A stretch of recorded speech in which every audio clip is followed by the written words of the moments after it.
Listen, brother, everyone looks at you and thinks you're a tiny little boy. Posting on Twitter, it's the gayest soy thing you can do. Shut the fuck up, you little tater tot bitch. We are 2 minutes and 35 seconds into this video. I'm Just as gay as the rest of us, motherfucker. Feels just the same. Another sunny day in LA. Everything is fun, so they say. Wonder what the news is today. Cause I know that every day I'm at this fucking job. Hasan is streaming. Watch him on the clock.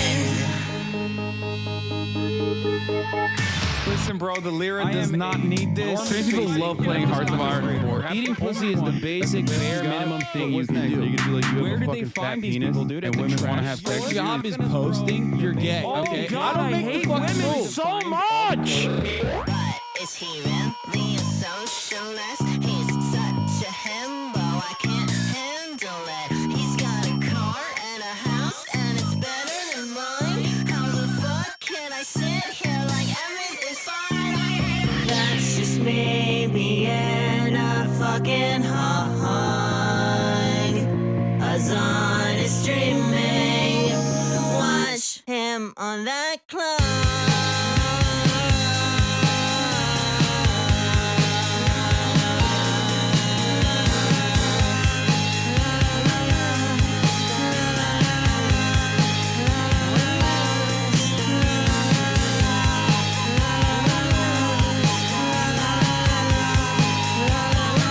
What's going on, everybody? I hope everyone's having a fantastic evening, afternoon, pre-noon, no matter where you are in the world. I'm Hasan Piker, and this is the Hasan broadcast coming to you live from sunny California, Los Angeles, folks. We're live and alive, and I hope all the boys, girls, and MBs are having a fantastic one because today's a beautiful day. Today's a wonderful day. Today is a day where Santa Claus is even celebrating. Ladies and gentlemen, boys, girls, and MBs, you already know what it is. It's Monday, December 15th, 2025, and it's actually 12:30 p.m. And I'm a little late, and I apologize for the tardiness, for the delay, but there's a good reason for it, and I will tell you all about it right now. But before I get into it, before I get into the personal news segment of the broadcast, where I tell you all about what I did between the time period where I pressed the stop streaming button and pressed the start streaming button, so help me God, for all the parasocialists. I want to give a shout out to Teresa Sweetheart once again. Criminally underrated HasanAbi intro here, titled Hasan Streaming, theme song for my favorite socialist himbo, official version. Okay, but yes, this is part of the broadcast where I tell you about my personal news, and why I'm late is a part of the personal news, and I'm going to give you all of that good stuff right now. So, end of the broadcast yesterday after a tumultuous 8-hour all news Sunday fun day, which didn't really feature a lot of fun, but mostly just news coverage, news broadcast. And that's because there was a lot going on in the world. There's a lot going on in the world in Australia. There was a lot going on in different parts of the planet. Okay.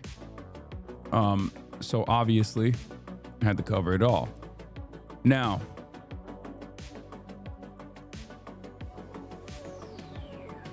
did you get your Korean fried chicken? No.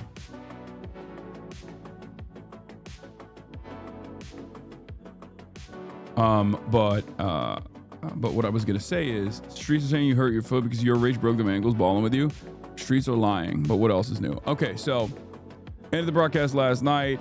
The ankle is not getting better at all, which I thought it would at this point.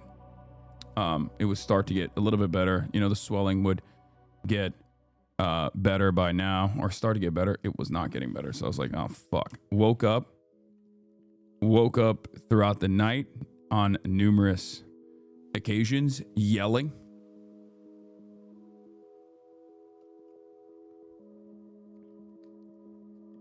And although initially I was supposed to go and work out this morning, upper body day, nothing, no weight being placed on my ankle, right?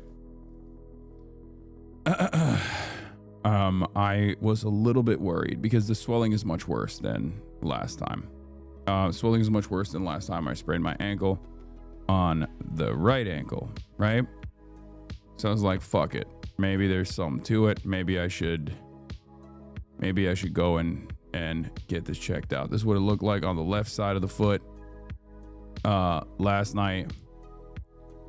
And then, I posted on Twitter as well about what it looked like at the doctor's office. But it's just like, it's bad. It's like super swollen all the way down to my toes.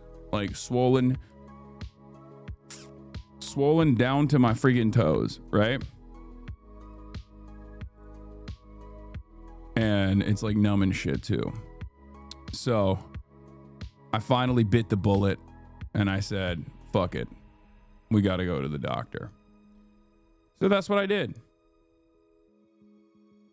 Yo, I was wondering who made that hat you wore yesterday. It's a really fancy coffee shop in Dime Square. At the doctor today getting x-rays, is my shit's looking like Trump's right hand. Because it was.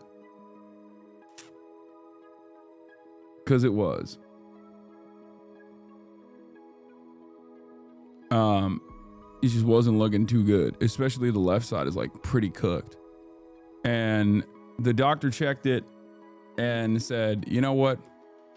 We should probably put some x-ray on this bitch. Like, especially because the parts around your bones are not supposed to be tender to touch, but it seems like it is. What am I looking at? Did you hurt your hand? No, that's Donald Trump's hand, man. That's iconic.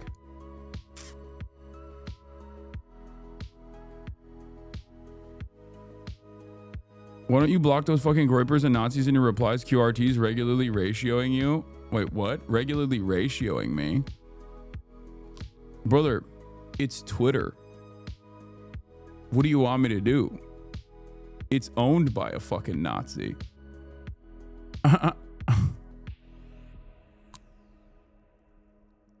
Like, you post on Twitter, people are gonna fucking, Nazis are gonna be all up in that shit.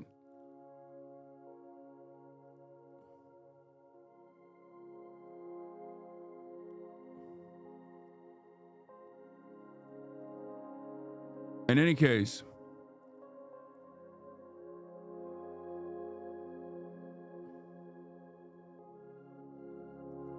as I was saying,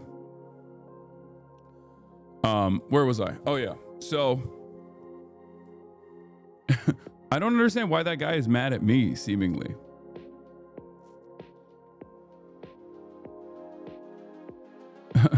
Like, how is this my fault? They use a genuine tragedy to tank your wiki feet. Yeah, it's all good.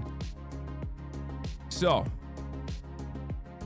my normal attitude of ignoring the problem and everything will be fine, once again, seems to be the meta.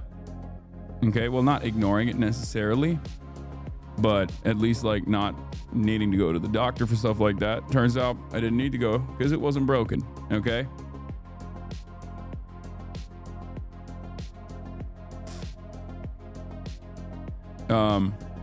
You have stability on the ankle still? I mean, I don't put a lot of weight on it, so it's not rolling again and again and again, luckily. But in any case, that's what I was busy with this morning, and that's the reason why I didn't work out this morning, and that's the reason why I'm late this morning. I apologize. But from what I understand, doctor's orders was first couple of days, keep cycling Tylenol and ibuprofen. Tylenol and ibuprofen cycling, so it helps reduce the inflammation and the swelling. And then for 2 weeks, don't put any significant weight on it, like no weightlifting, no lower body weightlifting, no jumping, anything like that for the first 2 weeks. And then after that, after the first couple of days of swelling is gone, I can do some like light recovery stuff, you know, light resistance band work and things like that.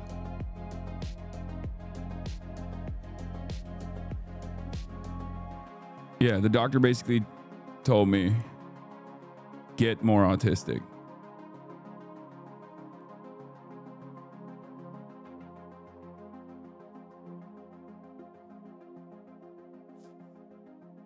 Basically, that's what the doctor told me. Anyway, so I'm working on it. It may not be broken, but the severity makes me think you could have a small avulsion. I don't know what that means, but the doctor seemed to think that it was like, you know, like one of the worst types of sprain without like actually breaking the bone or anything, you know? In any case, no need for the WebMD because I went to an actual MD. Okay? Chat MD, you can dial it back now. Fear not. I went to a real doctor. A real doctor when a bunch of Google heads arrive. What is happening with this freaking autofocus constantly getting busted? Anyway. But yeah, I do got some mean cankles. At least one cankle. Also, the doctor told me it was ligma. So, I'm gonna be dying soon.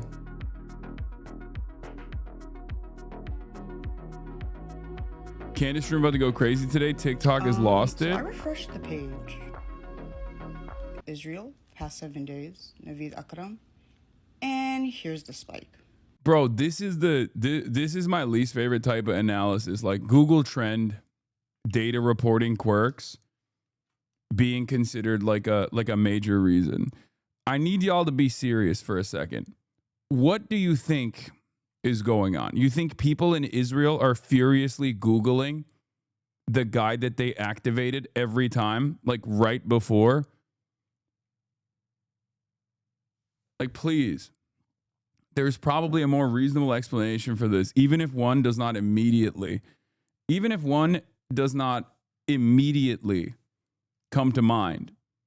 Like your first assessment should not be that every Mossad agent in Israel is like fucking furiously Googling like 1,000,000 times the name of the guy. It's most likely a data reporting quirk. And that's probably what it is. Anyway, what are data lags and retroactive attribution? I suspect if I were to, I am not like saying that this is the reason, but if I were to guess, it would probably be misattribution of time codes.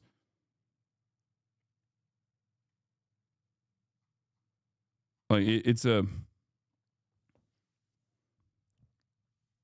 like my immediate assumption would be that given that Israel's in a different time zone, when they're Googling it on December 8th, it's not right before the shooting. It's actually December 8th during the shooting, right? Or, well, I guess it didn't happen on December 8th, but usually it'll be like one day prior or something. And I suspect that it's a misattribution of when they're actually Googling, whenever fucking Google Trends adds it on. Having said that, this is not adequate research, okay? There are more interesting ways of analyzing situations like this than to look at like whether or not tens of thousands of Mossad agents are furiously Googling the name of a mass shooter. Google Trends should be going by Unix time, so misattribution doesn't make sense. I'm just saying there's, whoa, what the fuck? A little mini F. Good way to start the day. Love that. Love that. Gotta be Israel. Okay. Yeah, I get it. I get a little baby F. That's Israel for sure. All right. Having said that, that's all I got on the personal news front. I don't have too much to talk about other than, you know, my bruises and my bones and me just being a fucking old man. You already know what it is. Life is pain, endless struggle, all that good stuff. We're going to get right into it. There's a lot to talk about. Bondi shooting conspiracies. Brown shooter not found. Person of interest released. Uh-oh. What is happening? Hello? No, it's not. I'm not on Toolkit. This is straight. This is raw. It just got to be internet. I don't know what the fuck's happening. Oh my God, that's awesome. I love that, dude. I love that I just started. What a way to start a Monday, you know? Going to the doctor's office, being like almost 2 hours late to the broadcast, and then instantly, as soon as you go live, there's like my internet is just stuttering. I fucking love that, man. I love that. Definitely cool. Yes, Bondi Beach. Bondi Beach. I apologize. I said Bondi. It's Bondi. I know. Anyway, Bondi shooting conspiracies. Brown shooter not found. Person of interest released. Insane Trump reaction to REINER death. REINER murder. We're obviously going to be talking about that as well. Rob REINER, we found out was tragically murdered, allegedly by his son. And then while everyone was flexing about how, you know, the conservatives disagree with Rob, but like they don't actually go as far as like the leftists do or blah, blah, blah. Immediately Trump was like, no, bet. No, I will actually be fucking nuts about the way that, about the way that I talk about this. MR crashed right before the fun half. Rob still got a huge F. Twitch is coming for the left today. Yeah, I don't think this is a Twitch related thing.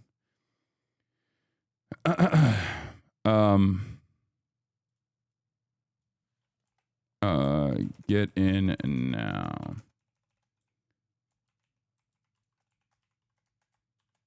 Okay. Do we have a blast off meme from the chat? Do we have a blast off meme? They're saying the shooters were retired IDF. No, I don't think the shooters were retired IDF. I think the higher likelihood, or at least from what I've seen on some of the news reporting so far, is that they were ISIS affiliated, which is a different way to connect the shooters back to intelligence somehow, if you want to think about it that way. But oh wait, I do have a blast off meme. What am I talking about? Clandestine operators. Candace, Erica Kirk, meetup.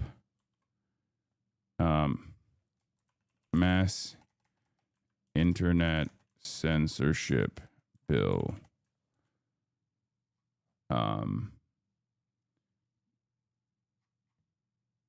Okay. Can you cover the Nicki Minaj, Gavin Newsom beef? There's a Nicki Minaj, Gavin Newsom beef. Are the Barbs really in it still? Because I feel like at the peak of the peak of the Barbs, I mean, that was like a decade ago at this point. They were a force to be reckoned with. But it's gotta be difficult if you're like, because Barbs are mostly gay, right? Barbs are supposed to be like, as far as I understand, like there are a lot of Barbs who are gay, they're black, they're brown, and Nicki Minaj is like MAGA pivot. I just don't know how many of the Barbs are going to also like I mean, I guess if they were sticking by her with all of the affiliations that she had up until this point, they'll probably stick through the MAGA stuff too, but I don't know.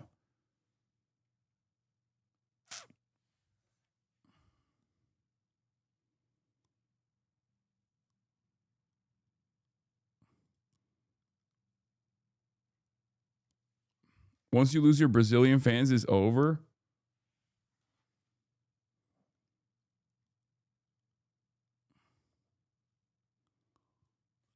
Do you see Los Angeles lefty terrorist plot press conference? No, I haven't. I've only heard a little bit about the terrorism plot that was thwarted, allegedly. But we got a bunch. I'm writing for Nicki, I'm sorry. That's honestly insane, but congratulations, I think.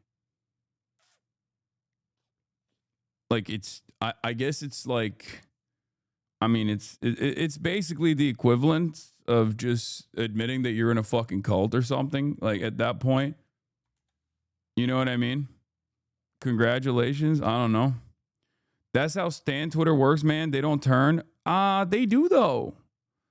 They do though. They do. Stan Twitter does turn sometimes. I think when it gets to a certain point, I think Nicki Minaj might have passed that point, but maybe not. Like her pivot into MAGA initially started with like, oh, there's a Christian genocide happening in Nigeria, and then she very quickly became like a hardliner. I just want to say I was there early. I was there early when I criticized Nicki Minaj during COVID and even ratioed her, and then the Barbs never let me live that down. You know, I'm still here. My opinions haven't changed. I'll still ride for you, Barbs. Like not on the basis of being a Barb, but I'll still ride for your, rights and stuff, your liberties, which you might not care as much about, I guess, but I'm still here,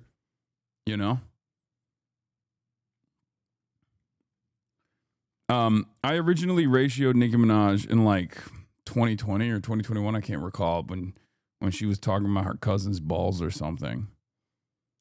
Talking about how her cousin's balls got ginormous due to like a vaccine injury. And then a tweet that I was supposed to reply to Nicki Minaj with that I didn't even end up replying to Nicki Minaj with, that I left in the drafts about Tucker Carlson, was made into this major issue. Austin Ox made a whole video about it. It was pretty good. Are you drinking cold brew concentrate, no dilution? No, I diluted it a little bit. Don't let the barb see the cane, Unc. It's all good. Listen, for all of the controversies throughout the many, many years that I have fought for things that I believe in,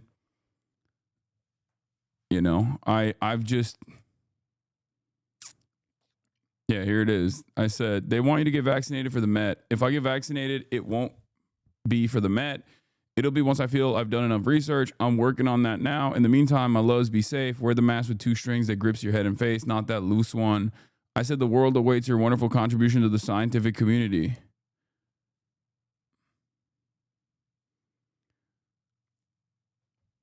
That really activated the bars. That really pissed them off.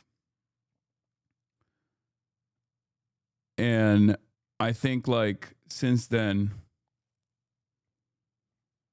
I mean, I don't know. I don't really care if you like still listen to Nicki Minaj. I don't have any issue with that. I don't give a fuck about that at all. For the record, I'm not like, oh my God, boycott Nicki Minaj. I don't really give a shit. That's not what I'm saying at all. Don't misunderstand me. I feel like being a stan is a little bit different though, because like being a stan is being ride or die, and defending shit that's like. Being a stan is defending the politics, the individual politics of the person, not just like consuming their music or their art or something. Like that's definitely a little crazy in my opinion. Or like even defending their like personal choices and things of that nature, like the way, like what they're doing.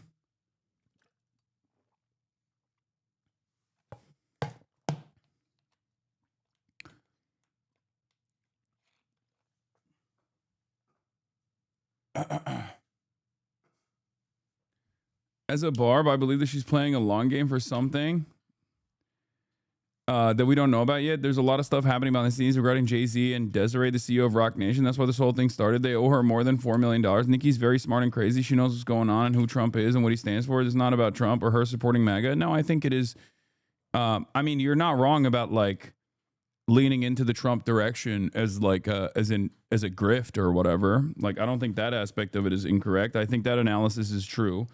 She is like performatively leaning into Trump. But I don't think it's for some higher priority, some like grand design beyond like she just probably wants the Trump administration to defend her loved ones eventually. She sees which way the winds are blowing in a way that is not dissimilar to how like big corporations make this right-wing pivot. She's doing the same thing, I think. You know? A lot of people do this. A lot of people pivot to the right when they get into trouble.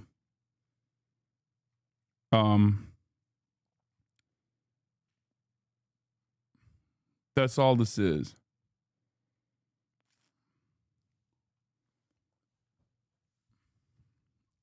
Yeah, people find God, you know. The unique predicament for someone like Nicki Minaj, however, is that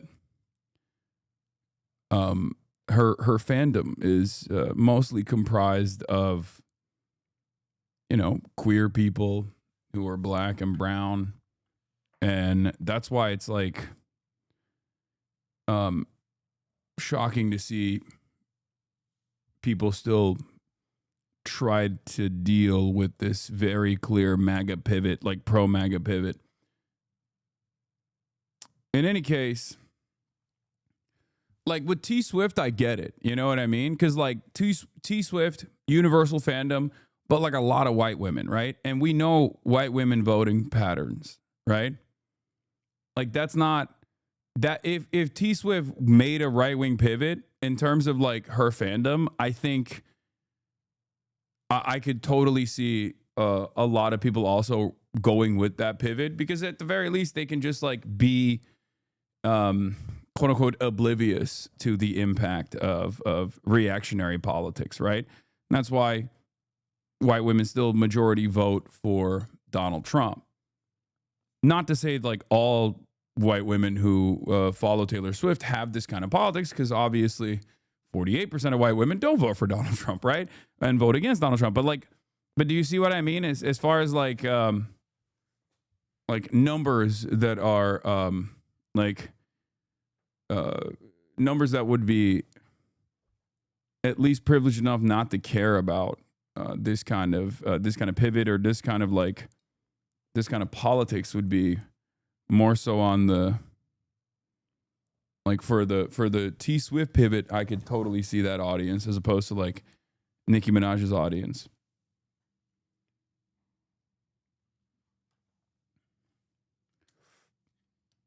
Because a lot of us grew up with her and she was an icon for a lot of queer black people. I moved on from Nicki, but it did take a lot of time for me to go. Yeah.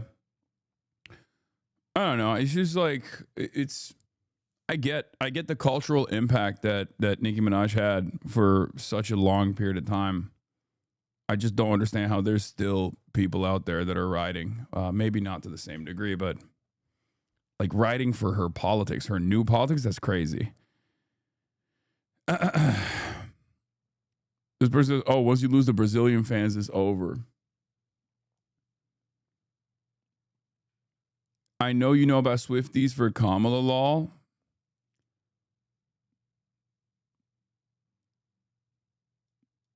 Also, you are not a fandom person. I get it, because I'm not either. Yeah, I've never been a big fandom person. What does she do? Oh, no, she's just been... Nicki Minaj has been like actively doing like pro MAGA stuff, and I guess now she's going after Gavin Newsom, which, you know, I'm not like the biggest fan of Gavin Newsom either, but I certainly think Gavin Newsom's politics are at least like I would say Gavin Newsom's politics are closer to mine than Nicki Minaj's, at least the way Nicki Minaj is presenting herself nowadays, you know, like I have my disagreements and my significant disagreements with someone like Gavin Newsom. But, you know, while they're both far away from the way I see the world, both Nicki Minaj and Gavin Newsom, at least Gavin Newsom is like marginally closer. I don't know.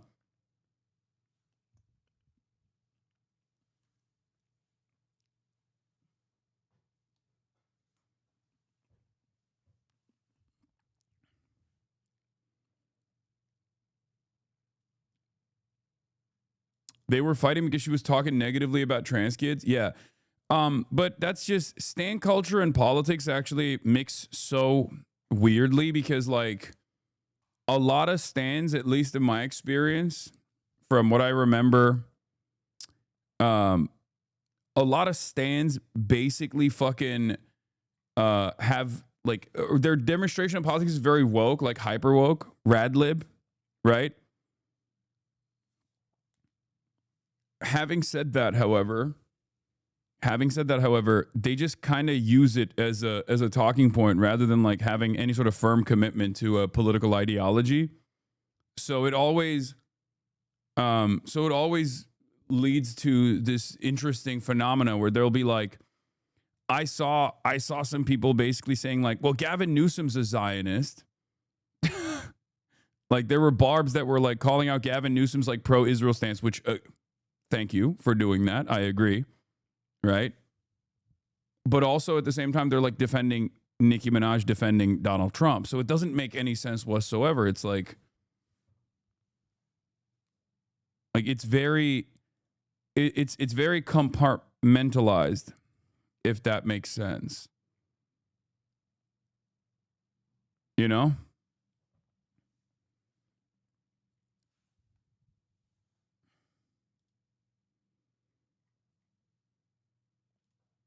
Jasmine Crockett says the record straight on Israel and Gaza. She says the social media attacks are twisting her record to make it sound blindly pro-Israel and anti-Gaza. That's not the case. Yes, she supported defensive funding for Israel last year. What critics leave out is the same bill included funding for Gaza. Other bills she opposed excluded Gaza entirely. Yeah, she's trying to do the whole like, I think Israel has a right to defend itself style, like liberal position. Anyway, I'm moving on from the Nicki Minaj stuff because we're going to be talking about Rob Reiner. For a lot of you that don't know Rob Reiner, he's very interesting. I mean, he was a very interesting guy, famous director, very, very much a big Democratic Party booster. The reason why I'm talking about his politics is because although he was allegedly, I mean, he was found dead alongside his wife in his home in Los Angeles last night, and had an incredibly tragic story at the end there. The reason why I'm talking about his politics is because the Republicans are talking about his politics. Now, under different circumstances, when a beloved, celebrated Hollywood director dies in such a gruesome fashion, I feel like that's almost like a uniting thing. Because we're not talking about fucking Henry Kissinger. You know what I mean? We're not talking about Dick Cheney. We're talking about like a Hollywood director guy, right? He was a resist lib, as many Hollywood directors are, or as many Hollywood figures are, and it's just fairly, it's like a fairly normal position, right? But he's not, he's not within the. He doesn't have access to the halls of power in the same way that like a politician or even like a political operative has. So, although he did do some like political initiatives at attention and things of that nature, I find it really strange that there was any reaction such as the one that Donald Trump gave to his gruesome murder. Now, obviously, we'll first talk about what happened, or at least what we know has happened so far, and then I'll talk about the reaction as well. Tonight, director Rob Reiner and his wife Michelle killed in their Los Angeles home. A murder investigation is underway. I want to go back to Trevor Alt on the scene. Good morning, Trevor. Good morning, Georgia. And there has just been a... He was pro-Israel also, yeah, but he was all low-key. Even though he was pro-Israel, he also literally wanted the anti-Israel protesters at the DNC to continue protesting at the DNC. Like, he actually said that was the appropriate decision and stuff. So it's not even like he's not. Also, none of that obviously is related to him being stabbed and completely irrelevant in this situation. Like he's not like a ultra Zionist in the way that people might try to present him. Anyway, let's continue. Development in this case, we have learned that Rob Reiner's son, 32-year-old Nick Reiner, is in custody by the Los Angeles Police Department. From what we've seen, he was taken into custody late last night and then arrested this morning. The investigation, of course, still ongoing. That murder carried out right here, Rob Reiner's home. His wife, Michelle Singer, a photographer, also found dead inside a grisly double murder, and a family member now in custody. Los Angeles authorities have taken 32-year-old Nick Reiner into custody following the murder of his parents, filmmaker Rob Reiner and photographer Michelle Singer. SLA unit, ambulance death investigation, code 2. The couple was found dead in their Brentwood home. Senior law enforcement sources tell ABC News the couple appears to have been stabbed to death. The Los Angeles Police Department is now conducting an investigation at this residence here on Chadbourne, and that investigation will continue over the coming days. Sunday afternoon, LAPD officers, along with the Robbery and Homicide Division, responded to a death investigation at the couple's Brentwood mansion. According to police, once inside the residence, they discovered two dead bodies, a 78-year-old and a 68-year-old. A neighbor tells ABC News actors Billy Crystal and Larry David visited the home after police arrived. One neighbor said Crystal looked like he was about to cry. Police closed off the area as the investigation continues. And Rob Reiner and Nick Reiner had previously actually worked on a film together documenting Nick's struggles with drug addiction and mental health issues. That was back a decade ago. Yeah. Nick Reiner now being held on $4 million bond. We still have not learned the official charges he's facing. We're expecting an update from the LAPD later today. Home invasions aren't common in Brentwood. Home invasions in general are not as common as the media would have you think in Los Angeles. Having said that, however, this is not a regular home invasion. They literally have arrested the son.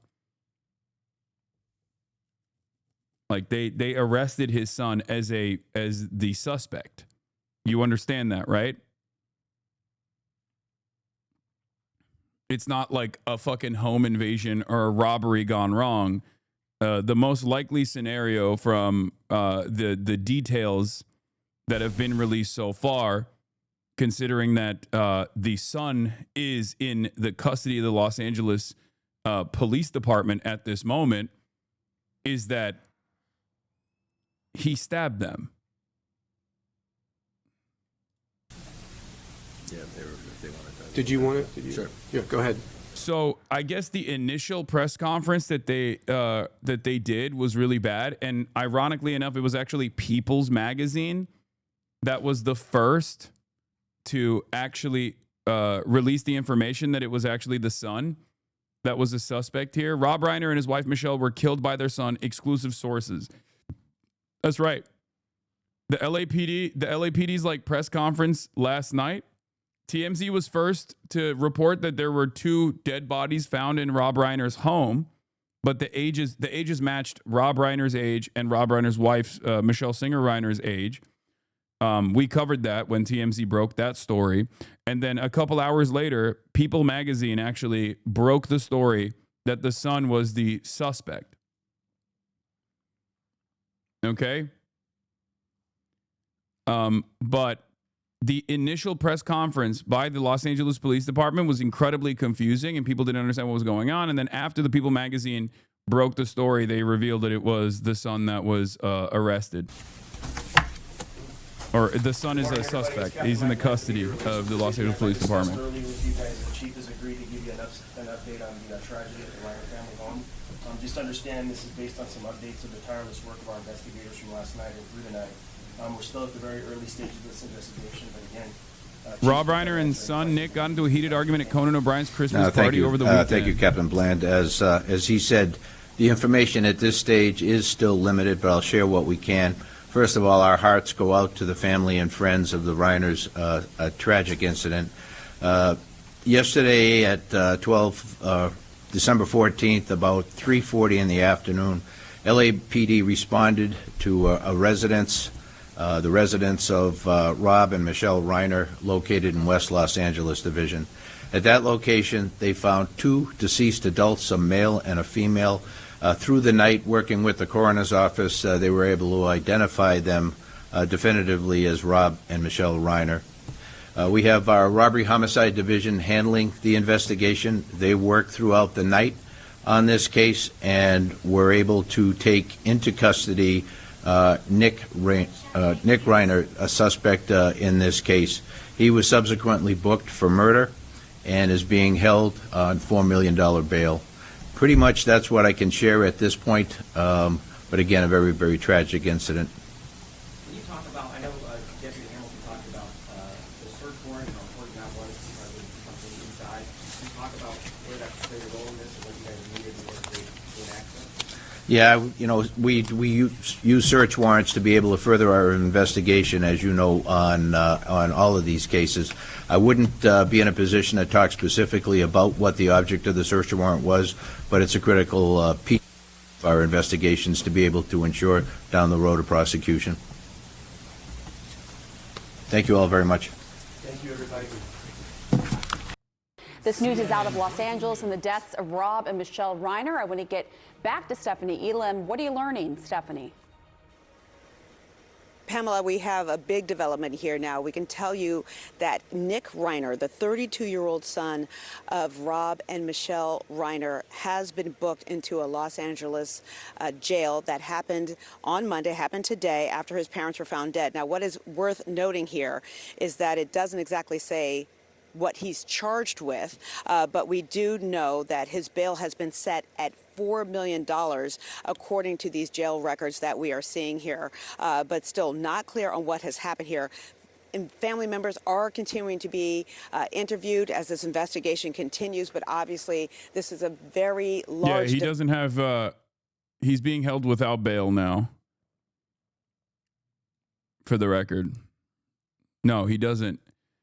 Initially, he was being held on $4 million bail, and then now he's being held without bail. Development here that there has been an arrest, booking into jail for this case, for the deaths of Rob and Michelle Reiner, and now learning that the person who has been booked into jail is their 32-year-old son. Yeah, it's amazing development indeed. I want to bring in our chief media analyst, Brian Stelter, who's joining us right now. Huge development. I must say, Rob Reiner was such a major presence in Hollywood all of these years. Isn't that your neighborhood? No. But give us your reaction to what the breaking news is. I did used to live in that neighborhood, though, near that neighborhood.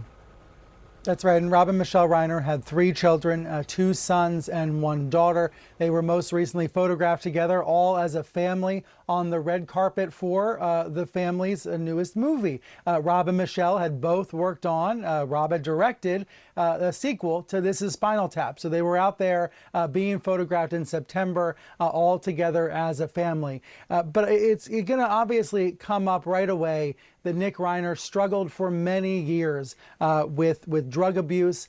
He was homeless for a time. And that's something that Rob Reiner spoke about. Yeah, he even made a movie about it. Like he made an analog. Like he made a movie specifically about his son's struggles. Being Charlie, right? Isn't that what it was called in 2015? Was public about and was transparent about. And he made the movie with his son. The two men worked on a film together about 10 years ago. The film was titled Being Charlie, and it was loosely based on his son Nick's experiences earlier in life. Nick Reiner did not end up getting other screenwriting credits later, but they did come together for that collaboration about a decade ago. And Rob Reiner spoke very eloquently about learning about his son, about learning about Nick's struggles through that filmmaking process.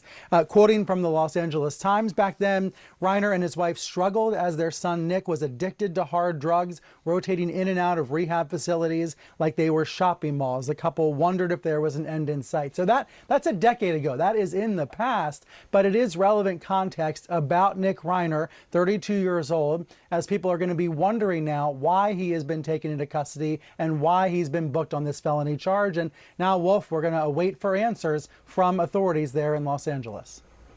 Yeah, we are waiting for answers. And Stephanie, on that point, what happens next for Nick Reiner? Do we know? And also, can you tell us anything more about him? We learned from Brian, but I know you can expand.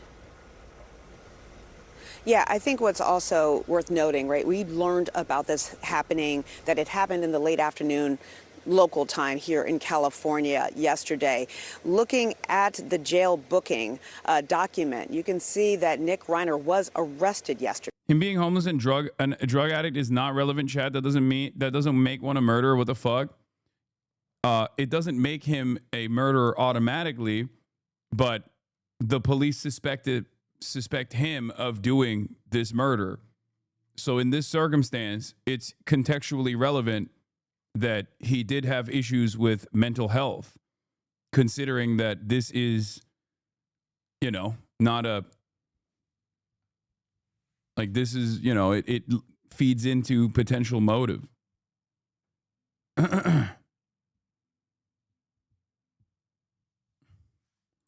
That's a new development that we've seen in there, and he was booked into jail today. We did hear from the Los Angeles Police Department that they had to get a search warrant to further their investigation before they could even go farther with saying who they thought may be the suspect in the case and what may have been a motive.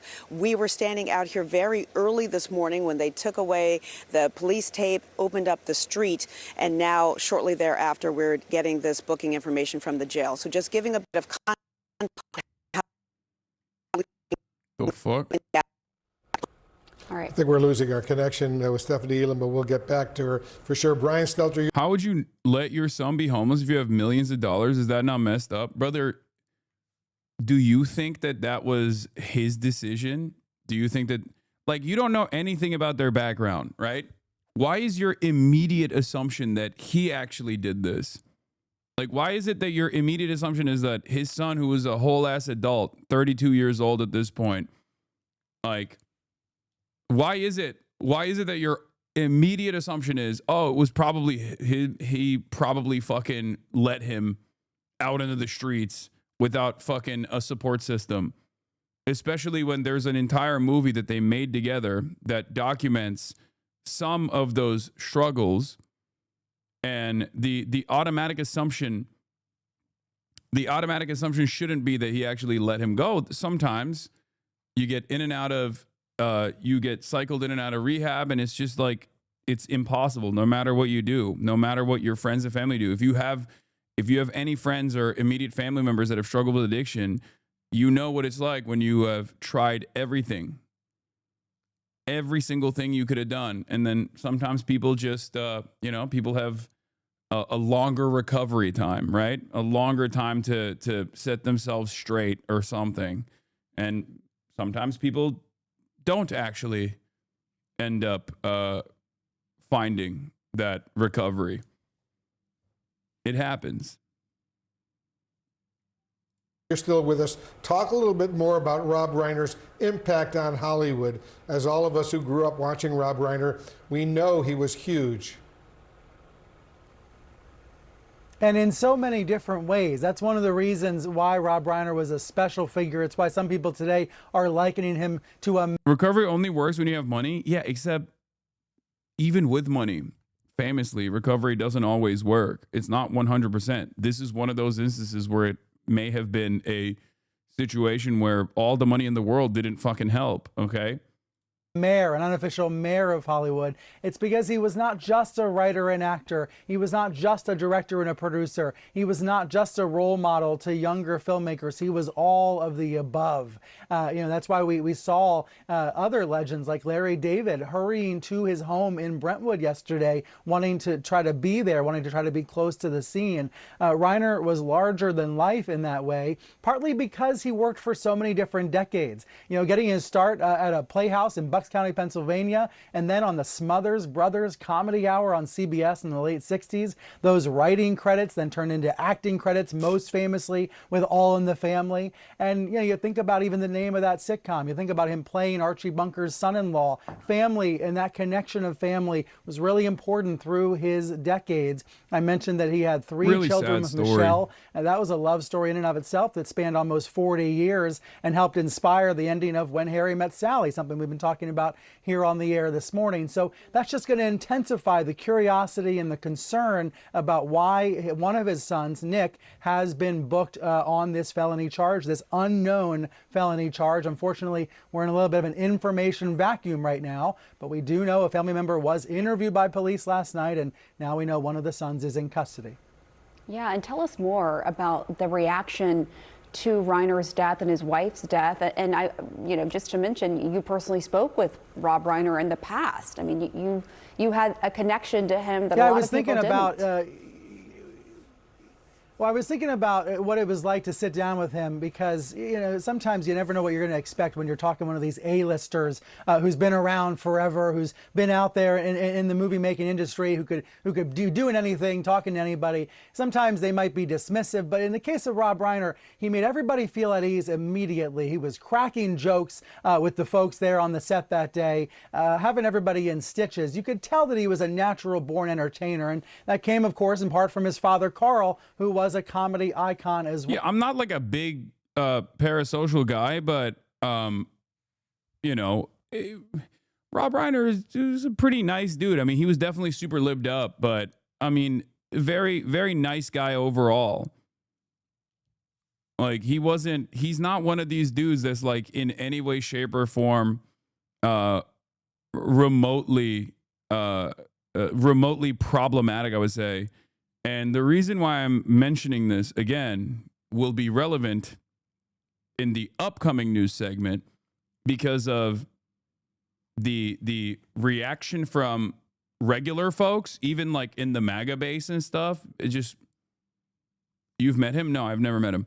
But he just seems to be like an empathetic person in general.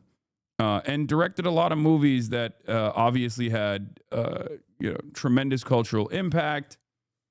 But there is one guy who seemingly is on a fucking insane conquest to make himself look like a real demon in this moment.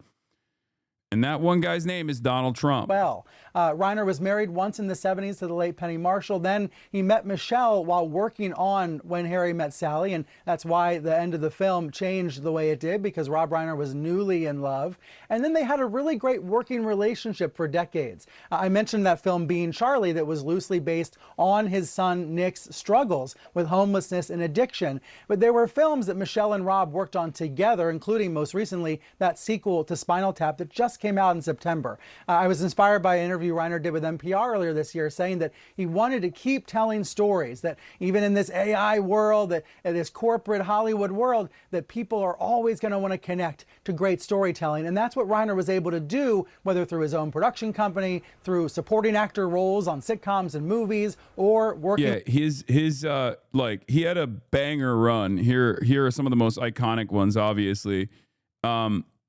This is Spinal Tap, following his acting stint on All in the Family, where he earned an Emmy Award for Best Supporting Actor twice for portraying Michael Meathead Stivic, a 1960s hippie Bronx-born. Reiner turned his attention to directing in the 1974 TV movie Sonny Boy, but his first big success came in the 1984 mockumentary This is Spinal Tap, which chronicled the misadventures of a fictional British heavy metal band.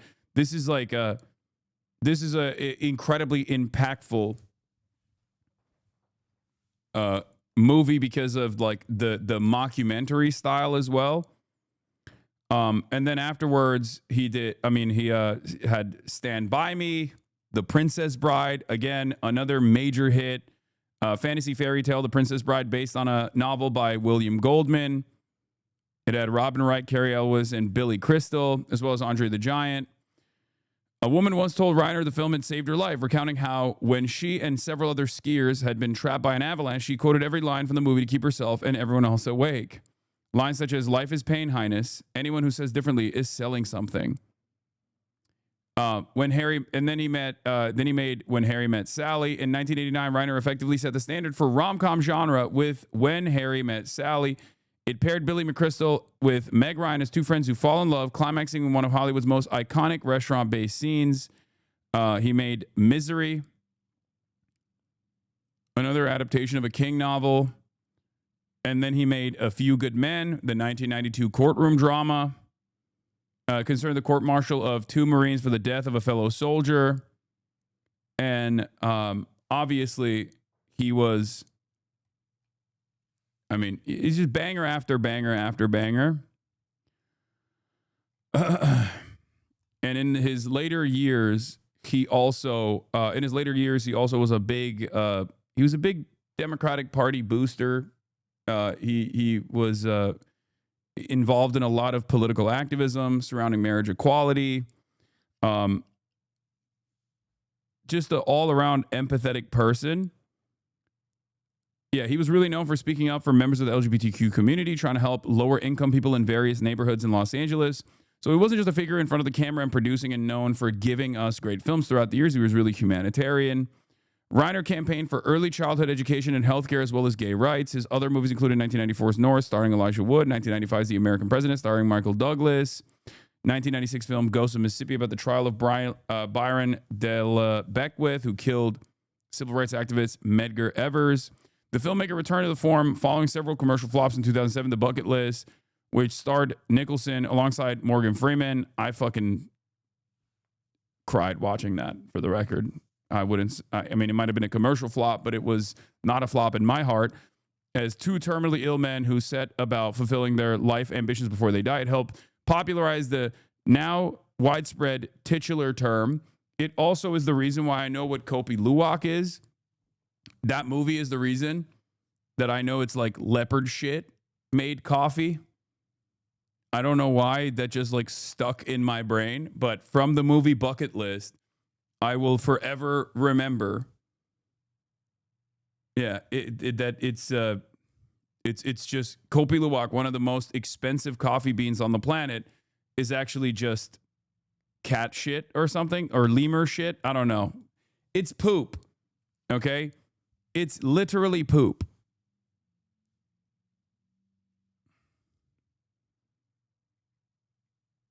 Anyway, in 2015, the semi-autobiographical Being Charlie, co-written by Reiner's son Nick, looked in the painful relationship between a young man dealing with addiction and his father. 2 years later, Reiner directed and appeared in the 2017 film Shock and Awe about a group of reporters covering the U.S. invasion of Iraq. In 2003, he also played father of Zooey Deschanel's character in New Girl. And hold on. And versions of his larger-than-life self on TV shows like Hannah Montana, was a Waverly Place, 30 Rock, and Happy-ish. Reiner, who also appeared as a movie studio executive in 2020 mirror series Hollywood, was once quoted as saying, "If you're a creative person, you try to create things that are an extension of yourself." Is pasteurized poop, Hasan? You're wrong. Anyway, so yeah, he's done a lot. And he's done a lot on camera. He's done a lot off camera. All around empathetic, good guy, trying to do his very best, right? With his wife on any number of films. Yes, it isn't poop. Coffee beans are eaten by the animal, partially digested and then pooped out. You brew the bean, not the poop. I know. Oh my God. Everyone is fucking trying to correct me. I know. I can't even make a joke about one of the most expensive beans being a product of animal feces, okay? Without everybody in the chat being like, well, it's technically not directly poop that you're consuming. It's actually an animal that poops out the bean in its entirety. Okay, it's still poop, okay? Productions. And we also know a little bit more now about Nick Reiner, the son of the Reiners, and some of his past struggles, as you correctly point out, with addiction, which in part inspired the movie Being Charlie, which Nick and his father worked on together. Right, Brian? Someone's back from being groomed.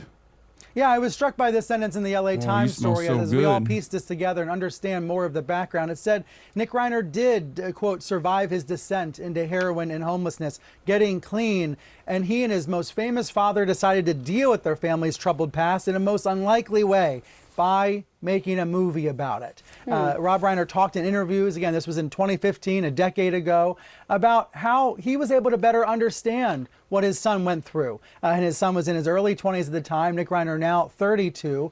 I mentioned they were photographed together on a red carpet. They were also photographed last year together at an event, at a restaurant opening. So there was a sense of togetherness. We know this family was fully together at some points. There are other photos, though, where you don't see Nick Reiner in the picture, where you see the other son and the daughter with their father. So there's a lot we still don't know yet about the history here, about Nick Reiner in recent years. A lot of people with questions right now, most specifically about why he has been brought into custody. You know, it's interesting. Rob Reiner was not only a Hollywood director, but he was also heavily involved in politics. He donated to many Democratic political groups and candidates. And I had a chance, and I remember this vividly, of interviewing him back in 2004, just ahead of the third debate between President George W. Bush and John Kerry. Here's some of what he told me at that time. Listen to this. The fact that we've 3.8 million people have lost their health insurance, almost 1 million people have lost their jobs, and over 6,000 people are dead or wounded in Iraq. These are grave mistakes, and we have a president who's unwilling. Yeah, how dare he? How dare he say such things? How dare he have an opinion on this? A thing that should transcend politics, by the way. A thing that should transcend politics. And yet, in the way that discourse takes place in the United States of America, even historically, even all the way back when he was saying this shit, this is still considered a ridiculous political statement. That's how it is. That's just how it has always been in this goddamn country, and that's how it will be forever. But once again, the reason why I'm bringing this up is because this should not be considered like a politically divisive subject, right? One party should be saying, oh, well, we just have a different method of solving these issues over the other. And yet, for some reason, this is considered a politically divisive thing to bring up. To admit to any mistakes. He also advocated for a number of causes, including marriage equality, early childhood education, and fighting big tobacco. Brian, tell us a little bit more about the politics. Think about that. Yeah, that's from 22 years ago. That statement was from 22 years ago. Have things changed? Or are the problems that he was addressing 22 fucking years ago damn near identical now, if not worse? Isn't that crazy? I feel like living in the United States of America and doing discourse around politics is like Groundhog's Day over and over again. We just keep repeating ourselves. It's this like endless spiral, endless downward spiral as we just like constantly fucking fight over whether or not this is even an issue at all. Of Rob Reiner. Yeah, and unfortunately, President Trump is out this morning with a pretty crude, pretty crass post about Reiner, suggesting that maybe somehow he died because of his hatred for all things Trump. I will say this. Look, I am Mr. Rude, okay? I am Mr. Hold people to account. I'm Mr. Someone's death doesn't mean that you should whitewash and launder their reputation, okay? But there are certain people, and I'm not saying this because like Rob Reiner was like on my side of politics or anything like that. I mean, he was definitely a lot more liberal than I am, right? I am someone who he might have even considered a radical, right? But I try to talk about people's background and what they have done with how much power they have, right? With what their intent was and what their impact was. Reiner was simply just a good guy, okay? Like he was just, that's it. He was just trying to do his very best. He was not divisive in any way, shape, or form. From my estimation, I don't think like even the Russiagate stuff was all that. Like he was lipped up, you know? Like a pretty basic Hollywood director celebrity who had liberal opinions and rooted his worldview around empathy for those who have less than him. Okay? So the very fact that Donald Trump in this situation has come out of the gates swinging because Rob Reiner was anti-Trump is totally repulsive and totally fucking insane. So much so that before Donald Trump came out and made a Truth Social statement, which I responded with, what can you even say at this point? It's one of the most insane things I've ever read. A lot of Republicans were actually on the timeline talking about how, despite Rob Reiner's background, you don't see any conservatives celebrating his death. You don't see any conservatives celebrating his death. There were so many people on the timeline, like Jack Posobiec and all these people being like, remember when everyone was shitting on Charlie right after he was assassinated? Meanwhile, look at how the conservatives are treating, Rob Reiner's death. They all went out and celebrated that no one was actually shitting on Rob Reiner. First of all, there's a difference between Rob Reiner and fucking Charlie Kirk, okay? I'm sorry. One is directly a political actor. The other, directly a political actor who is a major advocate for all the cruelty associated with this administration and was actively working to get this administration in charge, succeeded, routinely collaborated with the administration, as opposed to like a fucking libbed up Hollywood director who every now and then makes a statement about gay rights and is like, is a booster for the Dems too, right? Like his major output wasn't politics. His major output was not being political. And even if it was, and I'm saying is not, even if he had a lot more political initiatives, right? Even if he was a political actor, you have to look at what he was trying to accomplish. You have to look at what he's trying to do.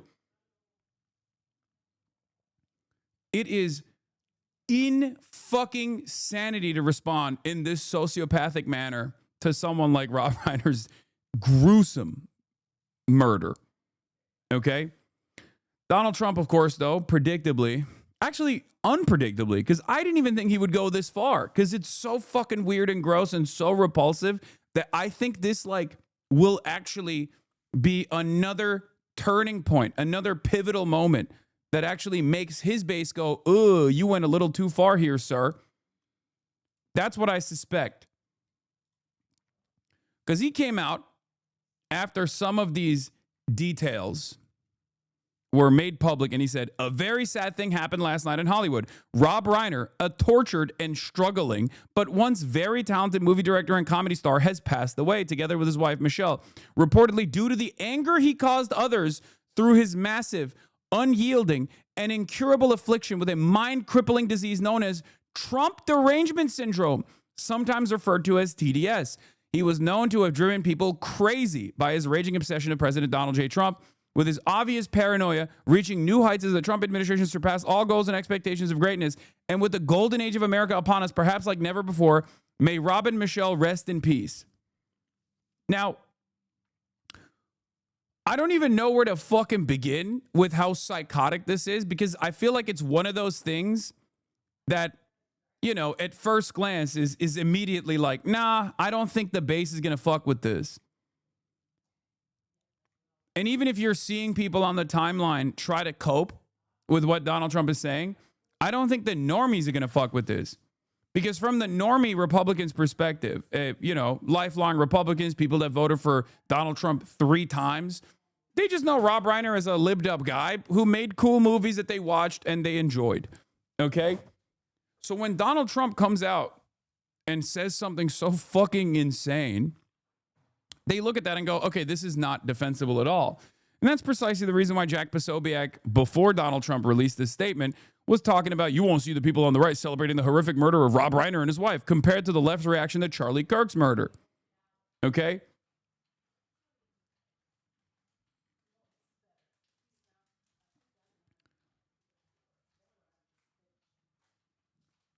I'm seeing coworkers parrot. They're not online. They're boomers and normies. Like what? Nah, I'm unhappy to report that the MAGA coworkers are barking like seals and parroting Trump this morning. I doubt it.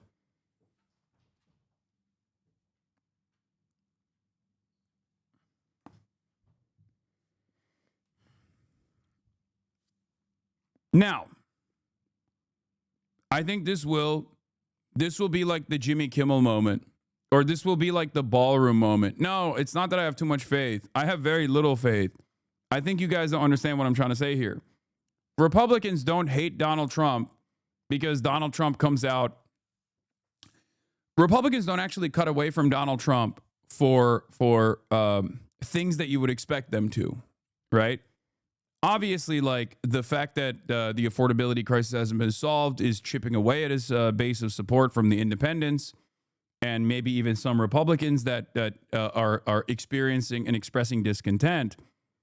But the major pivotal points is usually when he like goes after fucking Jimmy Kimmel or some shit.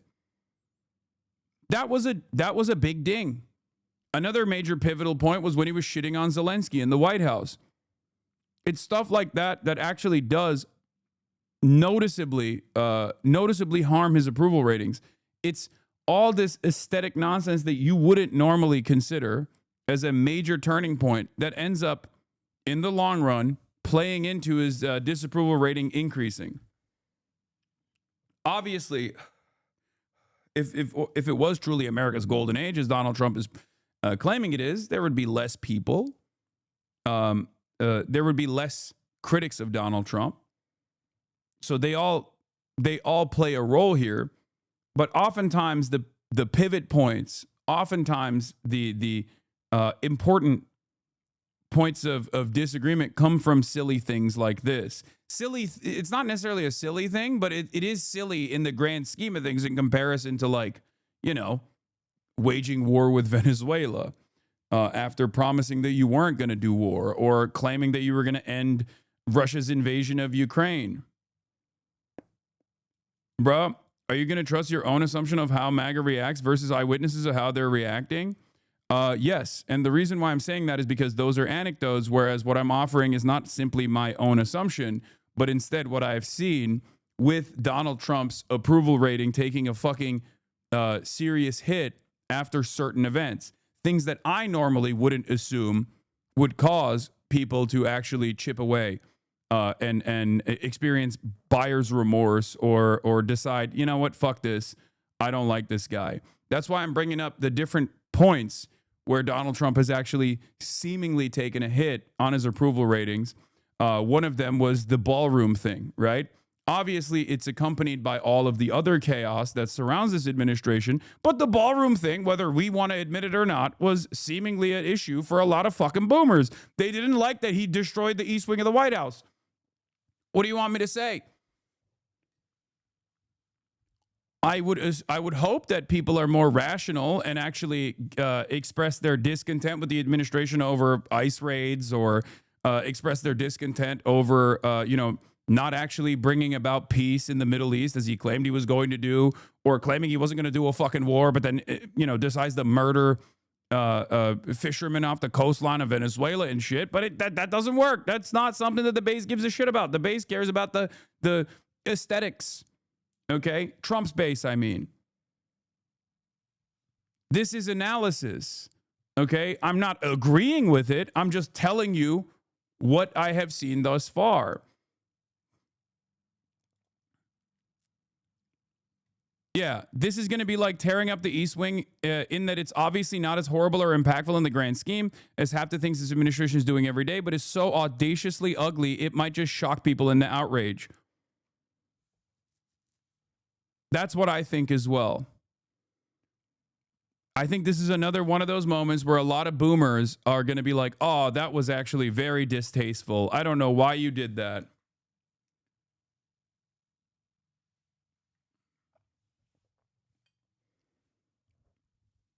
Because it is audaciously ugly and it's unnecessary.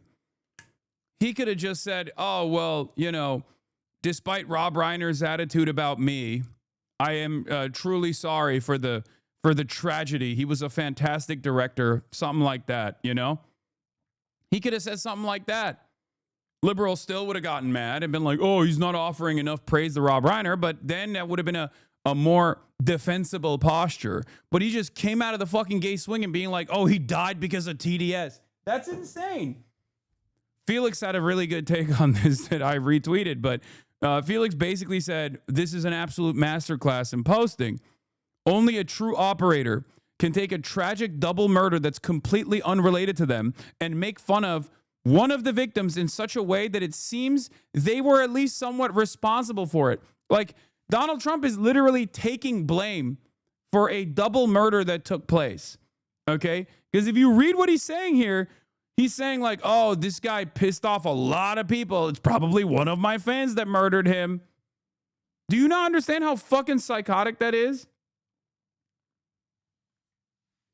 It's probably one of my fans that killed Rob Reiner because he was doing TDS. And also, it's good that he died. That's basically what he said for no fucking reason. Absolutely no reason whatsoever. People are like, how could such a tragedy take place? How could such a tragedy take place? And while people are trying to understand what the fuck's going on, I mean, this is a high-profile incident. This is a very famous family, right? This is so unshocking, bro. Stop it. Brother, I think you need to talk to more boomers in your life and more normies in your life. This is the type of shit that they get grossed out by, okay?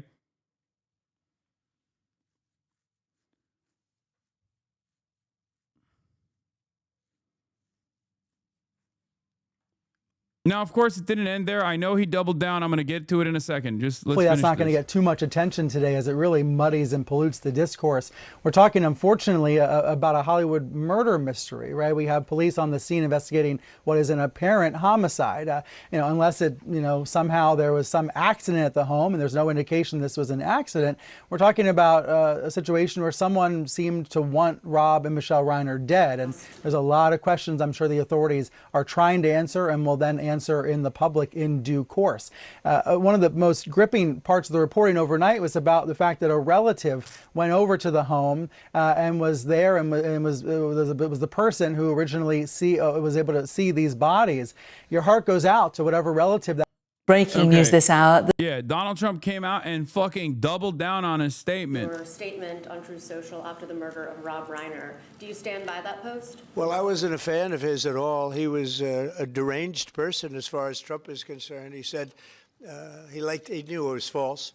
In fact, it's the exact opposite, that I was a friend of Russia, controlled by Russia. It was the Russia hoax. He was one of the people behind it.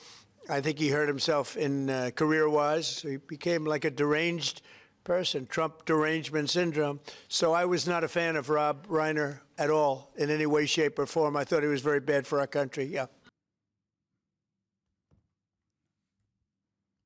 Bro, I'm sorry. That is so insane. Because if it wasn't, dude, if it was like Hillary Clinton, boomers would still get kind of mad because they love the aesthetics of bipartisanship. They will never let that go, right? There are a lot of normie libs, down ballot normie libs and down ballot normie Republicans who fucking still believe in this like sense of bipartisanship and normal politics and stuff like that. That was such a driving motivator that Donald Trump literally lost to Biden's carcass in 2020. Okay. That was a big primer for a lot of people. Okay. I think a lot of you are forgetting that not everyone is as apathetic because many of you are under the age of 40. Many of you are under the age of 30. We have different attitudes about politics nowadays than how a lot of boomers who saw most of their lives, these guys disagreeing on politics, but still being chummy with one another and think that's the appropriate way to go about it. When Donald Trump comes out and says this about someone, not even Hillary Clinton, not a political actor necessarily, but like someone like Rob Reiner, who's like a beloved director who was lived the fuck up, especially after such a gruesome, high-profile murder, that's insane. That is going to come across as, in my opinion, that is going to come across as like a really distasteful, another turning point, in my opinion, that is really distasteful in the way that people perceive it. Okay? I know everything is segmented and you have different corners of the internet. You said it again. Yeah. How was he bad for the country? He made movies. How would he be bad for the country? Like, Charlie Kirk and Rob Reiner are bracketed in like very different categories, in my opinion. Like, one's entire output revolves around making movies, trying to make people laugh, trying to make people think. The other one's entire output is around advancing the agenda of politics. Same with myself, right? Charlie Kirk and myself, regardless of our differences in worldview, differences in opinion, we are political actors. Okay, we try to organize people. We try to get people to advance whatever causes we believe in. Rob Reiner, despite being libbed up and despite being like a Democratic Party donor, despite like being invested in the Russiagate stuff, is not perceived by most people as a political actor in the same way that Charlie Kirk was, which is why I think this kind of reaction is also going to be read negatively. The son of the director, Rob Reiner, has been arrested and is in custody after his parents were found dead at their home in Los Angeles. Nick Reiner, who is the middle son of the couple, is being held on a $4 million bail. Rob Reiner and his wife were both found dead at their home in Los Angeles early this morning, apparently from stab wounds. He was a celebrated director whose work included some of the most memorable movies of the 1980s. And I went on a far-right Trump forum to see what they were saying after this post, and even half of them were saying this was too far. This is a hardcore Trump-dedicated forum. Yeah. I mean, will those guys actually separate from Trump? No, of course not. Don't make this mistake. I'm not saying that this will be the moment where people turn on Trump completely.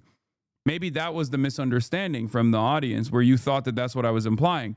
No, I'm saying that it's shit like this that actually, when compounded with a lot of Trump's promises being made and not being kept, cause little the causes effect of chipping away at his base of support. Here's what he is reacting to. Yeah. Oh, also, here's the other side of the story as well. This is how Rob Reiner reacted to Charlie Kirk's assassination as well, which is, I'm sure, a lot of what a lot of people are also posting on the timeline horror. too. Absolute horror. And I, unfortunately... Obviously, you don't win any favors with a lot of these fucking goons when you are even remotely open-minded or remotely kind to your political opposition, but just, remember saw the video of it, and it's beyond belief. I'm sorry, but were you expecting another type of reaction from Trump? Yes.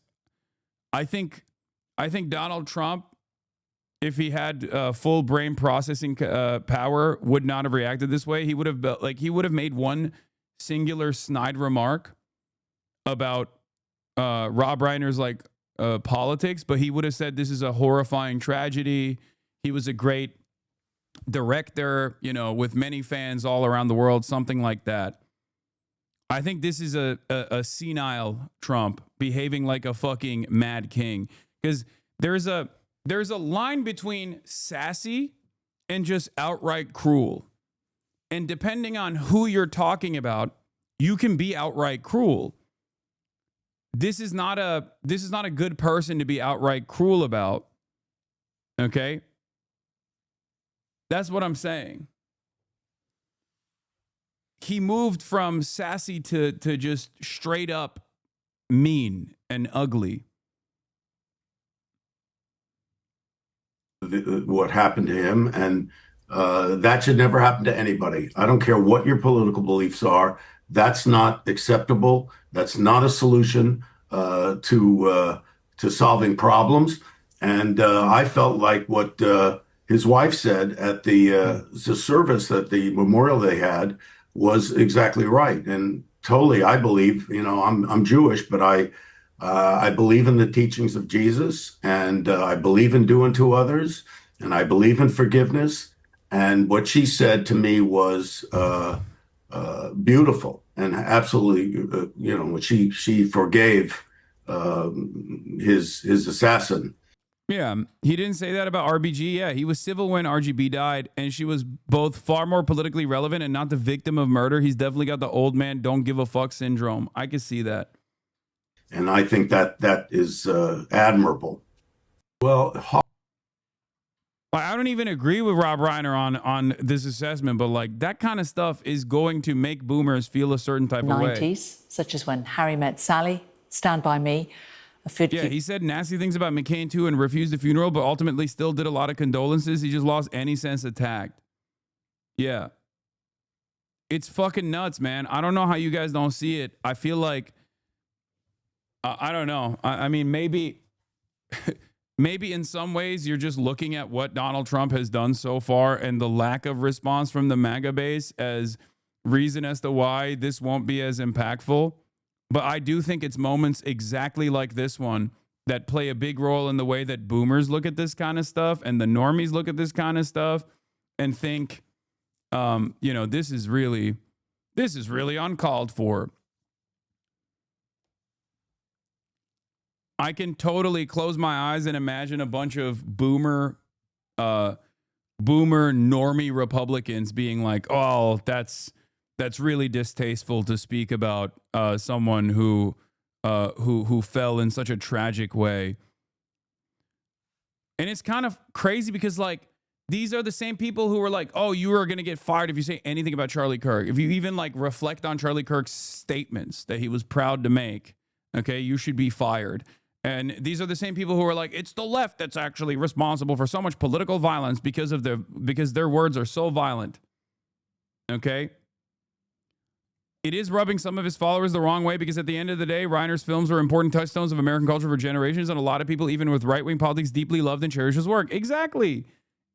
They're not reading it as like, a lot of these people are not reading this as, like even conservative boomers are not going to read this as like Rob Reiner was a fucking political actor who we hate. It's more so about this. If you're a boomer and you were an adult by the time, you know, by like the late 80s and the early 90s, early 2000s, and you watch Rob Reiner's movies, was that more impactful for you in your development than how much you love Donald Trump now? That's it. Because if you are ride or die in the MAGA cult and you love Donald Trump that much, and there are plenty of people who do, they're going to say, yeah, this is fine. Fuck Rob Reiner. He came at the king. He came at my God King, and I hate him for that reason. But there are far more people, I think, that watch his movies and thought, no, I like this guy. Like, I mean, yeah, sure, we have disagreements in our politics, but I like this guy overall. And it's really distasteful. It's really in poor taste to speak ill of the dead in this way. Because, like, boomers love saying shit like that. Don't speak ill of the dead. At the same time that he was making brilliant film work, he was also deeply engaged. There wasn't a cause he didn't care about. He cared about immigrants. He cared about equality and justice. He spoke up in defense of democracy at a time when so many in the media industry, so many with a platform are afraid to speak. He put his money and his mouth where his heart was. And for Trump to have put that out today, I'm going to say it. You know, damn it, there's an American family grieving. Yeah. This is a tragedy, not just for the family, but for all who knew and loved him. And for the President of the United States to make this about him and a way to attack Rob Reiner because he exercised his American... Yeah, that's the other side of this too. It's like very selfish. It's very self-centered. You know? It's very self-centered to just like look at a situation like this and be like, well, he hated me, so fuck him. Like, maybe one of my fans killed him. That's insane. That's an insane thing to say, guys. I'm sorry. Right to speak up with what he disagreed with is shameful, is disgraceful, and out of all the disgusting things that Donald Trump has done, this is right up there. Yeah. Few good men. This is Spinal Tap also. Meanwhile, US President Donald Trump has launched an extraordinary attack on Rob. Wait, dude, are you saying Trump is being self-centered? That's insane. Okay, guys. We know that already, okay? My argument is, will this be a revelation for some who have been you know, agnostic about Trump as voters of Trump. That's it. My assessment is, I think, yes. I think, I mean, this isn't like the break off point for the entire base. I don't know what it would take, as I've talked about time and time again. I think like if Donald Trump maybe was outed as having gay sex and like sucking off Bill Clinton, I think that could have been a turning point. You know, something as like grand and as insane as that, and only because he's gay, and only because he's gay with Bill Clinton, right? Like that could be a turning point for the base. But what I'm simply stating is, these things do matter, slowly but surely, especially in the economic environment that Americans are in, where they are struggling, where they don't feel too good about the future of this country. These things do actually matter. It's like silly. It's shit like this in comparison to his initiatives of death and destruction around the globe that matter the most. It's sad to recognize, but that is something that pisses people. This is the type of thing that pisses his base off. Reiner blaming his death on what he called Trump derangement syndrome. Rob Reiner was a supporter of the Democrats. In his post on Truth Social, Donald Trump said, "A very sad thing happened last night in Hollywood. Rob Reiner, a tortured and struggling, but once very..." How did they make him look so British in this photo? Sky News somehow made Trump look more British than he's ever looked in his entire life. I don't know how. Am I wrong? Look at this. Doesn't he? He looks like he'd be... He looks like a Tory. Yes, very nice. Don't you believe it? Yes. Yes, Rob Reiner was not a very good guy. A very sad thing happened last night in Hollywood. Rob Reiner, a tortured and struggling but once very talented movie director and comedy star, has passed away. Together with his wife, Michelle, reportedly due to the anger he caused others through his massive, unyielding, and incurable Trump derangement syndrome. Talented movie director and comedy star. Dreadful, I tell you. I do declare. Has passed away, together with his wife Michelle, reportedly due to the anger he caused others through his massive, unyielding and incurable affliction with the mind-crippling disease known as Trump derangement syndrome, sometimes referred to as TDS. He was known to have driven people crazy by his raging obsession of President Donald J. Trump, with his obvious paranoia reaching new heights as the Trump administration surpassed all goals and expectations, and with the golden age of America upon us, perhaps like never before. May Rob and Michelle rest in peace. So that's the latest on Rob Reiner and his wife, who were found dead on Sunday at their home in Los Angeles. It was a home owned by Reiner, according to the police. Investigators say that they suffered stab wounds, and they had said that a family member is being questioned. And in the last few minutes, it has been confirmed that that family member who has been questioned is their middle son, Nick Reiner, who was 32. He is being held on a $4 million bail. It is known he's no longer held on bail. He has no more bail. They revoked his bail. Son Nick had previously battled drug addiction. Let's bring in our correspondent James Matthews, who can join us from America now. James, this is desperately sad news, isn't it? He was a very popular director of some really well-known films, pivotal films for many people in the 1980s, hadn't been quite so active in the film world in recent years, but had been quite active politically, had very much supported the Democrats, and it seems that this has really drawn the ire of Donald Trump today. It has, Jane, and not for the first time. You have to consider whether or not President Trump has passed or failed the taste and decency test the day after. I would never give credit to the existence of TDS, but I do believe in HDS. Like, I've seen it in real time. A friend of mine sent me a photo of a dude in the Hollywood Hills who had a Hasan Piker sticker on the back of his car that said like Hasan Piker and then a cross over it. That is HDS for sure. HasanAbi derangement syndrome. This icon, this national treasure, has been killed. Many people have been paying tributes. I might say the prominent tributes are coming from people on the left of America's political landscape, President Obama and so on. He was certainly politically active, Rob Reiner, sure, huge in the movie industry, but also was a prominent campaigner on issues like Your friend same-sex marriage. Jack Wagner? Okay, he is my friend, though. What the fuck? I didn't know if he actually posted it publicly or not.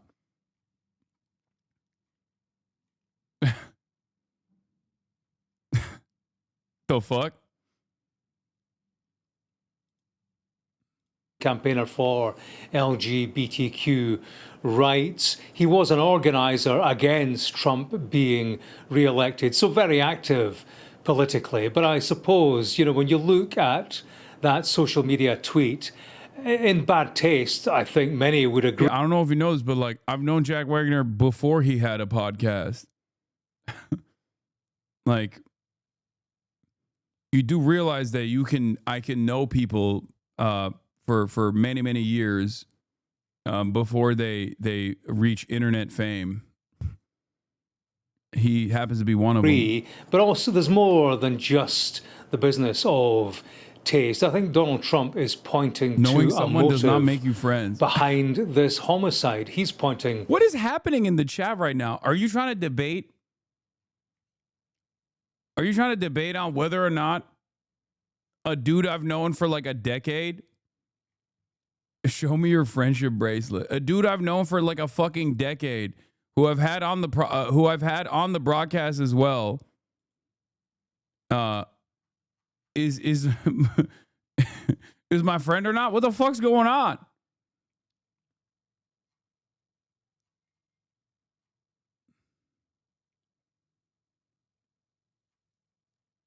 Are you guys all right? What a strange thing. What a strange thing to argue on. The finger at Trump derangement syndrome as a motivation, TDS as he would have it. I do wonder what detectives have to say about that, given that we are in, we are in a legal process now, having been engaged with the arrest of the son of Rob Reiner. There's also the business of any lack of condemnation for what's happened here.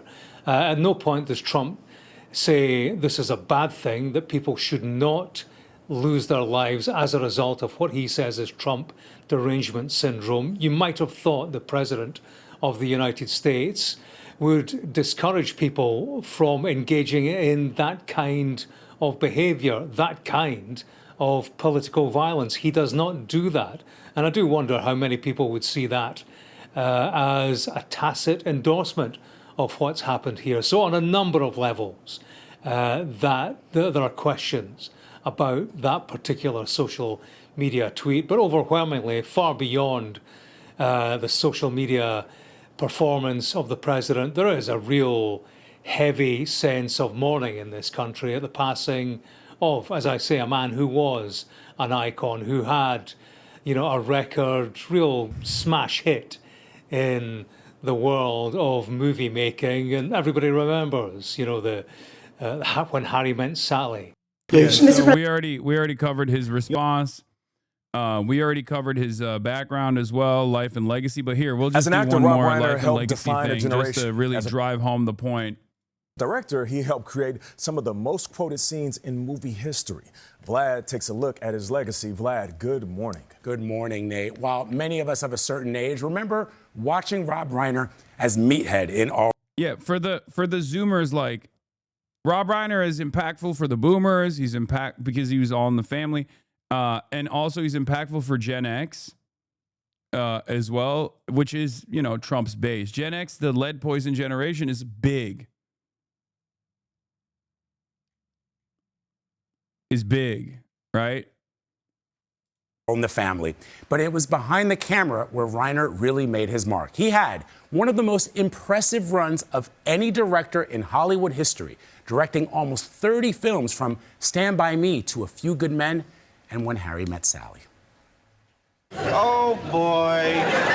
It was a breakthrough role that set the stage for one of Hollywood's most indelible careers. For 8 seasons, Rob Reiner was bleeding heart liberal Michael Stivic in the 1970s CBS sitcom All in the Family. He routinely butted heads with his staunch conservative father-in-law, Archie Bunker. You are a meathead. After All in the Family wrapped up, he went behind the camera, beginning a decades-long run as a director across multiple genres that remains almost unmatched. This is Spinal Tap was his first feature. Most of the 11 and then amps go up to 10. Exactly. Does that mean it's louder? Is it any louder? Well, it's one louder, isn't it? The mockumentary about a heavy metal British band would find its way into the lexicon for generations to come. No good. My dad said it, I'm no good. In October, he told 60 Minutes 1986's coming-of-age story, Stand By Me, was based on his relationship with his father, legendary TV comedy writer Carl Reiner.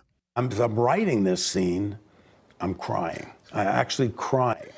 When I was making it, I knew that he loved me, and he did understand me, but as a little boy, that's what I felt.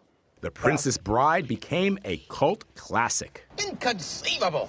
And When Harry Met Sally set the template for just about every romantic comedy that followed. Oh. With Reiner's mom delivering a punchline for the ages. I'll have what she's having. The military tribunal thriller and drama A Few Good Men earned him his first and only Oscar nomination. You can't handle the truth. Off the screen, Reiner... Like, think about how many iconic lines that are a normal part of like people's day-to-day that have come from his movies, dude. Was also an activist, championing marriage equality, anti-tobacco efforts, and environmental causes. Reiner's latest act was a return to what launched him with Spinal Tap 2. He said decades-long success is no sure thing. All the films I've made, I never know what's going to work, what's going to... I try to get something I like. And if I like it, then I say, well, at least I like it. Somebody... Did he write these, or is he just a guy who takes all the credit after doing basically none of the work? Brother, what the fuck? Sounds like he was a good-for-nothing lib. Otherwise, they wouldn't be talking about him on TV. Bro, you have to literally just crank whatever is going on in your brain down, okay? You got to crank the woke meter down. You have to dial it back. Because this is just a demonstration of mental illness. Okay, calm down, dude. Are you okay? Like, I'm not even saying you gotta praise him and shit, but god damn, dude, you've maxed out on the woke. You've dialed it up to 11. You gotta fucking tune it down. No, I'm not, lol. Okay, you're absolutely right. You're totally right. Just take it down to like a 4 or a 5 right now, at least for this segment.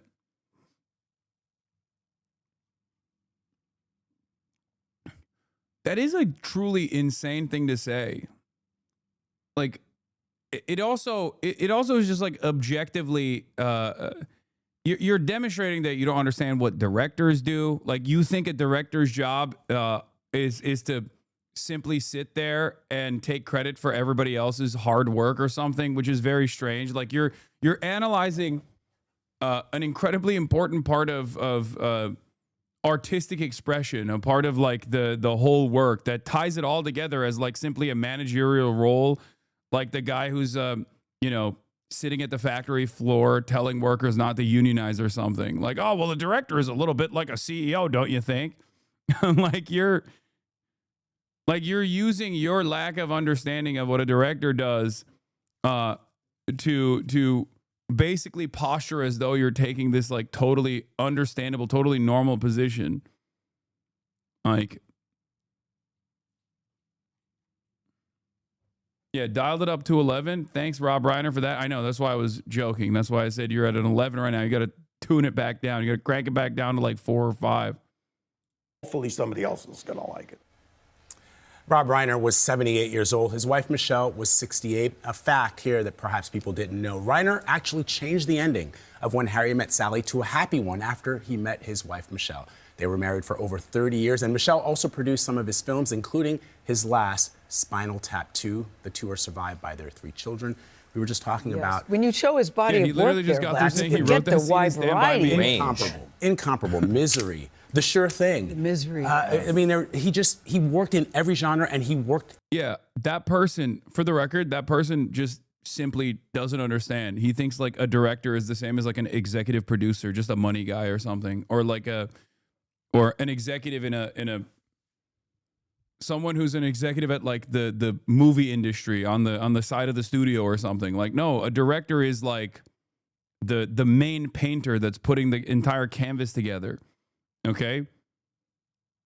Regardless of their personal politics, like a director plays a massive role in every aspect of movie production. In every genre as a master. And so when this news hit, I mean, I remember as a child watching Michael Stivic and feeling something even then. Of course, his body of work will live on forever.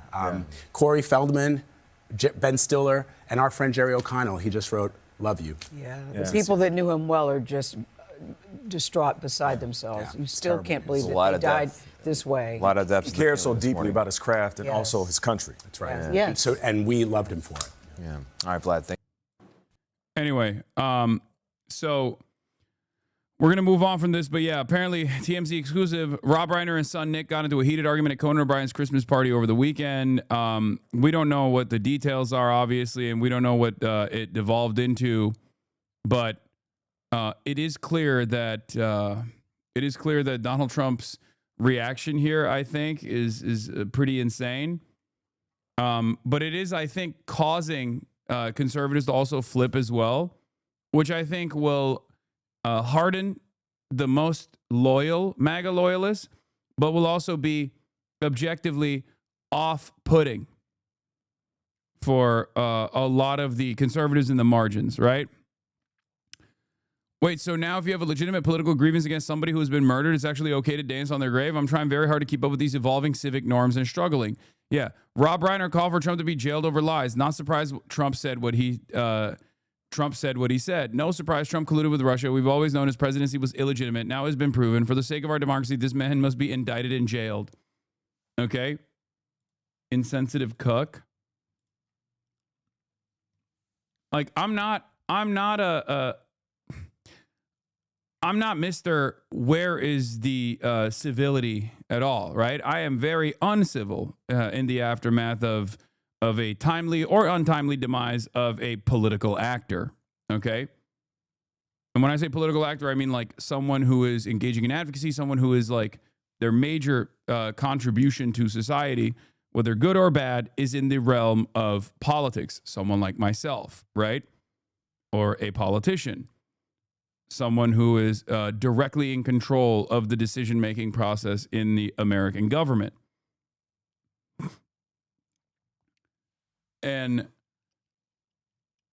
even then, I feel like, while I don't personally care in general, like in my own personal worldview, I don't think this is like, what Trump is doing is that far-fetched from what Trump does on a daily basis, but I don't think I am the norm here.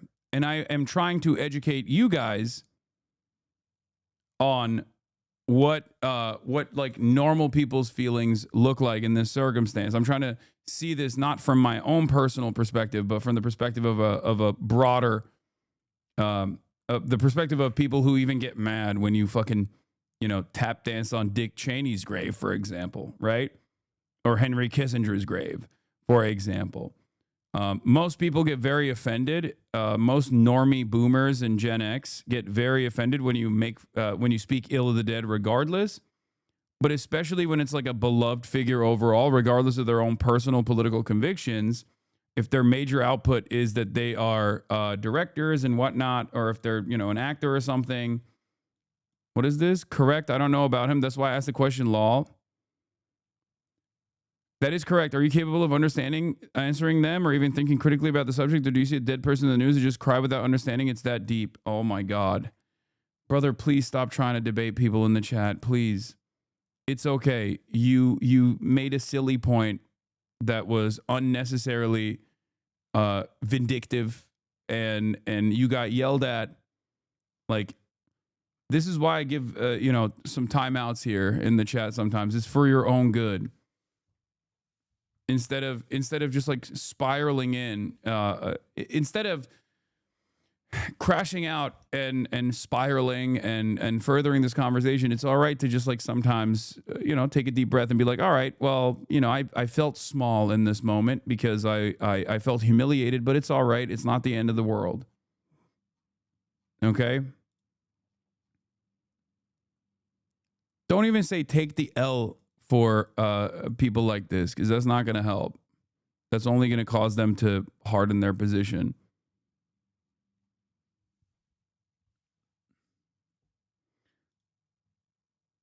It's fun. Sorry. Okay, I'm going to give you a day off. All right? It's going to be all right. I still love you, chatter. I'll see you tomorrow. Okay?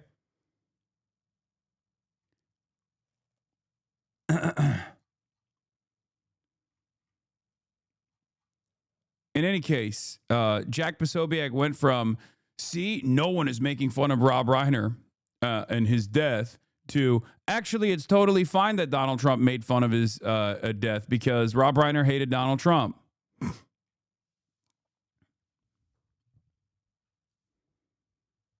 All right?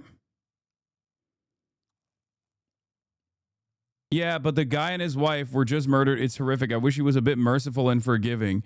Like, you got Project Veritas people. Project Veritas people in Jack Posobiec's replies being like, hey, maybe Donald Trump should have been a little bit more chill about this gruesome double homicide by knife. Okay? Like, he does hold a grudge. I wouldn't have done it, but I have not had the things done or said about me that he has had to deal with. I can't say I agree with it, but I understand. These are people who are bargaining and trying to cope. Okay?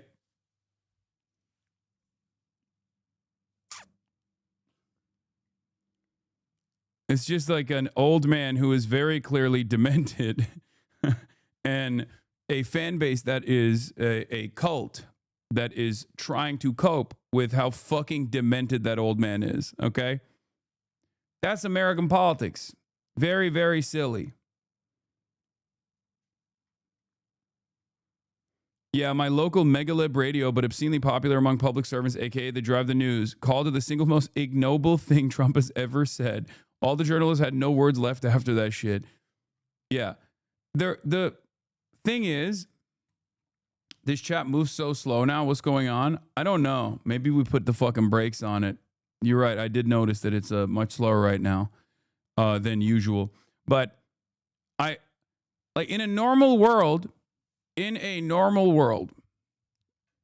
obviously the worst aspect of the Trump presidency would be matched by his legislative agenda. But unfortunately, a lot of people don't fucking give a shit about that.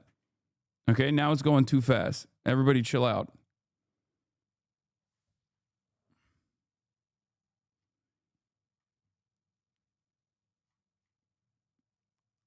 All right. Speaking of insanity, we are going to talk once again about Brown University. Okay? Brown University is in the news because there was a shooting that took place, a school shooting that took place at Brown University a couple days ago. Yeah, it's botted. That's why the number of chatters and the number that is up here on the screen is damn near identical. 29,000 chatters, 32,000 live viewers. I know your favorite content creator has to deal with botting allegations, but even your favorite content creator who despises me, no matter who it is, has actually openly admitted that I'm one of the only top content creators that has had an infallible track record when it comes to not botting.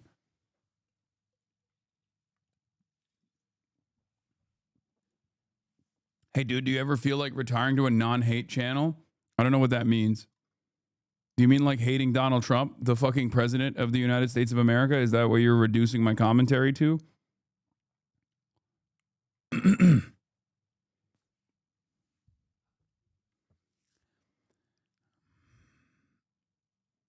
Honestly, I'm always surprised by the amount of people that walk up to you during IRLs. Why? In the normal world, a lot of people in the real world, people that go outside, people that have jobs, people that have friends, people that socialize with one another are not as invested in the narratives led by mostly extremely online weirdos invested in slop. It's a totally separate reality. All right. Overnight, a stunning turn of events. The suspect still at large as authorities in Rhode Island admit they are releasing the person of interest in the horrific mass shooting at Brown University, which left 2 dead and 9 injured. Sometimes you head in one direction and then you have to regroup and go in another. And that's exactly what has happened over the last 24 hours or so. In the early hours of Sunday morning, the FBI and local law enforcement announced they had detained a person of interest at this Hampton Inn about 20 miles away from campus. I see all the cop cars and FBI marshals down in the lobby, and I'm like, this isn't right. But now authorities say after examining the evidence further, the investigation has shifted directions. I think it's fair to say that there is no basis to consider him a person of interest. So that's why he's being released. Still, authorities say this video does show a person they are looking for and are asking the public to scour their own photos and videos from the scene. There just weren't a lot of cameras in that Brown building. We're not holding back video that we think would be useful. The chaos unfolding during final exams just after 4 p.m. Saturday, when alerts of an active... I genuinely don't understand how the fuck they let this guy get away. Like, they found a different person of interest and then they released them. And I cannot comprehend how this took place, especially in this day and age. I do not understand how they can be this incompetent.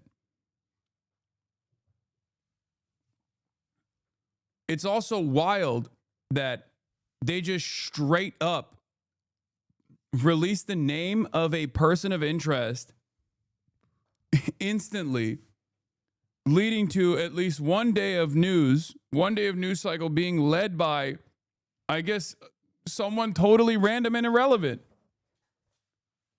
What the fuck is happening?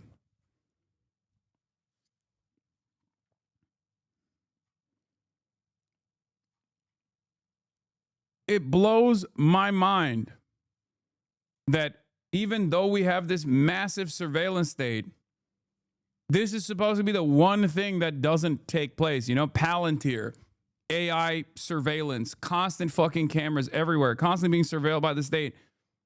And you just let this shit slide? Like, what are we doing? The shooter on the Ivy League campus first went out. 2 victims, 1 shot in the back, 1 shot in the shoulder. Students barricading themselves inside classrooms, hiding underneath desks, crouched in fear. It was a good thing you didn't do a deep dive on that random dude. Yeah, I didn't because dude, the reason why I didn't do a deep dive on the random dude when the name was released is because I now have to change what I consider to be like a firm, verifiable truth coming from official organs of the state. Back in the day, if the police or the authorities released the name, usually they would say this is a person of interest, but we've elevated it to a suspect. There's an investigation going on or something like that. Nowadays, even with like the way that the FBI works, it's so fucking incompetent that just like with the West Virginia governor revealing that both of the National Guard's members were slain in the shooting that took place near the White House, I was like, let's just hold off on that real quick. It's more important now than ever before to not actually cover breaking news without some serious scrutiny. Okay? Heart-pounding video showing the moments police officers entered a room where a number of students were sheltering in place. Providence Police! Hands! Hands up, hands! Obviously, there's something going on. We're here to help you. Just listen to what we have to say, okay? All right, breathe. Anybody hurt? Police say the gunman fired more than 40 rounds from a 9mm handgun inside a classroom. I heard the gunshots right around the corner, and then looking out the window, I could just I saw the victims' bodies, and it was really frightening. Joseph Aduro, who is graduating this month, was leading a study. Bro, it is fucking insane that in this day and age in the United States of America, you can be double victimized. You can be a survivor of a school shooting. There was a survivor from Parkland that was shot in Parkland that went to fucking Brown University and had to sit through another school shooting. That is crazy. There were 2 students, actually. But there was one that was literally shot. Like, what are we fucking doing, man? Study group of about 60 students inside a lecture hall when the shooter walked in. Right after he mumbled whatever he said, that he just started shooting right away. There was no hesitation. Yeah, same thing happened in Michigan State too. There was a person who survived another school shooting only to be in another school shooting again. Made eye contact with him. What did your mind tell you in terms of what was happening in that moment? Immediately when I saw him, I saw a gun. The gun was so big and long that I genuinely thought okay, this is the end of the road for me. So I texted my entire family. I said, I love you all. I love you all. There's an active shooter. Please pray. And then I texted my parents, oh my goodness, he's in the room. God, I'm so scared. Oduro says he held on to one student who was shot twice in her leg, comforting her. I gave her my hand to squeeze it as hard as she could. I said, put all your pain on me because I could take it. She was squeezing your hand. Yeah. And Oduro tells me he actually helped carry that student to a police car so she could be rushed to a hospital. Brown University has canceled all remaining classes and finals for the semester, and now the manhunt for a suspect is back on.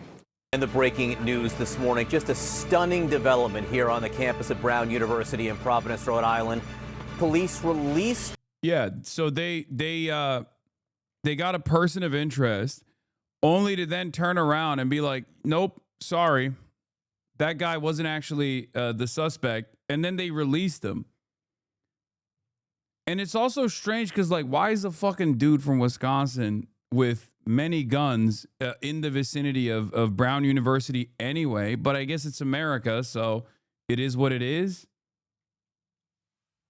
I don't even understand. I don't even understand what the fuck is happening at this point. These are the types of things that are supposed to not happen, okay? This is just not supposed to happen in any competent country, right?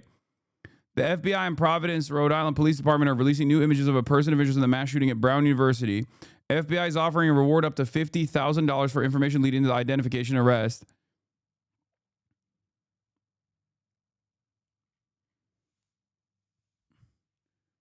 They also don't actually pay those payouts, famously.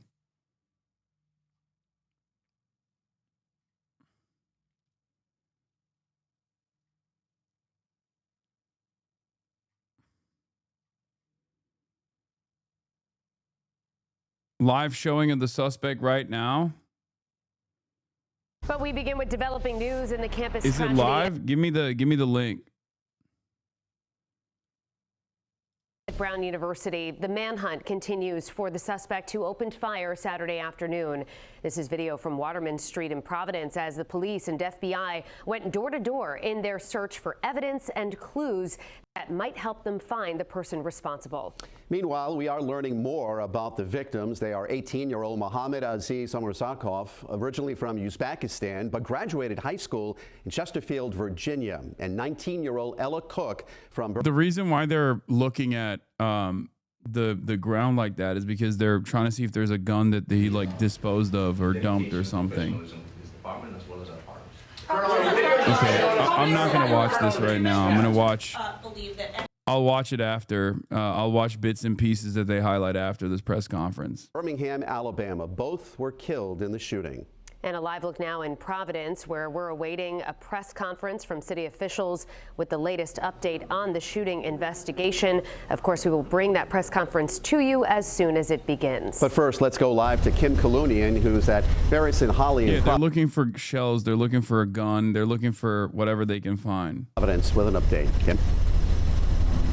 Yeah, Mike and Shannon, it's been just over 48 hours since that deadly shooting here on the campus of Brown University inside this building here behind us. And of course, we have a lot to cover as that investigation continues tonight. As we know, a suspect is still not in custody. And I want to get back to that video that we just received earlier this afternoon, this second clip of surveillance video showing who police describe as a person of interest. Now, they released this video earlier this afternoon showing this person of interest walking down Waterman Street in Providence on Saturday. Now, this video was taken less than a block from where we're standing right now. Bro, this is literally the same as like, what the fuck's going on? This reminds me of the Tyler Robinson situation, right? The alleged shooter at Charlie Kirk. Like how the fuck? What the hell is going on these campuses, man? Like, what is going on with the tools that these guys have at their disposal? Are all the resources just diverted to ICE? Is that what it is? Is that what's happening? Is Kash Patel like, no, sorry, we have to focus on doing dragnets in brown communities? Is that what it is? Can we bring fucking woke back, dude? What the fuck?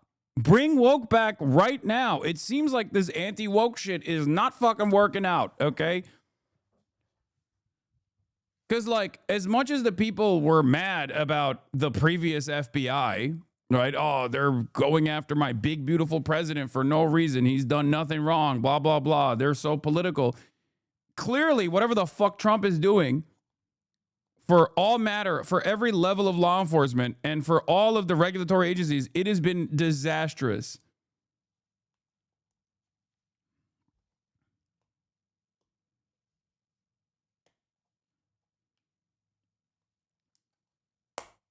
At least back in the day when someone did a mass shooting or whatever, there was like a adequate response, you know? Obviously there were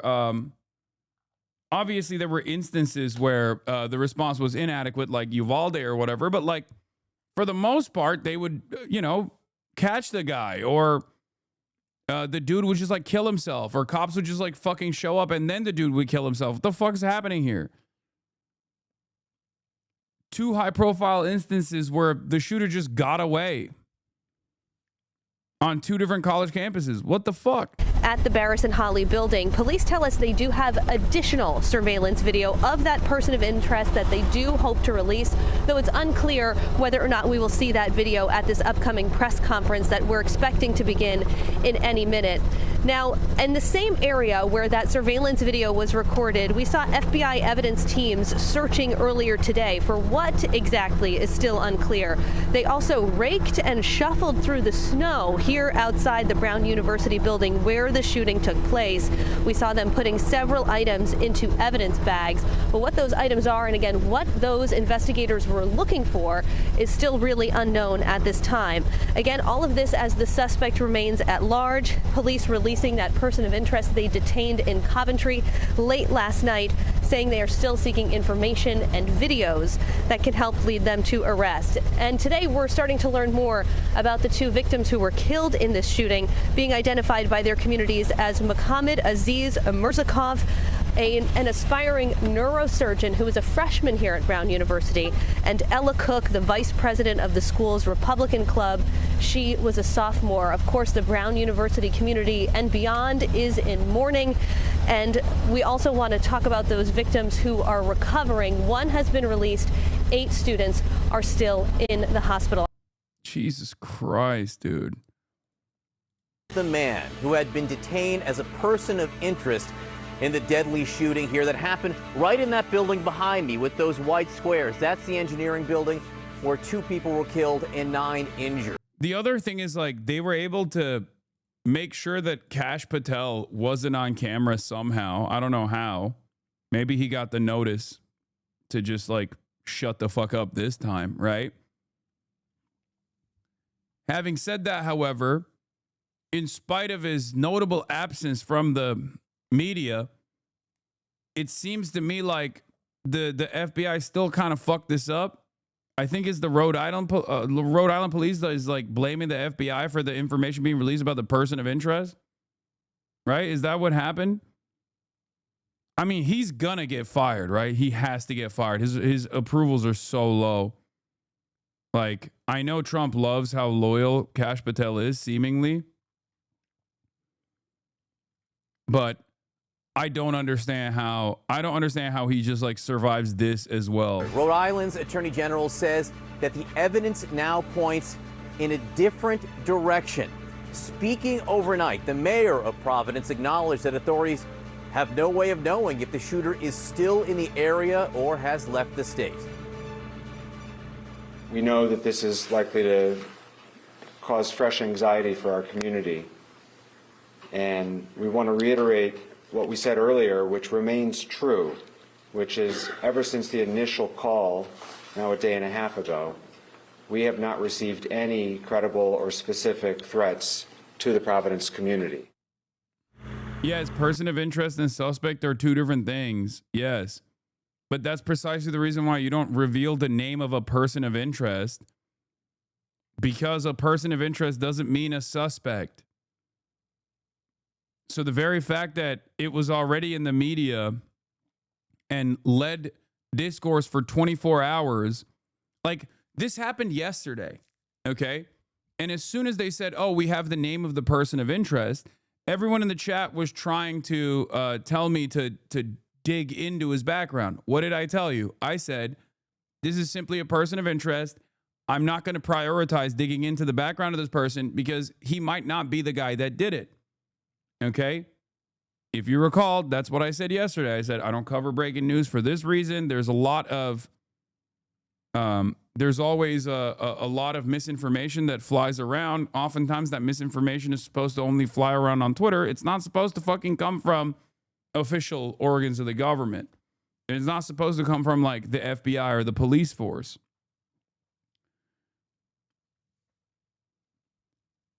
And it turns out later that night, after I had gone offline, they released the person of interest. And we don't even know if he's still actually the suspect, for the record. But it seems like they released him because there's not enough evidence to tie him to this crime. He probably had a fucking solid alibi or something. I still don't even trust the government at this point. I don't trust the police force at this point to conduct a proper investigation. So it could very well still be that person, right?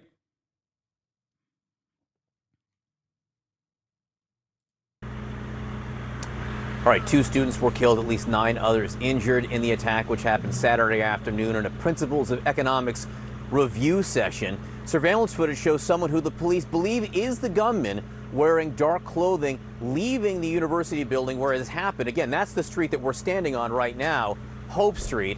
CNN's Brian Todd is here with me with this breaking news, which just so radically changes the situation here at Brown this morning. Brian, what are you learning? It is extraordinary, John, this turn of events where this person of interest, by the way, regarding whom they had gathered a lot of evidence. We were there all day yesterday at that hotel in Coventry when they were processing evidence for that person, now is released. You know, the decision as to why they released it, the police chief, Oscar Perez, did speak about that. Here is some of what the police chief said about basically how they came to this decision last night. This was a very complex investigation, and it still is. So in a sense, we followed on a lead, and we followed on a specific lead, but we were able to examine every single evidence that led us to this individual. And at that point, that's how investigations work. Investigations will tell us whether something is valid or not, whether something needs to be ruled out. It's not a mistake. It's just how investigations work. And a couple of extraordinary things here, John. Number one, the mayor, Brent Smiley, saying last night they have no way of knowing whether the gunman is in the community or even in the state. And yet they're saying that there is no credible or no immediate threat to the community, and there's no need for a lockdown or no need for a shelter in place. Those two things. What the fuck does that? Okay, so where is the guy then? hey, I know that there was an active shooting that took place and the shooter literally got away, but you don't need to worry. Don't worry about it. It's America after all, you know? A mass shooting can happen at any given moment anywhere, so it's just the normal it's the normal state of panic that you should have going to the fucking grocery store on any other day. Relax. What's the big deal? It's just one little shooting, okay? He didn't even kill 3. He killed 2. Technically, it's not even a mass shooting, okay? That's just how it goes. Police operate on Metal Gear Solid rules. Condition has returned to green. Yeah, they're like NPCs. They found bodies, but then, after a state of panic, they went back to their regular routes. They forgot about it. This may seem kind of incongruous here as this investigation continues. So we have to dig on this. I'm sorry. The shooter left my cone of sight. Must have been the wind-ass cops. Is there any indication of where this gunman may be? It's extraordinary that they're saying they have no way of knowing whether this person is in the state or not. I think another question that we have to kind of dig on here that they're not giving a lot of answers to is the surveillance footage. Is there any more than that one piece of footage of the guy going around the corner? They did say there was very little or no footage from inside the building from that moment. So we have to kind of figure out, or hopefully the authorities will give us some clues as to whether there's more surveillance footage. We just don't know what they have at this point or where they even begin. One thing that is a stupid statement, but Rhode Island never ever gets mass shootings like ever. This is our second one in our entire history. The other one had no deaths, but still, I don't know what the fuck they're doing, acting like it's super safe. We should make clear, they never publicly stated the name of this person of interest. This was something that was developed by CNN and other outlets via sources from inside there. But they were careful throughout the day about releasing information, but it turned out they just don't feel like they had the right guy. Brian Todd, great reporting on this. Obviously, a lot more to do. Thank you very much. With us now, CNN law enforcement. Did they even find the gun? I don't think so. I don't know. I have no idea. There's the reports saying he drove his car to the paint shop and the police lost all stars after. Jonathan Wackrow. Jonathan, great to see you this morning. Let's start with where we are and where we're going. Which is extra crazy. Like, I don't know what kind of gun he used, but like, how the fuck did he? I mean, one of the direct witnesses, one of the victims, said he had a long barrel AR-15 style rifle. But he could have been wrong. They're saying it's a 9mm pistol, but one of the victims, the kid, one of the students who is supposed to be graduating, we just heard him say, guys, I know that it could have been an AR pistol that was that had customizations. It could have been a 9mm handgun or a pistol that had customizations to make it look like a fucking long barrel rifle. Okay. But that is what one of the witnesses said. Okay. You can have a 9mm AR.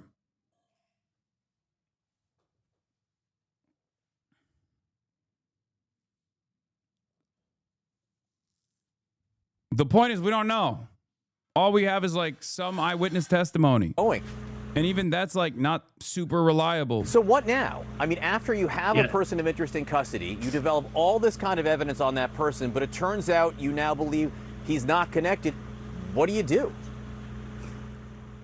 Yeah, well, John, listen to that sigh of relief that authorities had announced when they stated that they had a person of interest in custody has really been replaced by this sobering reset in the entire investigation. And the reality is it brings investigators back to square one. They have no suspect in custody, and really they're not even intimating that they have somebody that they're even looking at. And the challenge is that as time goes on, this investigation gets significantly harder. So this is a really hard reset, going back to almost square one, where they have to go back and reassess every single lead that they had, right in the aftermath of the shooting, going back to reassessing all of the ballistic evidence, all of the digital leads, to the point that Brian Todd was making just a moment ago. They have to go back through that surveillance video and dig deeper. They have to dig deeper into the neighborhood, into the community, and anything that will give us a better image of who this suspect potentially. Yeah, yesterday when people were trying to dig information about Benjamin Erickson's background or the suspected person of interest background, but we don't have any we don't have any evidence right now that this person actually did it. This is just all speculation at this point. So I'm not going to dive into the background of some like random person potentially until officials confirm that this was the person, right? If they elevate this person from person of interest to suspect, then we can dig into the background. Breathe a little easier.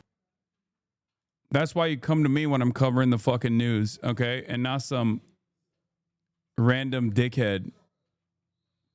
Is and where they're going. So and even I might still get things wrong. So you should scrutinize what I'm doing as well.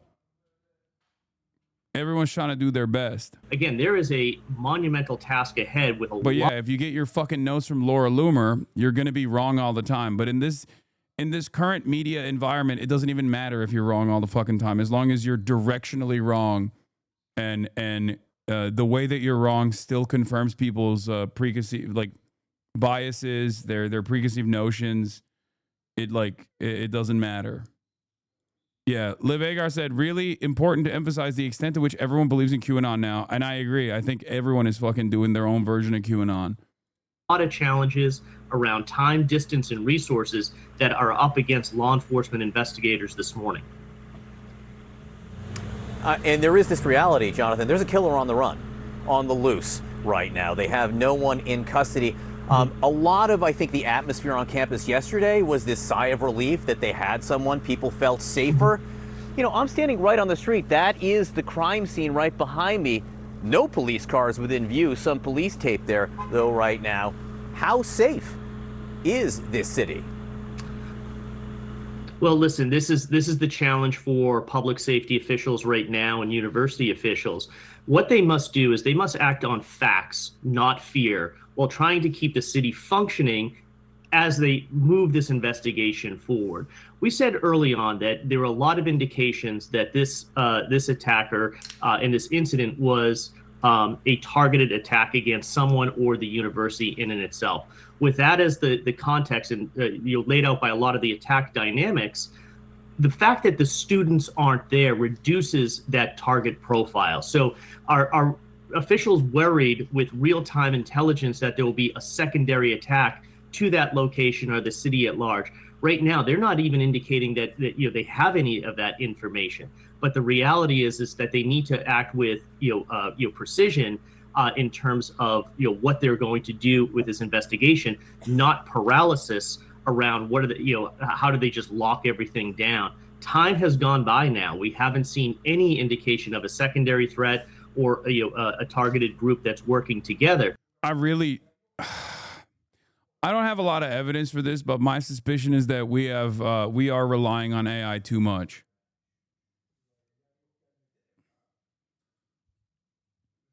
I think that's I think our agencies, like law enforcement agencies and shit, are straight up demonstrating cognitive offloading and an over-reliance on artificial intelligence. And it's not the best. Not the best idea. Because AI is supposed to be utilized by the likes of United Healthcare to deny people coverage. It's supposed to not work perfectly. It's a way to abdicate and reduce the responsibility of people, real human beings that are doing the denial of care in a much more expedient manner.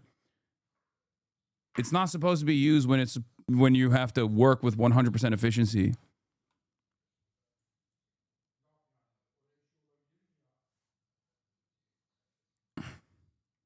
If that makes sense. But then again, I don't know. And we won't find out until many, many years down the line, or we might not find out at all, as a matter of fact. So with that in mind, investigators really have to move quickly through all of the evidence that they do have to ensure that they identify a suspect and bring that suspect into custody quickly. The authorities said they had no idea if the person was in the city or even in the state. At this point, planning purposes, that's our 36 hours after the Thank you all incident, very how much. far afield could this suspect be? Again, immediately the shooter created that time and distance by evading police in the moments after the attack. And so the challenge for law enforcement is they allowed for potentially physical evidence to degrade. You look at digital signals will also go cold.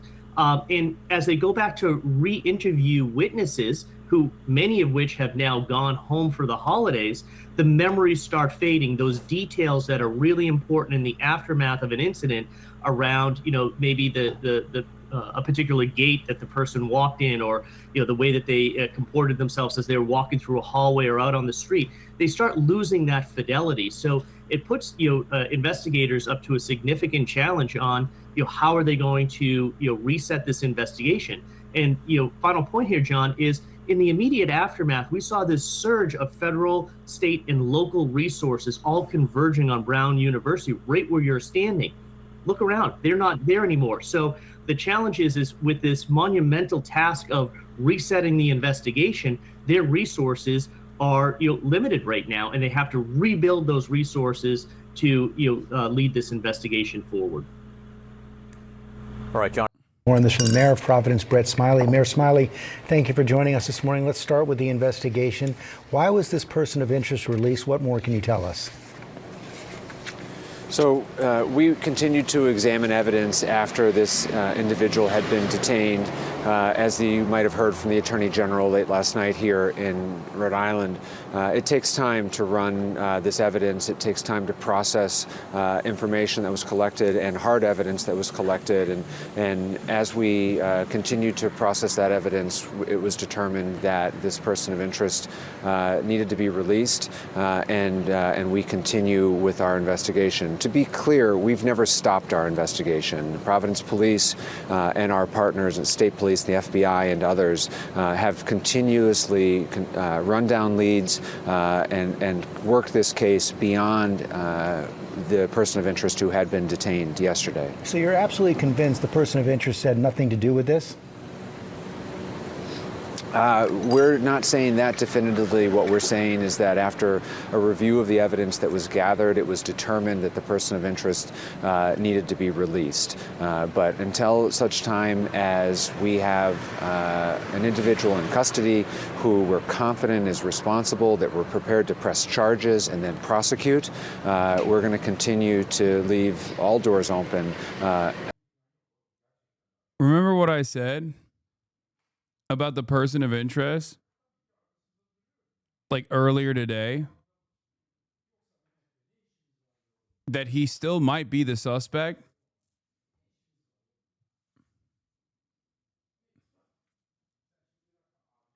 Yeah, 15 minutes ago. That could still very well be the case, okay? It doesn't look like it. It doesn't look like it from the videos that they've released so far. But I don't know what this bump is. This bump could be his belly, or it could be like a bag that he had inside of his jacket that was carrying like ammunition potentially, or he could be MPreg, Could be his vest, but a vest wouldn't dangle this low, I don't think. Or it could be just fat.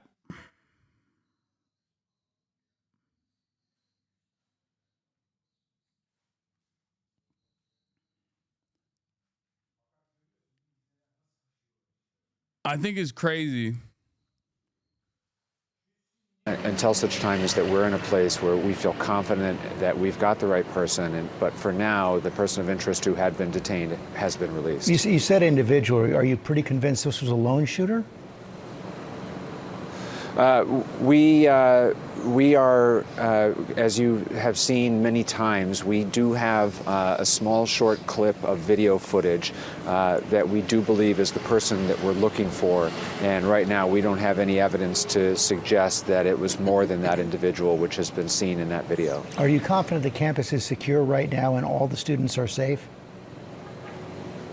We have an enhanced police presence both on campus and throughout the city of Providence today to provide that confidence and assurance to not just the students on campus, but all the residents in my city.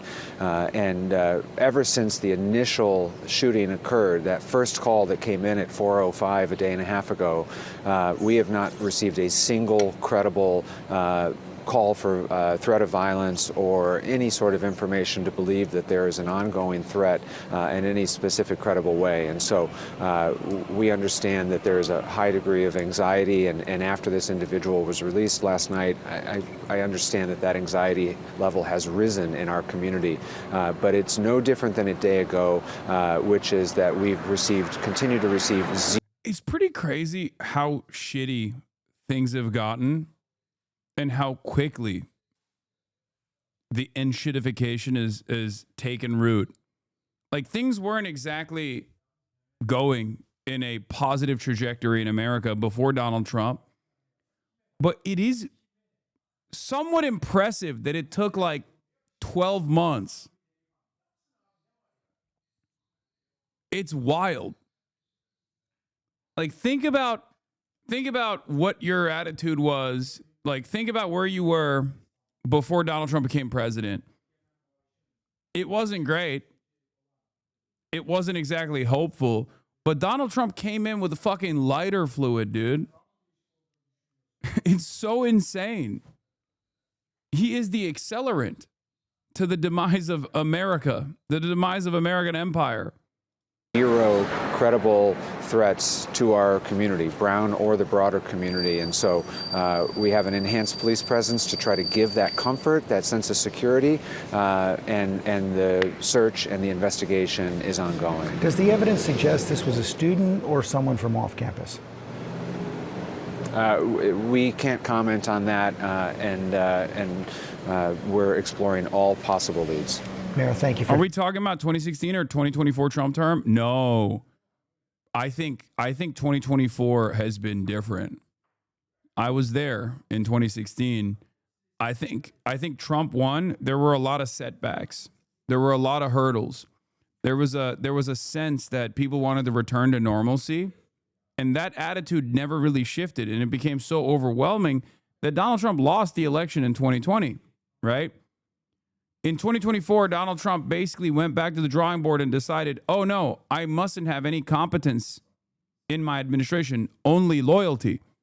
And when you place a higher value on loyalty over competence, and also you have maximalist goals in terms of deregulation, in terms of destroying the regulatory apparatus, in terms of cutting jobs at the federal level, for example, and put people who are simply loyal but dullards in positions of power like Kash Patel and whatnot, this is what you arrive at. When you do dumbass chud DEI, okay, while simultaneously making it seem as though you're on a conquest to bring about meritocracy finally to America, to the American project, this is the response. This is the result. And it, I think, breaks people's confidence in the government. For all of the back and forth, for all of the discourse around the FBI's biases or whatever, I think there was still a degree of confidence that the average American had with these agencies. Okay? Even if they thought, oh, they're using the federal law enforcement in this sinister way against my big, beautiful president, Donald Trump, who should still be president, whatever. Like, there was still, when the FBI came out and released a statement, people were like, okay, we trust them. I don't think anybody trusts the FBI anymore. Because no matter what the FBI's political agenda might be, right, there was still a level of stability when it came down to, investigating crimes such as this.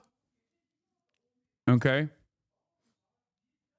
You keep saying meritocracy. I thought meritocracy meant educated people are in power. I'm so confused. No, I'm saying that they're lying about the abolition of DEI. Like they said that they were going to bring about a meritocratic process, claiming that the previous process did not actually hire the most competent people, but simply the blackest individuals or the brownest individuals on the virtue of their ethnicity or how gay they were or whatever. They were saying that the Democrats and the libs were doing DEI, right? Ironically enough, the only time where DEI has ever existed in this country, like DEI in the way that conservatives present it, is for white men. Like there has never been a moment in American history where DEI in the way that Republicans say is DEI, when people are elevated into positions without actually doing the work prior to get to that position. There's never been a moment in American history where that has worked in favor of like black and brown individuals. Okay? As a matter of fact, the reason why diversity, equity, and inclusion initiatives were implemented was to basically overcome those previous hurdles that black and brown individuals had to basically fight against so that they were not overlooked. Same principle behind affirmative action. And no, I'm not saying white women either, because no, it was specifically for white men for the longest time. Black, brown, men and women, and white women as well, were overlooked in the workplace and were not allowed to enter the workforce until, a couple decades ago.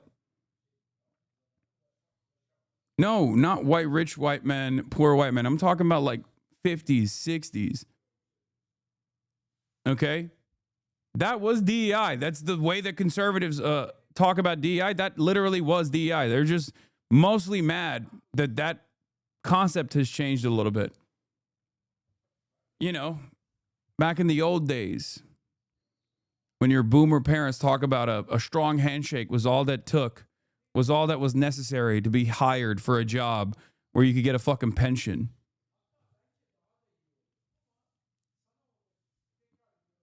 That was unironically what these guys were talking about when they talk about DEI. Okay?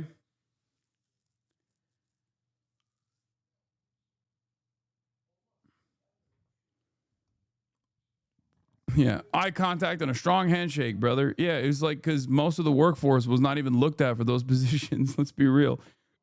In any case, conservatives did turn around and implement that principle now, claiming that it was an anti-DEI initiative, but by their own admission or by their own anger towards DEI, they're literally doing DEI for Trump loyalists. And this is the result. Kash Patel is the result of Trump DEI.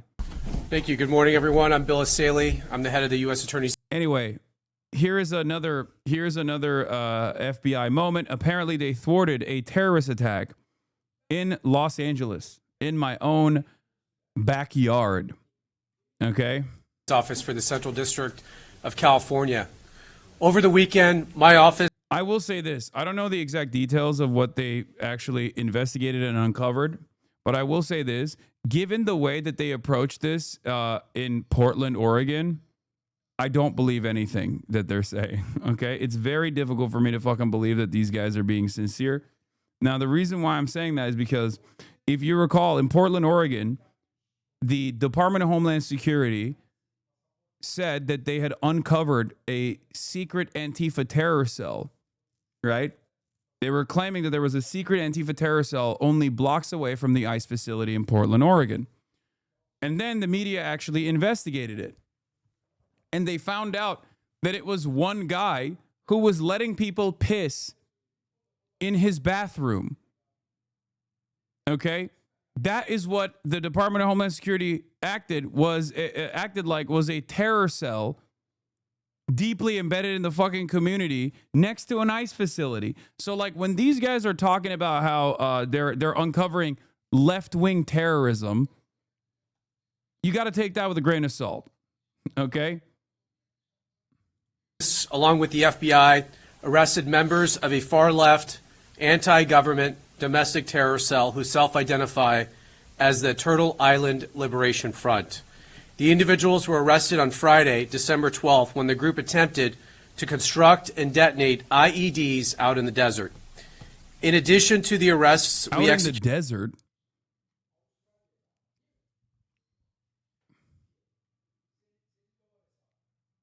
I'm sorry. Where out in the desert? Like 29 Palms? Or are they just talking about like a group of like a bunch of poly people were caught talking about how they're going to go out in the desert and light fireworks for New Year's Eve celebrations. Executed several search warrants throughout the nation. I want to thank our partners at the U.S. Attorney's Office for the Western District of Louisiana, U.S. Attorney Zach Keller, and the U.S. Attorney for the District of Massachusetts, Lee Foley, for providing valuable assistance over the weekend with a very complex and coordinated search warrants that were done. The charges we are announcing today stem from the defendants and their co-conspirators' detailed, coordinated plot to bomb multiple U.S. companies on New Year's Eve. Thankfully, that plot has now been foiled thanks to the hard work of the FBI and the Department of Justice. This investigation was initiated in part due to the September 2025. What is this? Why do you always send me fucking Instagram links, dude? What is this?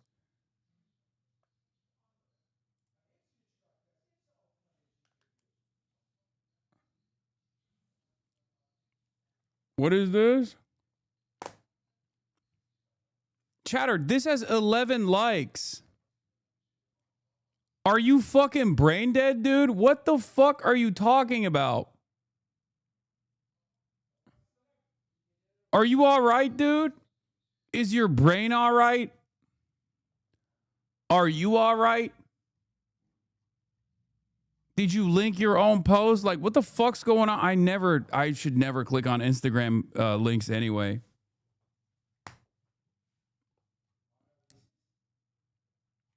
Ay, ay, ay.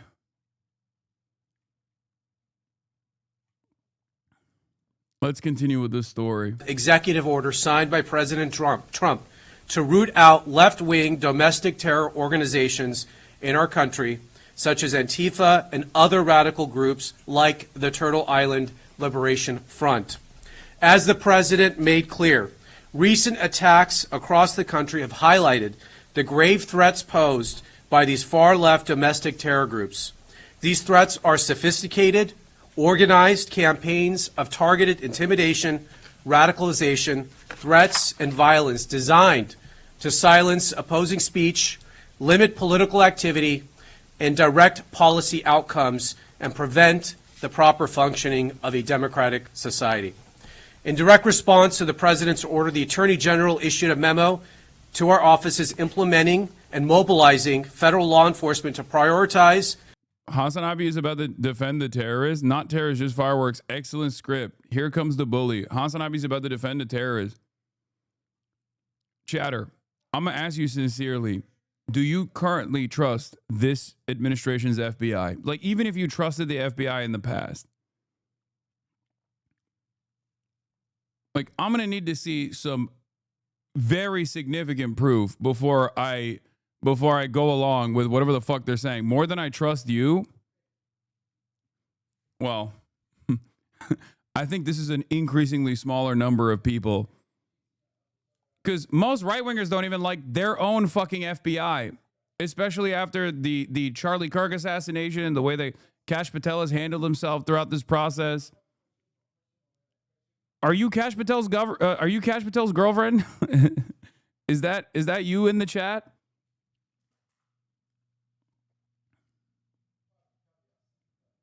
The DOJ criminal complaint cites a meeting of 5 co-conspirators of the bombing plot. At least 2 of the 5 were FBI.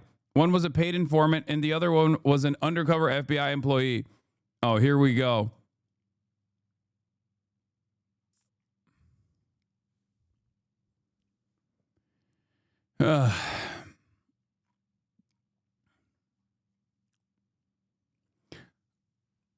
They already called out their shot from afar, where they said that they were going to uncover that they were going to start uncovering and targeting left-wing radicalism, left-wing violence, left-wing terror cells in the country. Okay? At a time when, even if you were to look at political violence, historically, in the last like 30, 40 years or so, the overwhelming majority of political violence has come from the right. Okay? So, of course, in the interest of justifying this extra scrutiny, in the interest of trying to find left-wing political terrorism or whatever, and act as though they have thwarted successfully instances of leftist violence before they started, they're going to do the same shit that they did to Muslims in general in the post 9/11 universe. I mean, there is plenty of evidence and plenty of failed, botched investigations in general where the FBI would go up and find like autistic Muslim teenagers on the internet and be like, hey, comrade, do you want to go really stick it to the man? Here's some Tenorite at this location, you know, engaging in the act of entrapment, greatly pushing people, and trying to persuade people to entrap them ultimately to get a pat on the back.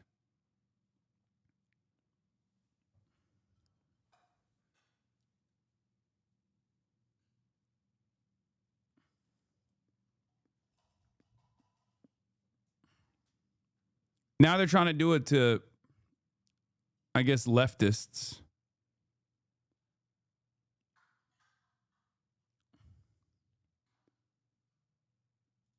And counter domestic terrorism and political violence investigations. As a result of those directives, we built this case.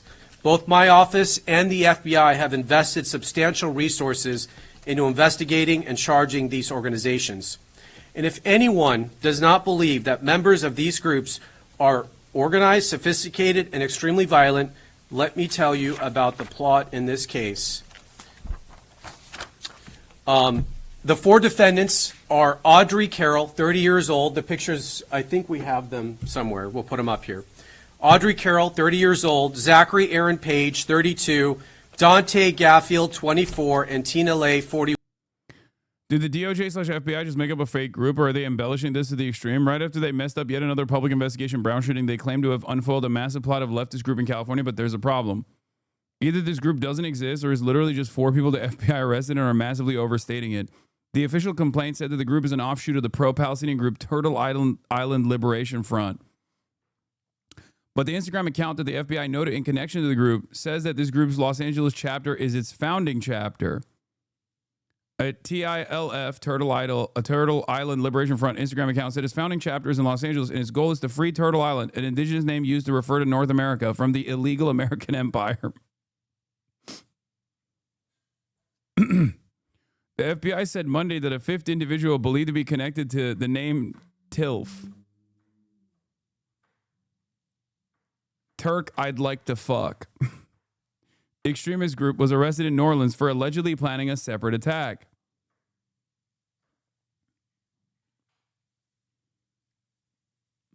Anyway, but the FBI also claims another individual was apprehended and thwarted in New Orleans as well as part of the same group. The Instagram account for Turtle Island Liberation Front is an empty account made in October that only shows a repost of their founding LA chapter. The LA account only goes back to the July of this year, and when you look at its following, you'll note that there are no other chapters, just the LA account following its other account.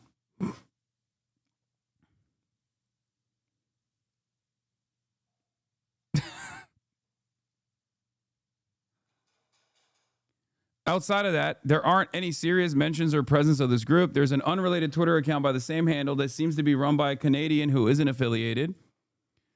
Turtle Island is the name used by some Aboriginal groups to refer to North America, but other than the FBI/DOJ mentioning Turtle Island Liberation Front and that Instagram account, the only other time the name pops up is in a fictional Reddit vexillology meme from 2021.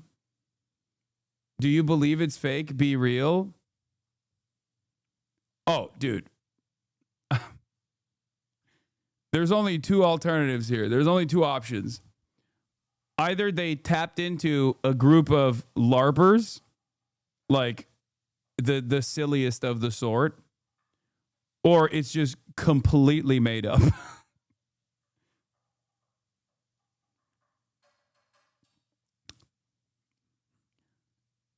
It then doesn't appear mentioned online again until 2023 in a mod for a video game called Hearts of Iron, a political military sim, where an alternative history mod called Twilight of the Anthropocene has on a tiny background group the same name. The mod is a satire. To put that game mod into perspective, it also lists Kim Jong-un and Richard Nixon as a part of the Californian corporatocracy under Curtis Yarvin, and lists Boris Johnson rising to be president of the United States. Oh my God. Omega autism. Omega political autism. After this, there seems to be no online references to any Turtle Island Liberation Front that aren't referencing the game meme until this year in July, when the group suddenly creates an Instagram account. Then in October, they create a matching Facebook. Their posts are things like resistance is glorious and peaceful protest will never be enough. And long rants that sound like a caricature of what MAGA thinks left-wing values are. It's gross calls to violence that have no place in legitimate political discourse. I'm so glad I fucking stamp out this kind of LARPy bullshit with regular fucking frequency, okay?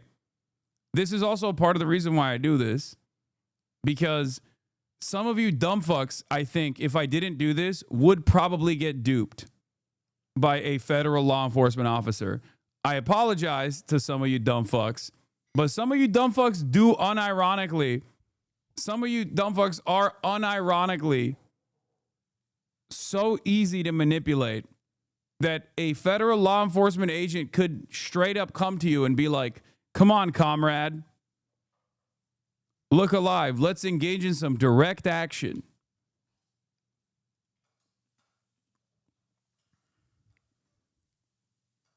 They make this bullshit national news while sweeping under the rug those two psychopaths who wanted to conquer a Haitian slave under the carpet. I don't even know what you're referencing.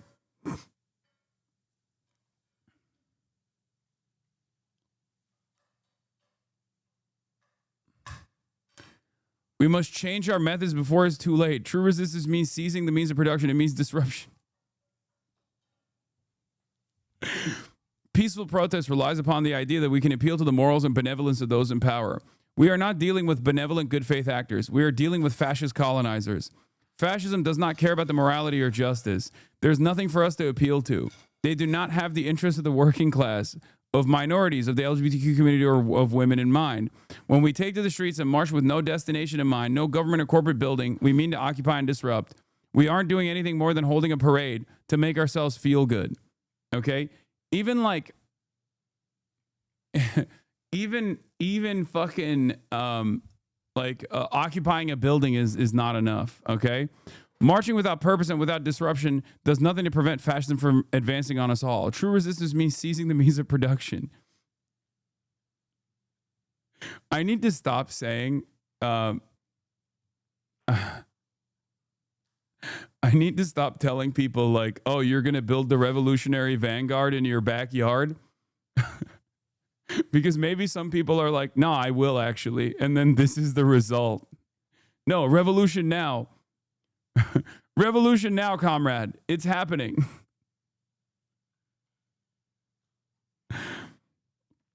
Don't wait for someone else to do something. Join in the fight now. We need all of us to make change actually happen. All across Turtle Island, tribal nations have been occupied for the last several countries, and our occupiers, the colonizer state known as America, is to this day enacting mass violence on the world. It is our job to stop them. We're in the belly of the beast, and we absolutely must destroy it from within for a better world, not only for ourselves, but for everyone affected by the brutal colonization project that is the... Okay, and then the rest of it, I don't know.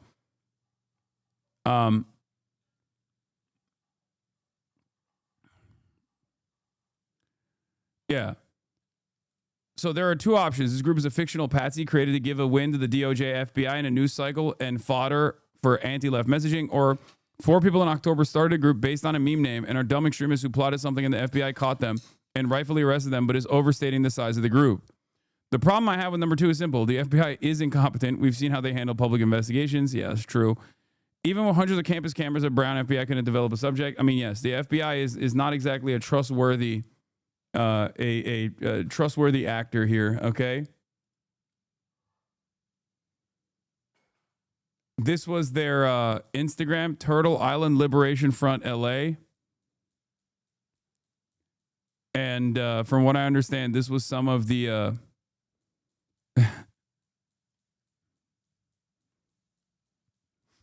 this was some of the stuff. Liberator, An American Catastrophe, Fascism. Death to ICE, Turtle Island Liberation Front. Death to America, Long Live Turtle Island and Palestine. Check their shoes. We can't see what their shoes look like.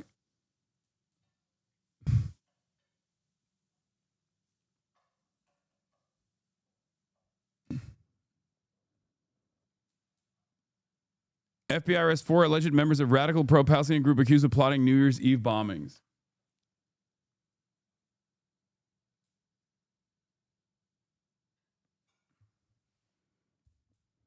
So it was 5 out of 5 FBI agents, not 2 out of 5. I don't know. You think one of these FBI agents unironically tried to get you on board with this, but was just insta banned? I mean, there's no, I don't think so.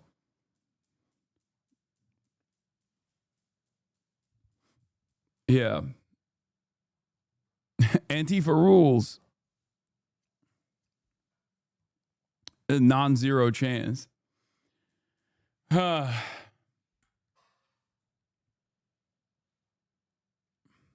FBI, 2 CIA, 1 ATF.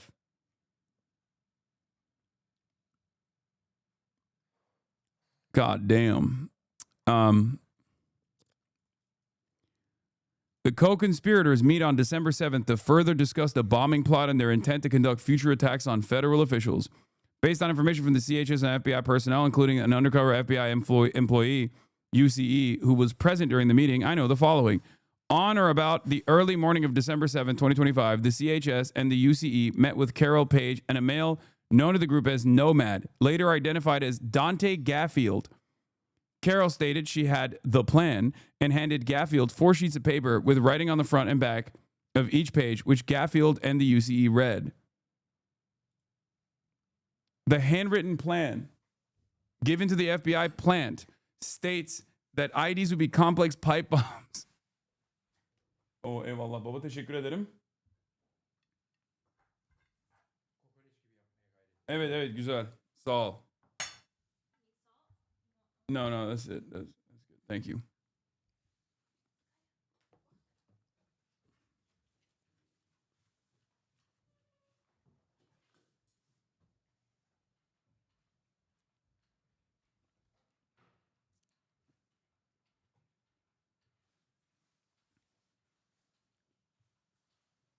They put it in writing and then handed the writing of the complex IEDs that they were going to build and use to liberate Turtle Island, comrade. And they handed it directly to the FBI informant. Yes, very considerate of them to do such a thing. Each from the Los Angeles area. Each is charged with conspiracy and possession of an unregistered destructive device in violation of Title 26, United States Code Section 5861D. We intend to file additional charges in the coming weeks as we finish reviewing the evidence.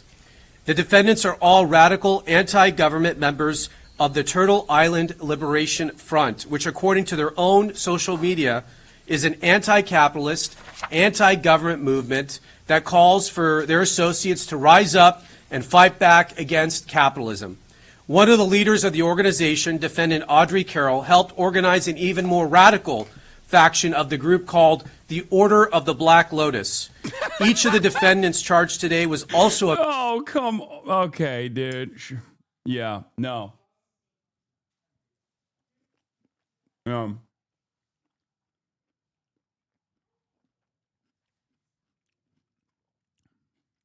Yeah, they This seems real to me. I shouldn't be making light of such a dangerous terrorist organization that a bunch of super terrorists that they uncovered the plot of. This is not just your average homegrown terrorist. This is a dangerous super terrorist.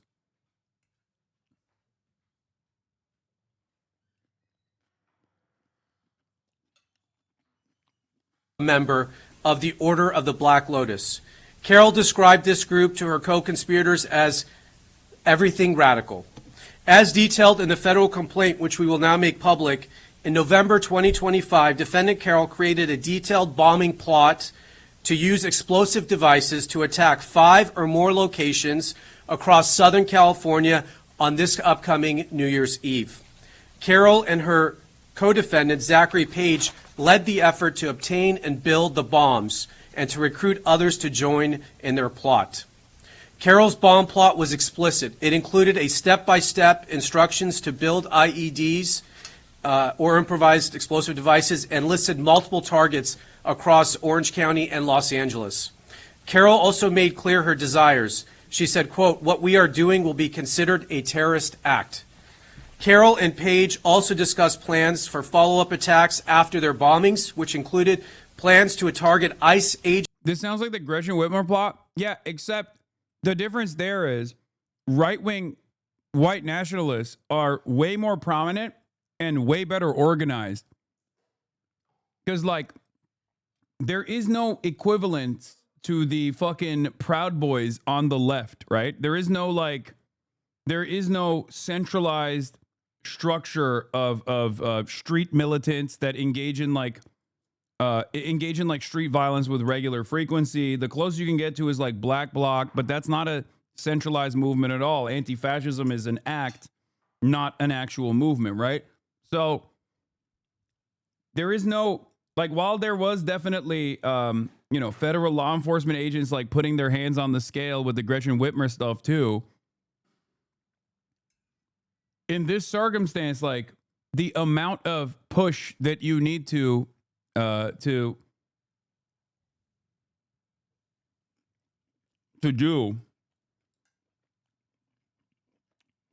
the amount of manipulation that you need to engage in is far more significant, in my opinion, because there's no real mobilization taking place of this sort on the left at all. It's just simply something that people say is happening, but it's usually not something that's happening at all, partially because there is no real, like, major organized left.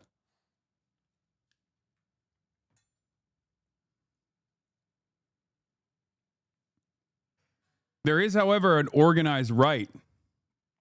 They're far more organized, down to more extremist elements, and far more willing to engage in acts of violence, and have engaged in acts of violence.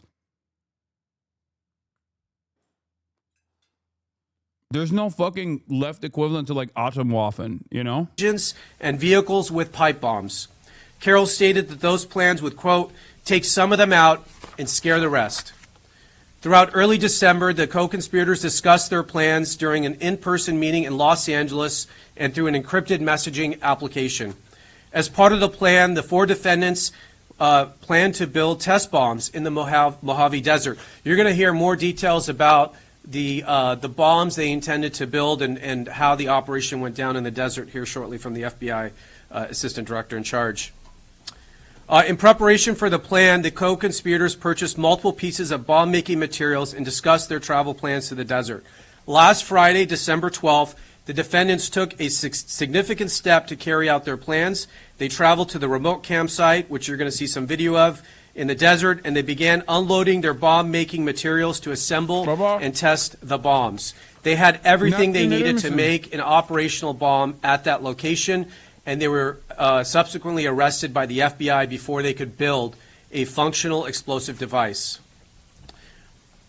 Shortly after the defendants were taken into custody, the FBI executed multiple search warrants, including at the defendants' Southern California residence and other locations throughout the country. I'll highlight some of the items found during those searches over the weekend.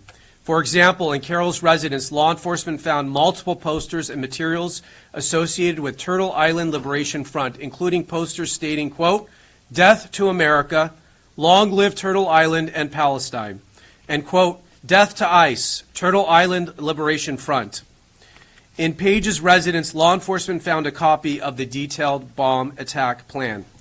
This case is another reminder about the dangers that radicalized Antifa-like groups pose to public safety and the rule of law.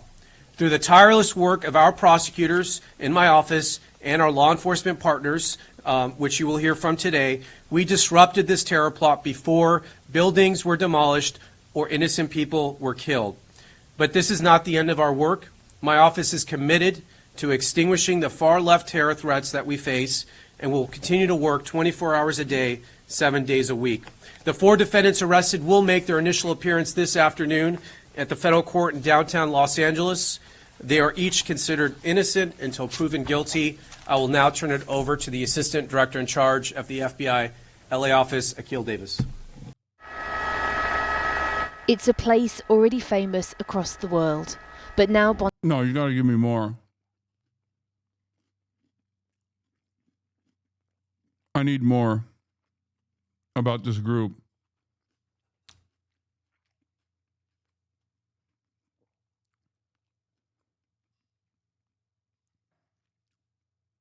Please. Black Lotus is a villain group in Avatar: The Last Airbender. Yeah. I need to see more from this very valid, very real, very legitimate revolutionary left militancy that they thwarted. Please tell me there's more video.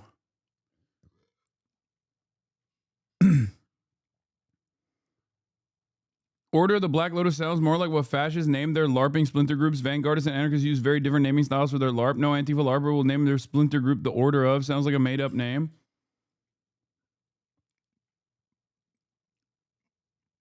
Now, of course, the reason why I suspect that they were like looking for anything they possibly could to make up a grand conspiracy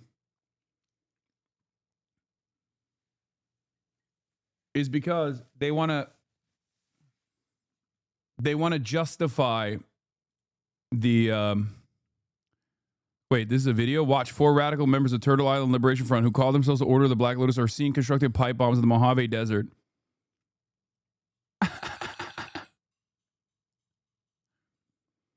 Accused ringleader Audrey Carroll told an FBI confidential human source at the time, "What we're doing will be considered a terrorist act."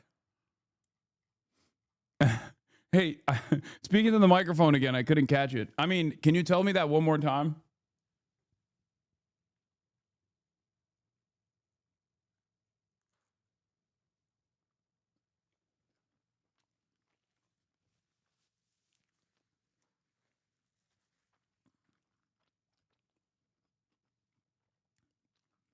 Now we know why they can't fucking stop school shooters or even catch them.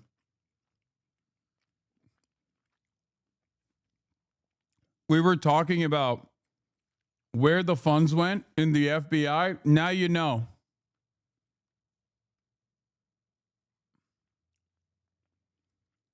Why would they go out to the desert to construct pipe bombs? That could be done in someone's basement. Yeah, but you can't get a fucking drone footage like this if you do it in someone's basement.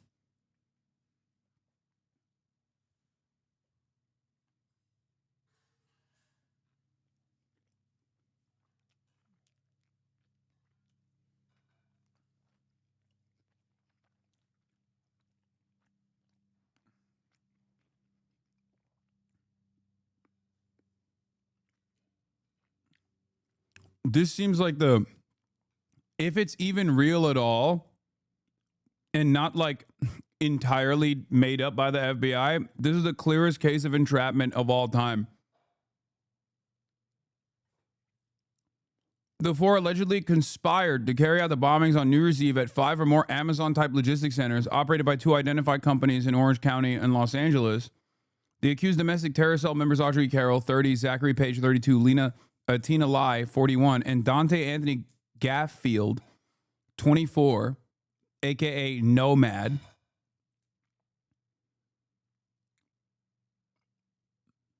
will make an initial appearance in a Los Angeles federal court Monday.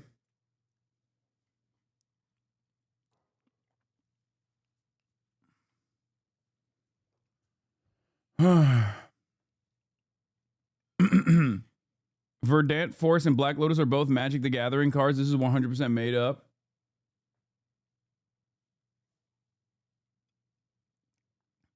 I mean, look, if there's one thing you can bank on, it's that this administration will fuck it up. No matter what. Which is precisely the reason why I have very, very little confidence. Even when they're more competent, they still always did rely on entrapment with regular frequency and failed to criminally charge or failed to convict people on stuff like this. And this is an extra incompetent administration, so who knows?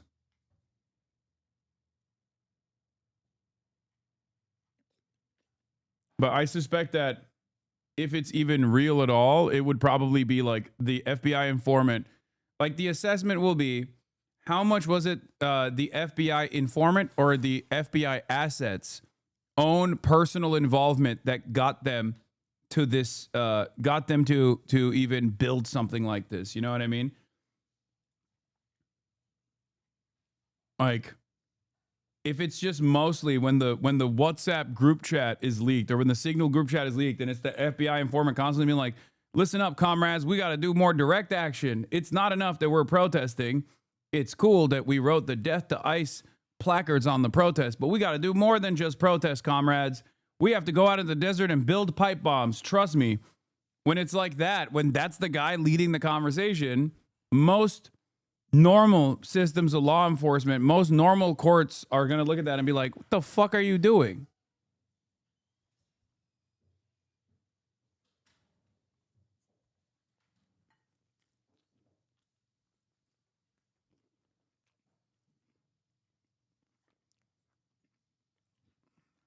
Anyway.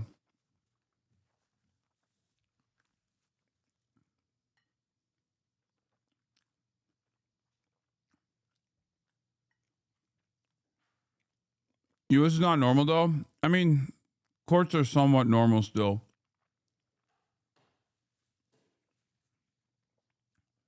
They haven't fully destroyed the court system yet.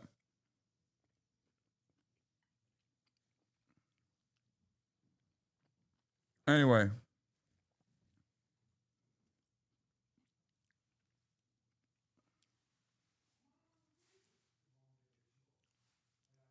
Let's talk about Bondi Beach, the timeline of the attack that killed 15. Bondi Beach has a new indelible legacy. The scene of a mass slaughter of Jewish people celebrating the first day of Hanukkah on Sunday. It was here in a fenced-off event on Sydney's iconic waterfront that a father and son shot into a crowd unable to escape. 15 people have been confirmed dead. The oldest is really fucked up. There's a dude who survived the Holocaust who died in Bondi Beach in Australia. Alexander Kleitman, an 87-year-old Holocaust survivor. Yeah, this guy. The youngest, a 10-year-old girl called Matilda. Pete Meager, a retired detective sergeant, was also killed, as well as London-born rabbi Eli Schlanger. At least 38 others, including 2 police officers, are being treated in hospital. Some are still fighting for their lives. It's kind of like, I don't know, it's fish in a barrel. Muslims and Nazis have a lot in common. They really are incompetent if they're the fascists you claim, but they let you leave the country and come back all the time. Yeah, dude. I like that in your mind, the entire population, the entire Muslim population of the planet is exactly the same as Nazis. And also you are demanding that this administration actually fucking prosecute me at the border, even though I'm a law-abiding, tax-paying American citizen. That's cool, man. Yeah, I wonder who's closer to the Nazis in that regard. Brother, you are literally a fucking Trump supporter. Your entire worldview is the modern, somehow even lamer version of what the Nazis believed.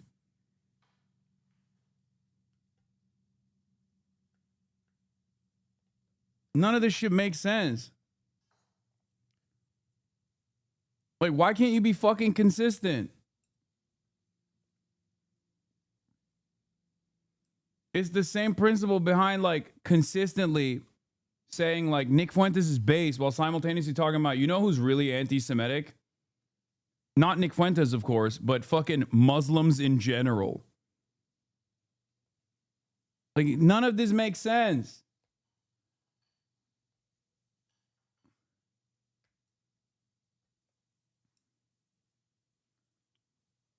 Yeah, speaking of Muslims, by the way, a Muslim dude that was on the scene was unarmed and actually thwarted the fucking shooter, one of the two shooters, and got shot at in the process.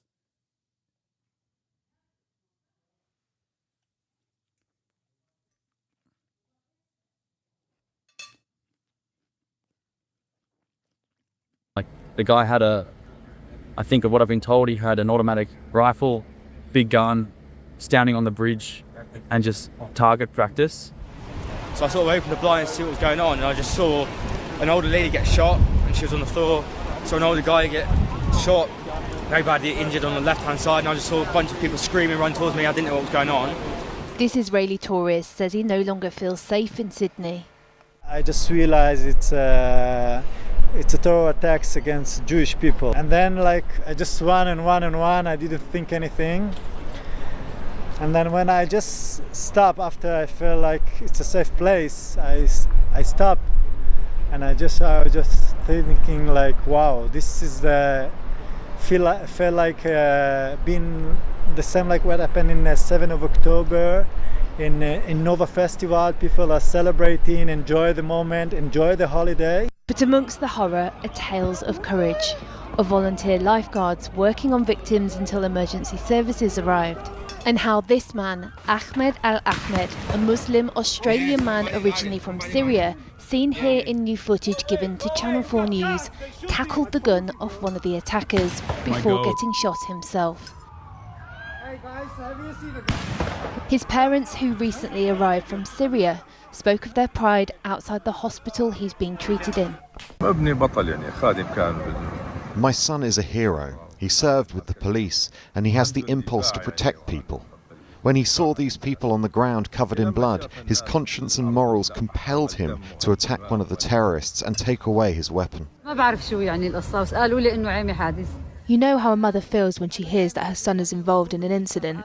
Then, when I knew the details, I became very proud that my son was helping people and saving lives.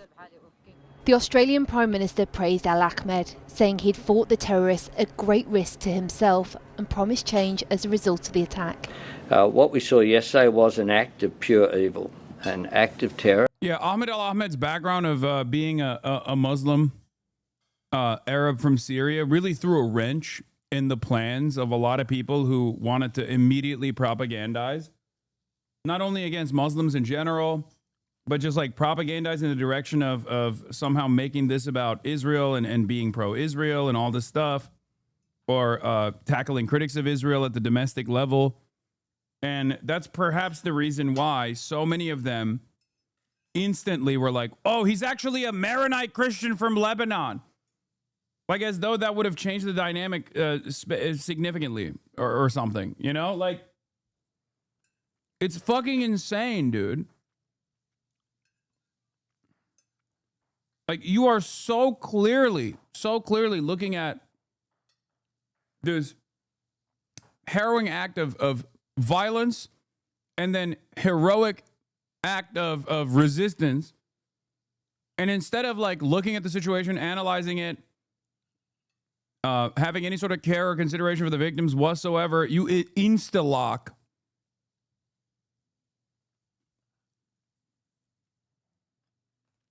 a precogged notion that this is like Islamic style jihad that's happening in the Western world.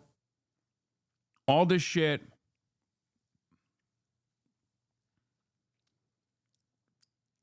Like, it sounds insane. Like, I don't think normal people look at it the way that Laura Loomer looks at it, you know? An act of anti-Semitism, an attack on the first day of Hanukkah, targeted at the Jewish community. A dark day in Australia's history on what should have been a day of light. The incident is one of the deadliest mass shootings in Australian history. The attackers have been named locally as 50-year-old Sajid Akram, who was shot dead at the scene, and his 24-year-old son Naveed, who is in a critical condition in hospital.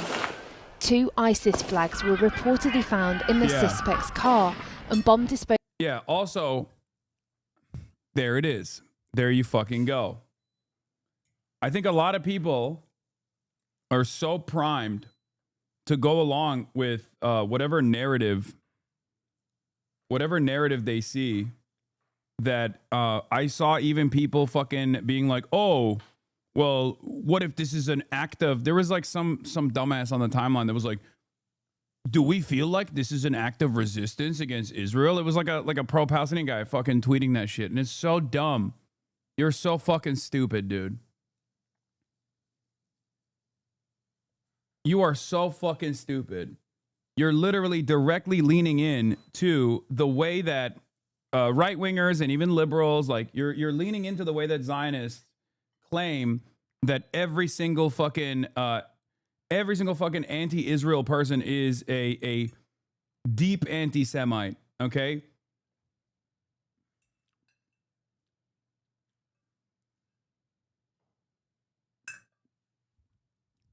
It's so stupid.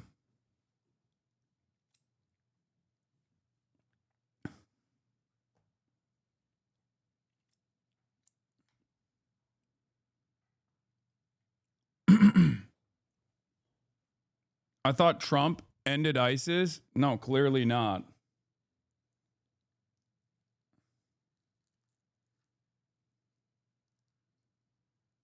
Did you see Bill Ackman donated the maximum amount for a GoFundMe for Ahmed? Yeah, I did see that. Strange times, I guess. Maybe he also thought Ahmed was a Maronite Christian or something. Teams have found 3 improvised explosive devices at the scene. The Australian Prime Minister confirmed Naveed, an Australian-born citizen, was known to police but not thought to pose an ongoing threat. His father, who arrived on a student visa in 1998, was a licensed firearms holder with 6 firearms. Oh my God. The shooting has led to promises to tighten gun licenses, but they are already heavily restricted after a mass shooting of 35 people in the Tasmanian town of Port Arthur in 1996.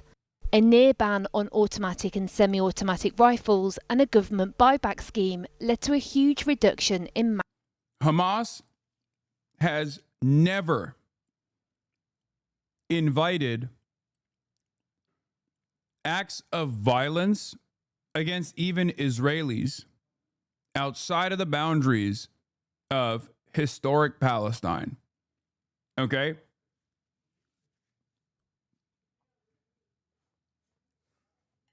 This, of course, obviously means occupied West Bank and territories such as that. Hamas and ISIS are not aligned with one another. Contrary to the narrative that Israel has tried to routinely push, ISIS, on the other hand, has at times directly aligned with Israel.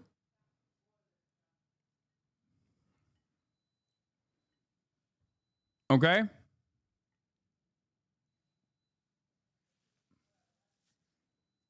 ISIS and ISIS affiliate groups have gotten logistical aid from Israel.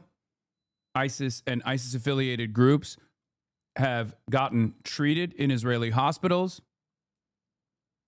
Israel tapped into ISIS affiliates when they were building an anti-Hamas coalition called the Popular Forces in Gaza that they tasked with stealing aid.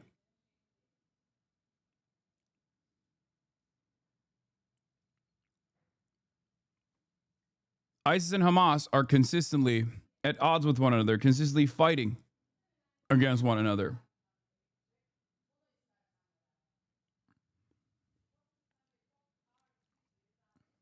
mass shootings. But firearms registrations in Australia have been increasing, largely down to individuals owning more guns, something that the government is now considering restricting. On Bondi's shore, there are floral tributes and moments of quiet reflection. The spot supposed to be the Sunday scene of Jewish celebration has instead become a memorial to lives so callously taken. As people hear more. House patrols usually counter this by saying, what about the 1972 Olympics attack? You mean 1972, which is more than 10 years before Hamas was even formed?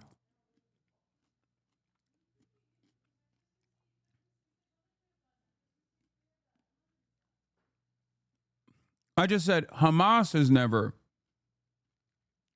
in practice, came out and demanded any sort of global militancy against Israel, Israelis, or certainly not Jews, right?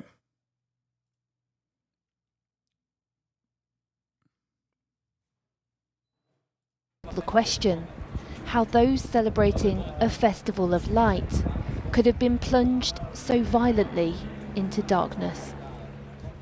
Well, joining me now is the Australian broadcaster Hamish MacDonald, presenter of Mornings on ABC Radio Sydney. Hamish, Netanyahu had incredibly strong words for Albanese, which he has rejected. But how heavy do these accusations hang in Australia today? I think the great difficulty that the Prime Minister is going to face, Krishnan, in responding both to Netanyahu and the international community is that those sentiments described by the Israeli Prime Minister are shared by a significant proportion of the Jewish community here in Australia. There are long-standing critiques of the Albanese government in terms of its efforts to stamp out anti-Semitism. There was a report handed down in July of this year by the government's own anti-Semitism envoy. It contained a raft of specific suggestions, recommendations for the government to implement. And as of today, the federal government still has not formally responded to that, though I note that the Home Affairs Minister and the Prime Minister saying, look, at different levels of government, we have started to implement some of it.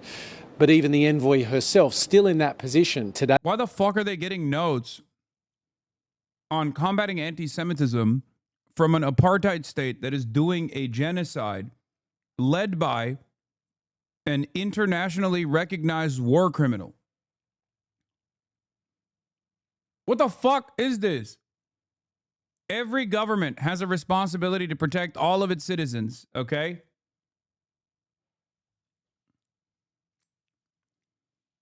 Every government has that responsibility. Yes, this includes Jewish citizens, Muslim citizens, citizens of every different background. Why the fuck is Israel meddling in the affairs of how that must be conducted when we know exactly what that looks like here in the United States of America? A country that's supposed to have a pretty solid First Amendment that the Israeli lobby has directly violated time and time again with censorship initiatives, with loyalty pledges to the state of Israel. It's completely fucking ridiculous. They said, I want the government to respond in full to that report and show that they're serious about doing this and doing it quickly. And what about the mood in Australia with regard to the Muslim community as well? I mean, what difference has it made that this man being described as a hero who disarmed the father was himself from a Muslim Syrian background? Yeah, look, it's interesting, I think, Krishna, because you're not hearing any of the leaders, either at a state or federal level, explicitly making that point that you have just made, but I don't think it is lost on anyone. And I think what leaders have been at pains to point out is that this man is an ordinary Australian. That's what an ordinary Australian looks like. I think the broader point they're trying to make is that Sydney and Australia is often cited as one of the best examples of successful multicultural societies. What we've seen, though, in the last couple of years, particularly since the October 7 attacks, is that fracture lines that probably have existed all along have somehow bubbled up. They have not.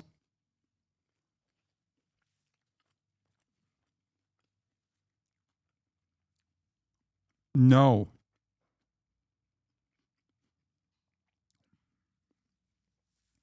That's not real. And the reason for why that's not real is because this isn't some sort of like ethnic tension or sectarian infighting. This is the overwhelming majorities of the population against their governments with respect to their allegiance, the government's allegiance to Israel, okay? You go out to these protests, it's not just Arabs that are at the protests, it's not just Muslims that are at the protests. These protests are diverse. There's even a generational diversity at these protests as well. And there's plenty of polling to prove that. I hate that this argument is always reduced to, well, this is like a, Muslims versus Jews thing that's playing itself out here on Australian soil. This is not who we are. Motherfucker, wake up. Jews are also anti-Israel, okay? The majority is anti-Israel. They're fucking protesting against the government for being pro-Israel, holding on to an allegiance that the majorities don't want.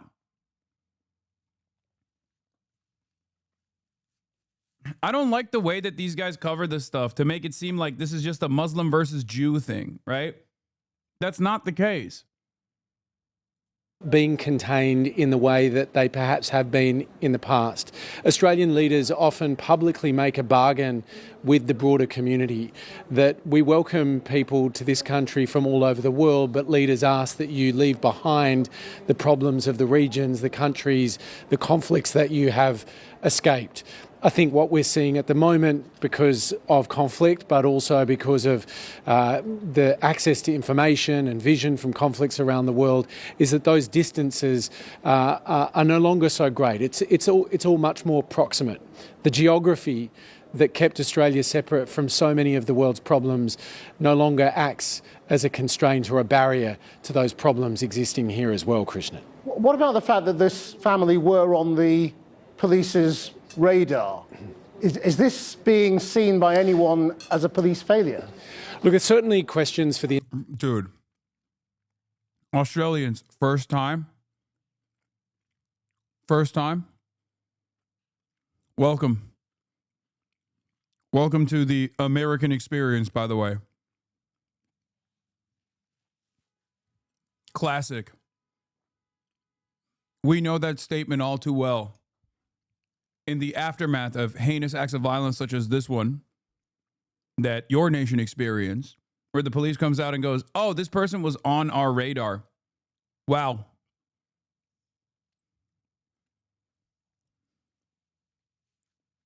Yeah. Something that we are all too familiar with here in the United States of America.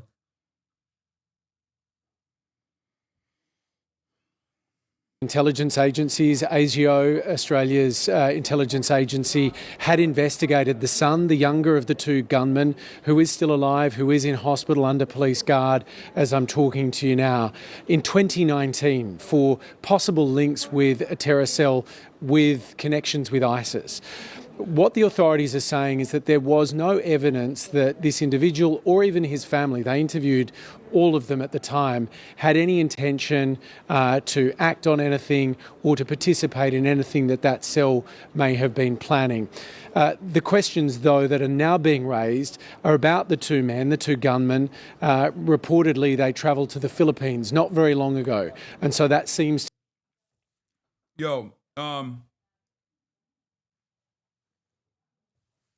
Maybe I'm wrong. And maybe this is misplaced, but I do still feel like the I still have more confidence in the Australian government than I do in the American one. if that makes sense. I know many Australians will say, no, that's stupid. But I don't think you guys understand how bad this is. Not to say the Australian government is competent or is good in general. I'm just saying that the American government is that fucking incompetent, if that makes sense. As far as like looking into this incident, I suspect that they might try to change certain things around. Maybe do more rigorous background checks when giving people guns, shit like that.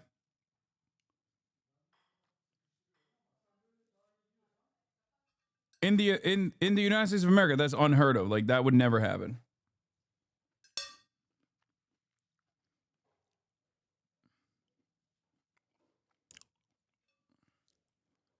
I'm simply relying on what Australia has done in the past.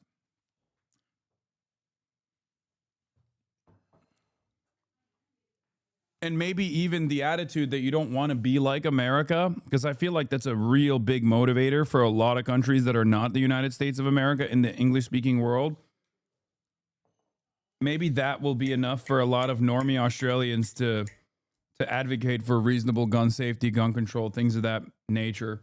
Because there is definitely a new ideological boundary being drawn in many Western countries, where all of the far right is increasingly LARPing as though they are American right-wingers. Like, there has been this almost universal magnification of the far right in every country, especially in the Western world. I find it very strange, but I'm sure Europeans in the chat will attest to this. I'm sure the Australians in the chat will attest to this. You'll see, like, Aussies, you'll see Aussie far right individuals start talking about like First Amendment and or Second Amendment protections, like as though that fucking exists in Australia.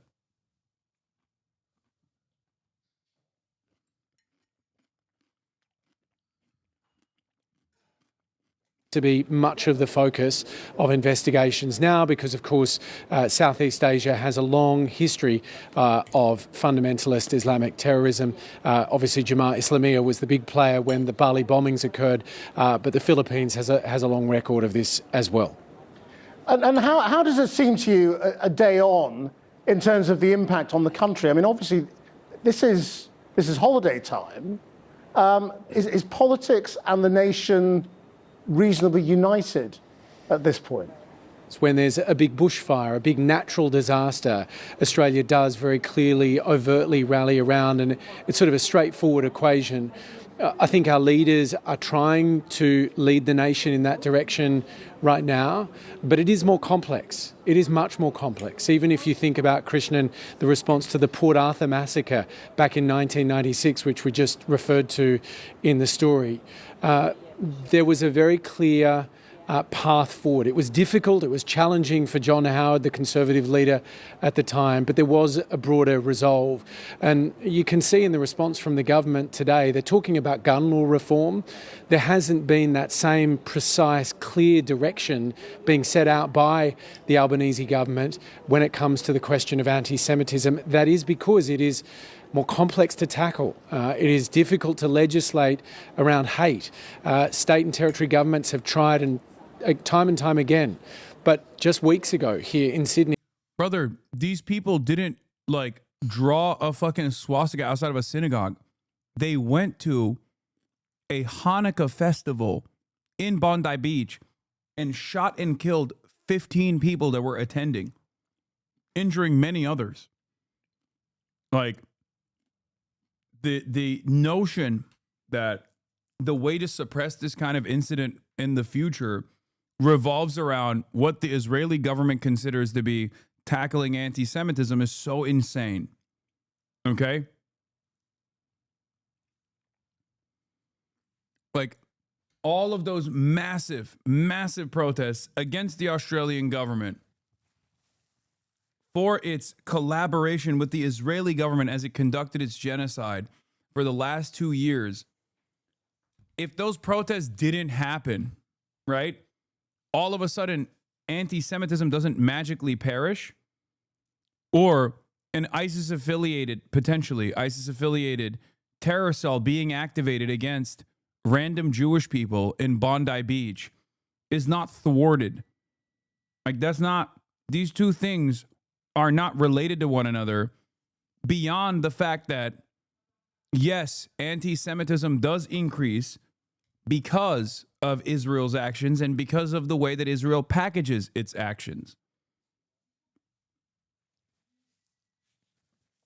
Although completely unjustified as yet another form of bigotry that I will always combat, anti-Semitism, at least historically, has always increased in the aftermath of Israel's violent engagements. Okay? Because Israel itself packages everything it does with Judaism. Israel cloaks itself with Judaism. Even on the first day of Hanukkah, the Israeli occupational forces lit up a menorah on top of the former Indonesian hospital in Gaza that they had overtaken. They lit up a menorah in Syria, in occupied Syrian territory. They talk about the Chabad, the organization that threw the Hanukkah festival in Bondi Beach. There were banners put up in Gaza for Chabad houses around the country at the peak of the genocide. This kind of shit that Israel does directly puts Jews in the Western world in the crosshairs. This doesn't mean that the act is justifiable. It's, of course, unjustifiable. And it also doesn't mean that in the absence of Israel, that anti-Semitism would not exist. This is something that I've talked about quite a bit. It's the oldest form of bigotry. It's the OG Christian bigotry. Right? The fuck was that? What is happening? Anne? Ne oluyor? Işık ne yapıyorsunuz? Allah Allah. Anyway, there was a Nazi rally staged in broad daylight outside of State Parliament, targeting what they described as the Jewish lobby. This sent shivers down the spine, I think, of Sydney's Jewish community and broader society here in Australia as well. And when it comes to the gun laws, I mean, obviously Australia has incredibly strict gun laws, but gun ownership seems to have gone up extraordinarily over the last couple of years. Is it clear why?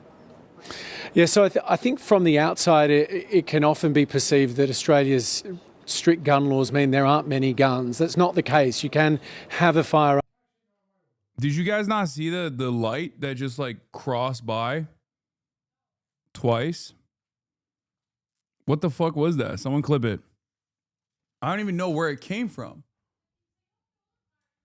That's what's so crazy about it.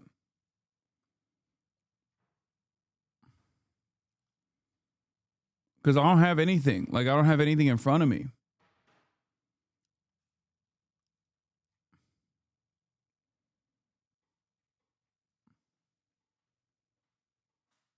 I wonder where it came from. That was weird.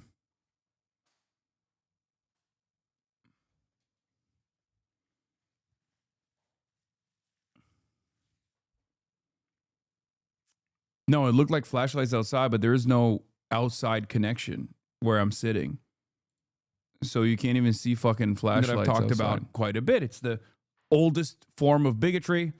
It's the OG Christian bigotry. Right? Wait, what? Bigotry. Yeah, see? Look. Right?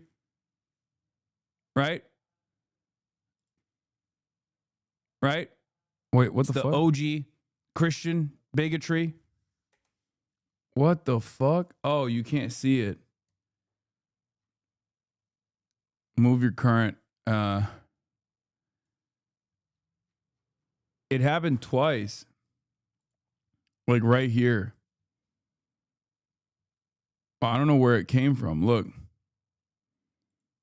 Look, form of bigotry. Like right here. It's the OG Christian bigotry. You see that? Like right there?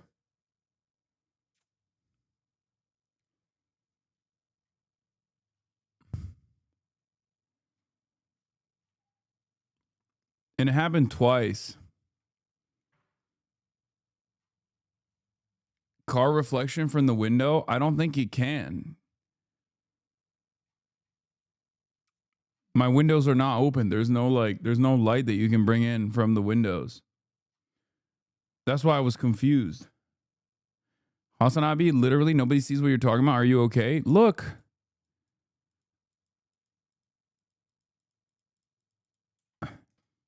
It's the OG Christian big. See, look. Did you see it? Form of bigotry. It's the OG Christian big. Look, you see that? Like right there.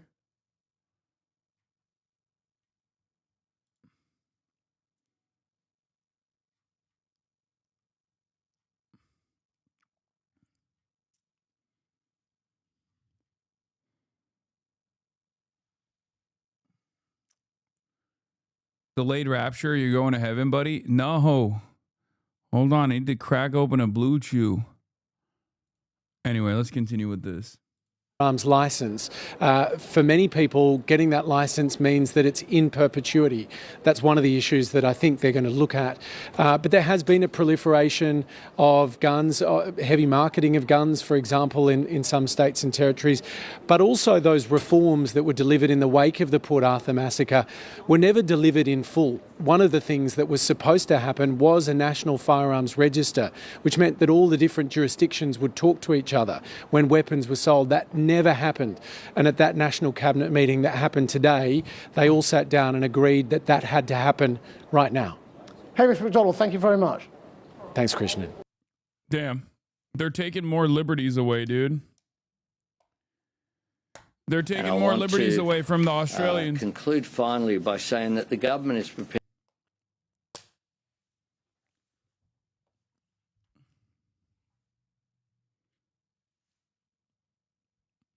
Have you seen HasanAbi Archives and how they just put up random photos in their videos? Like you go, Jesus Christ, when you're annoyed, and they put up a picture of Jesus on screen. It's crack up and so random. I haven't seen that. I'm from Sydney. A lot of young men, 18 to 35, have been radicalized online into being bigoted and racist. I'm a part of that demographic, so I have seen it evolve firsthand, even with people I grew up with. Yeah. I mean, it's the same thing everywhere, I think. It's not just Sydney. Oh, that's the AI one? That's the AI channel? That's happening all around the world, chatter, unfortunately.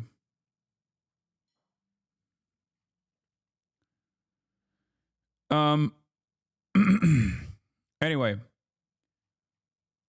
the point I was trying to make before I got rudely interrupted by a beam of light, which I assume is aliens or Israel, one or the other, was that, of course, anti-Semitism existed long before Israel ever did, but Israel's actions, especially because they packaged those actions with Judaism falsely, absolutely causes more people to lean into anti-Semitic conspiracies, anti-Semitic tendencies, and it increases anti-Semitism in general. Okay? That's it. And a lot of people refuse to recognize this. And it's crazy because, like, this is something that I've consistently talked about in perpetuity, something I've consistently yelled about, something I've consistently warned about. And yet those warnings have always consistently fallen on deaf ears. And not only are they fallen on deaf ears, but when the moment actually does come, when there is a heinous anti-Semitic act of violence, for example, people still turn around and go, wow, dude, I can't believe you found it in your heart to criticize Israel here. I'm not going to abide by the same standards that those who defend Israel abide by when they make beeper jokes or when they talk about assassinating political dissidents who are anti-Israel, both in Gaza and also all around the world, right? So, of course, it's unacceptable. It's completely and utterly unacceptable. This is act of violence. It's senseless violence. It is heinous. It's it's a horrible crime. No one should be fearful of this kind of violence, or any kind of violence really, for simply participating in a religious holiday. Okay? It's monstrous bullshit. It's not advancing any cause, and there's never been a moment where I've ever entertained such things, and there will never be a moment where I will entertain such things. I made that very clear yesterday, but it bears repeating regardless. Okay? The reasons as to why I despise Israel is the same reasons why I hate Nazis.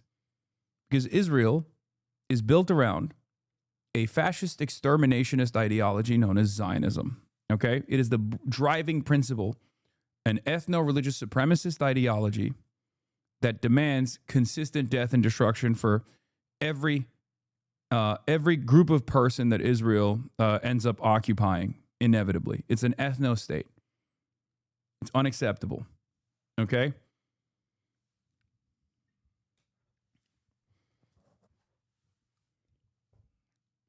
And while I have routinely talked about the differences of anti-Semitism as it exists in contemporary society as opposed to different forms of racism, anti-black racism, anti-brown racism, and how there is no systemic disenfranchisement of Jews, at least in contemporary American society, as opposed to historically there was, right? In contemporary American society, in the same way that there is systemic disenfranchisement of black and brown people, anti-Semitism still is a real bigotry, a real form of hate. I've made that clear over and over again, and I will continue to make that point clear over and over again. Okay? To take whatever action is necessary. Included in that is the need for tougher gun laws. And this afternoon at 4 o'clock, I will put on the agenda of the National Cabinet tougher gun laws, including limits on the number of guns that can be used or licensed by individuals. A review of licences over a period of time. People's circumstances change. People can be radicalised over a period of time. Licences should not be in perpetuity. And checks, of course, making sure that those checks and balances are in place as well. I'll take to National Cabinet this afternoon a proposal to empower agencies to examine what can be done in this area. The Ameri-brained version of events here, which I fear the Australian right will severely push, is no, actually, we need more guns in Australia. This wouldn't have happened if there were more guns, okay? And also, the real problem is not gun control, which we have already too much of, but it's actually Muslim control, right? Because that was what the unified American right position was. Their immediate response to this, this horrifying incident was to say, oh, it's not about gun control, it's about Muslim control. You got to do more Muslim control. We got to get more Islamophobic. Aussies don't have gun culture, plus the hero that broke that narrative up. I know. Obviously, a big dent was put into that Islamophobic narrative because of the brave actions taken by Ahmed al-Ahmed.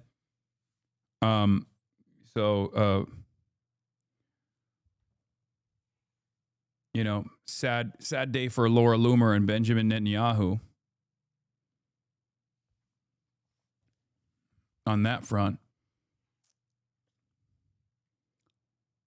And from what I understand, there was apparently another person, an asylum seeker, intervened in the Bondi Beach terror attack, but was shot at by the police and attacked by members of the public.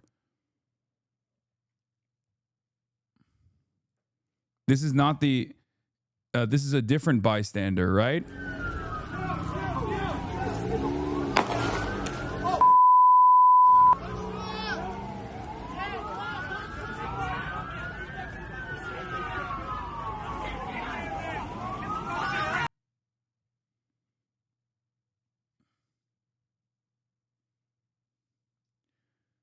I live in Australia, and I'm unfortunately hearing a rumor of call to arms similar to the Cronulla riots that took place here. Yeah, I mean, I think the government will stamp that shit out. Also, cops behaving like cops. Also, this is another real reason why having more guns doesn't actually solve the problem.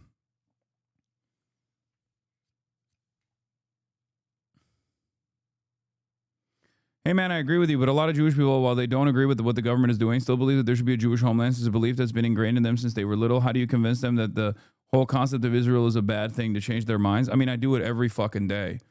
And I've done it to pretty decent success here on this broadcast. So, yeah, all ethno-states are bad. Because the way that you design, all ethno-states inevitably end up with Japan regardless, which is the closest you can get to an ethno-state that did its indigenous genocide many, many years prior to 2025, right? Centuries prior to 2025. But one that is developing as an ethno-state where the indigenous population is still there is always going to lead to ethnic cleansing, as we have seen. If you are anti-genocide, if you're anti-fascist, as many Jews are taught to be, then it's quite simple. Never again means never again for all, not just for Jews. Regardless of the insane amount of social conditioning that takes place, it's a fairly simple argument to present.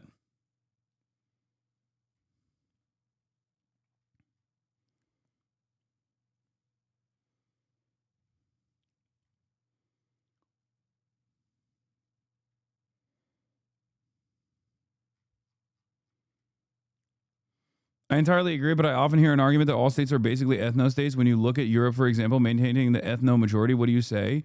Yeah, the people that want to maintain an ethno-majority or talk about like maintaining a white ethno-majority are the fucking Nazis, dude. Like what? How does that not immediately reveal the position of the average Zionist? Yeah, it's the, like, I feel like maybe discourse has shifted so much, like the Overton window is slammed so far to the right that that's like the dynamic that people are comfortable existing in, where there's just like, well, that's just the right-wing position, right? Like, you know, people want to have a ethnic majority in their own countries or whatever the fuck, right? Sorry, not a Japanese history expert. What native people Japanese genocided in Japanese history? The Ainu people is one of the indigenous population that the Japanese ethnically cleansed.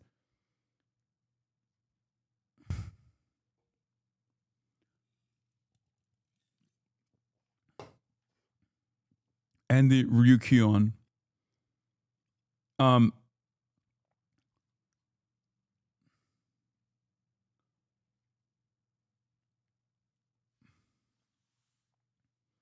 Yeah, the asylum seeker runs up to the steps to the shooter, confirms one of the shooters is down, kicks a gun away from him, tries to tell the cops the shooter is down, then they shoot at him, cuff him, bystanders assault him, and now people are blaming him, saying he deserved it.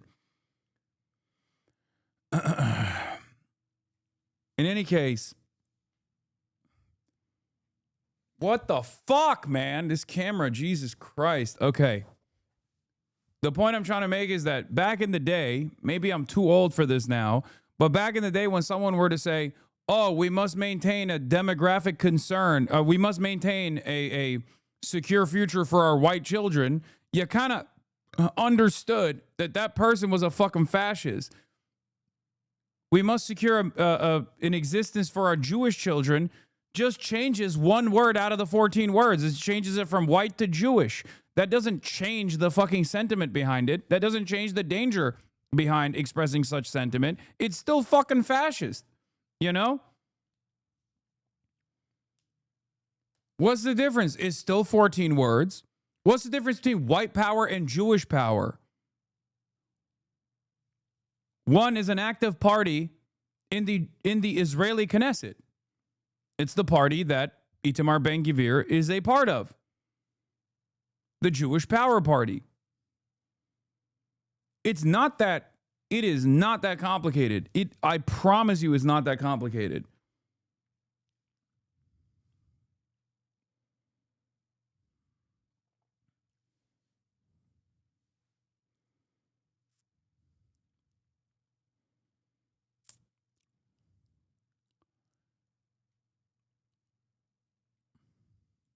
Quite clearly, the Howard government's gun laws have made an enormous difference in Australia and are a proud moment of reform, quite rightly, achieved across the parliament with bipartisan... I don't know, man. What about Black Power? Great question. Black Power was developed as a resistance front at a time when black people, as the minority, were being severely restricted and dominated. You're oversimplifying it, man. No, I'm not. Jewish people in Israel are not a part of the outgroup. They're not a marginalized population that's being fucking dominated. Okay? White power and black power, the difference between white power and black power is that one is already in the in-group and wants more domination of the out-group. Jewish power in Israel is the same thing. And the reality of the matter is, right? But why does Jewish power have to be Zionist in nature? The fuck? I already explained it to you. Because Zionism is an ethno-religious supremacist ideology.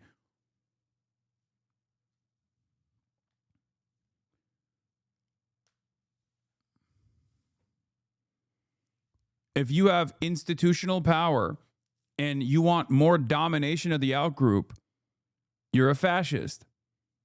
If you want to develop a national identity when you are under colonial occupation, that movement will be a liberationist one. Black Power, which is the original version, before white people looked at Black Power and said, let's do white power instead, was about liberating black people from the chains of segregation. Okay? From the chains of racial domination in a white supremacist country. Just like Black Lives Matter is supposed to tackle police disproportionately targeting black neighborhoods, as opposed to All Lives Matter is supposed to be a response against that from white people to say, oh, what do you mean Black Lives Matter? What about All Lives Matter? To dilute people's consciousness on this issue.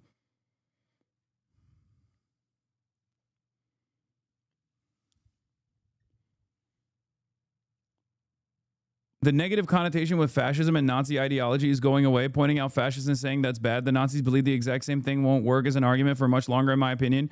You're going to have to argue why an ethno-state and ethnic cleansing is a bad project in the next decade. Yeah, that's precisely the reason why I started using Japan as an example. If Israel doesn't collapse and its project is complete, that will be seen as the successful model. I agree. I know. I see that. That's why the way I cover this stuff has changed as well. The reason why nationalism and fascism is bad is not just because, like, I don't just like point to the Nazis and say, well, they're the bad guys. They're the ultimate bad guys in this like secular religion that we've created, is what the Nazis would ironically say. What neo-Nazis say now is like this: the Holocaust was wrong and Hitler was a bad man is considered a secular religion. Okay, that's what fascists say nowadays, right? But there's a good reason why we understand that the Holocaust was immoral and Adolf Hitler was repugnant. Okay? And that's because of the mechanized death and destruction. The whole point is you should not justify the wholesale slaughter of an entire population of people just because you've identified them as an aberration that must be excised. I don't like that we are actively normalizing fascism. Ironically enough, Israel is playing a major role in the normalization of fascist ethno-supremacist ideology in liberal society.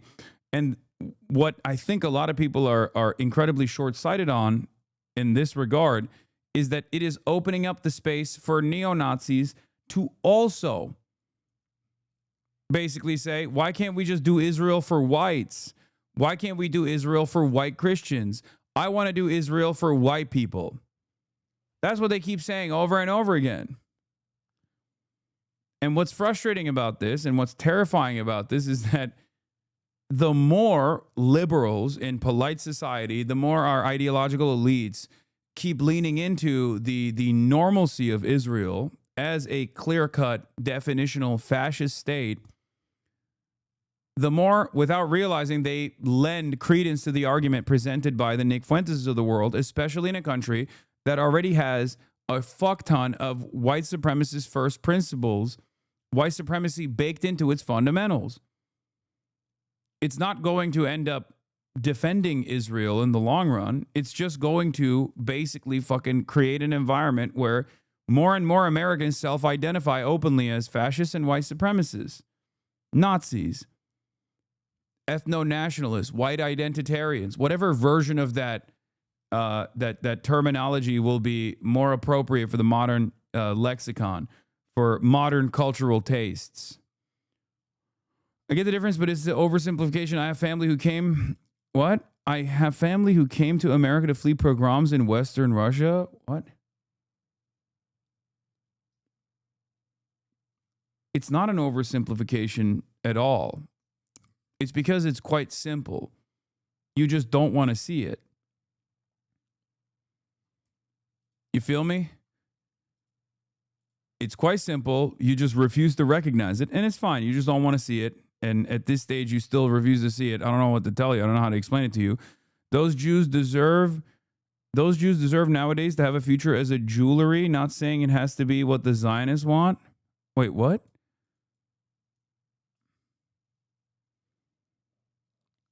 Those Jew deserve nowadays to have a future as a... What? You got auto-modded because you said Zionists, which ironically enough is another... ironically enough is a censorship that the Israel advocacy groups implemented on this platform, for the record. Okay? Nobody is saying Jews don't deserve to live in the Western world or wherever they live comfortably. As a matter of fact, I want everyone to live comfortably. There's never been a moment where I've said like, oh yeah, Jews need to get the fuck out of here. It's insane. What do I always say? The greatest danger to Israel's existence is not Hamas or Hezbollah.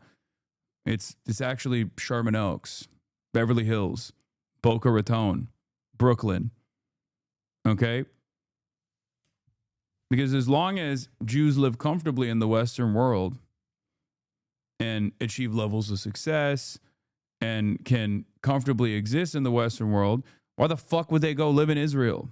And if your project relies on all Jews constantly being in a state of panic and constantly being fearful that they are going to be victim to anti-Semitic attacks in the Western world whenever they, leave their houses or when they go to their synagogues or whatever, then they have to defend Israel for that reason. They have to come to Israel and live in Israel and make babies in Israel because that's what a fascist ultimately cares about.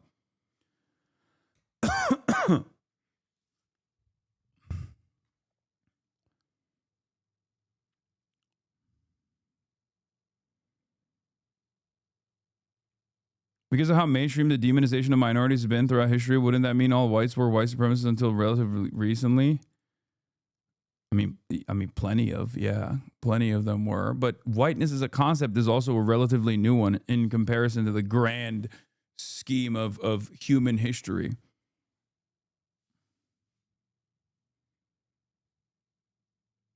White supremacy in and of itself is a new, relatively recent construct. People didn't think like that. That wasn't something like the Roman Empire is a great example of this, or even the fucking Greek, ancient Greece is another example of this. A lot of white supremacists present the Roman Empire and ancient Greece as like profound white civilizational achievements. None of those motherfuckers would be read as white at all. They didn't think that they were white. They didn't have a concept such as white back then. Okay? That's not a thing. That was never a factor of consideration in their societal design. Okay? And even whiteness in the United States of America has evolved over the years. If you go all the way back to Benjamin Franklin, he very famously said that America was a nation state or a land for the Reds. He's talking about the Native American population, and the white Anglo-Saxon Protestants, with only one exception made for the French, and that's because he really liked French girls, famously. Okay? He considered Germans and Scandinavians to be swarthy and not of pure Anglo-Saxon stock. They were not considered white back then, in his eyes. Okay? They were not considered a part of the in-group. And throughout time, the United States of America became one of the most diverse nations on the fucking planet through migration patterns. And every single time there was a new group of people that were coming in from a different country, they were at first met with tremendous resistance. There was a time when Irish people were not considered white. There was a time when Catholic Italians were not considered white. There was a time when Greeks were not considered white. Polish people were not considered white. Jewish people were not considered white. All of which is now understandably under the banner of whiteness in modern society. Okay?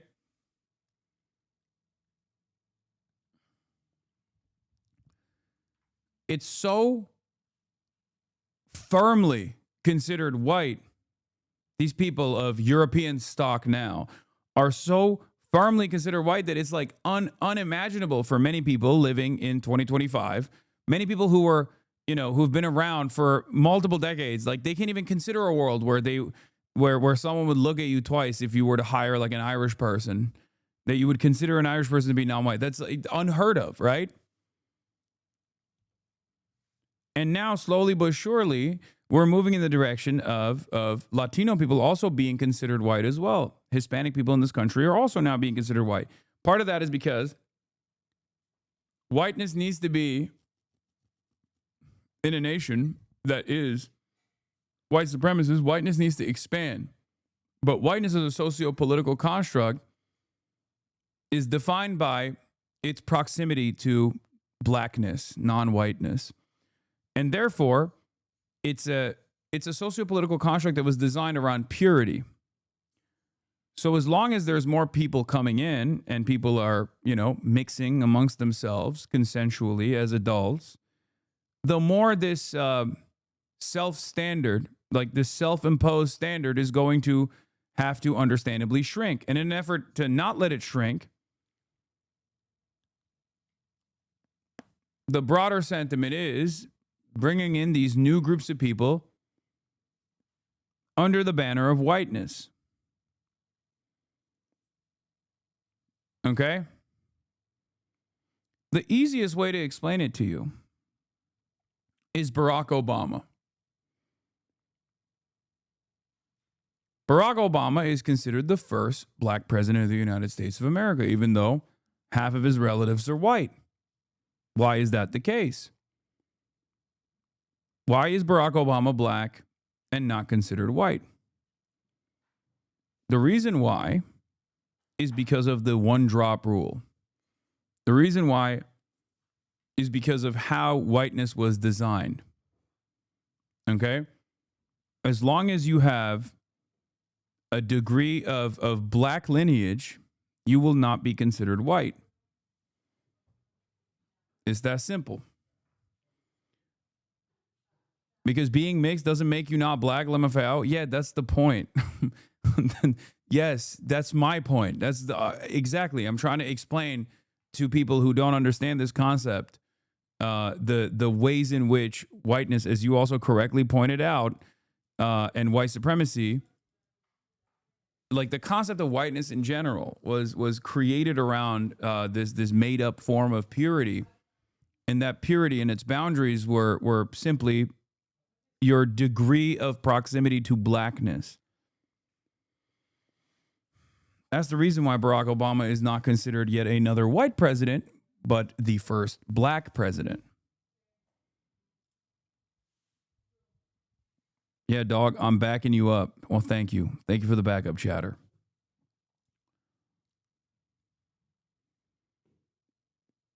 So, any ideology that designs its utopian future around these made up boundaries is destined for death, destruction, and ultimately failure. Nationalist ideology or fascist ideology of this sort, which I would say is when nationalist narratives are defended by the already existing in-group, right? When they are advanced, you get Adolf Hitler. That's the logical conclusion of fascist ideology. A society designed around this false standard of genetic purity or ethnic purity or national purity or religious purity is always destined to fail. It's an incredibly silly use of resources. We're seeing a smaller version of that in America right now with the Trump administration and with Stephen Miller. The notion that our neighbors that have been living on U.S. soil for decades at this point are actually here with indecent goals, that they want to actually ruin American society as they operate as a monolith to destroy American society. And not that like they have the exact same worldview that you have, that you and I have, that they have the exact same goals that you and I have. That they're just simply trying to put a roof over their heads, have a hot meal, be able to design a better future for their children, and that they're somehow here with indecent purpose.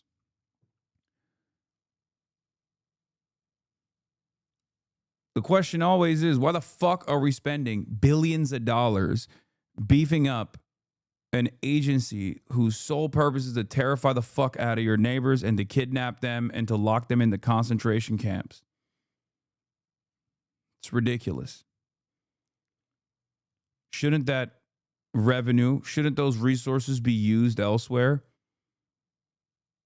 to fix the bridges, to fix the roads, to build robust infrastructure, to build housing for all, to make sure that we are taking care of ourselves?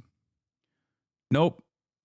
We got to keep going on this death and destruction initiative, and we got to give billions and billions of dollars to Israel. That's what the issue is here. And support.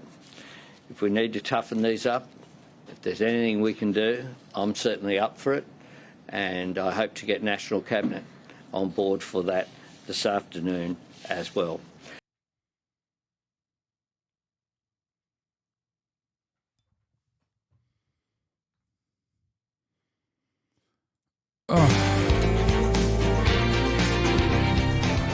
Hello, everyone. I'm Emily Compine. The thing I can't stand, on top of like the indecency of the propaganda from the right, the thing I really can't fucking stand is that these people who have like heavily leaned into anti-Semitic conspiracies, defended anti-Semitic conspiracists and neo-Nazis over and over again for years, now have the audacity to sit on top of this exact same perch and to cry foul and to say anti-Semitism is on the rise. Why is it on the rise? Because people are not pro-Israel enough. It disgusts me.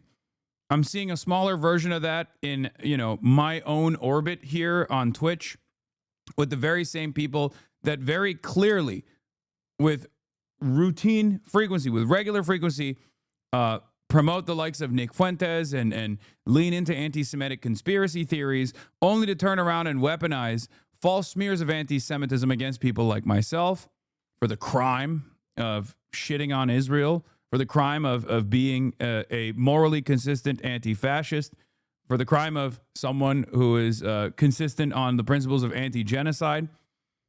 I hate that.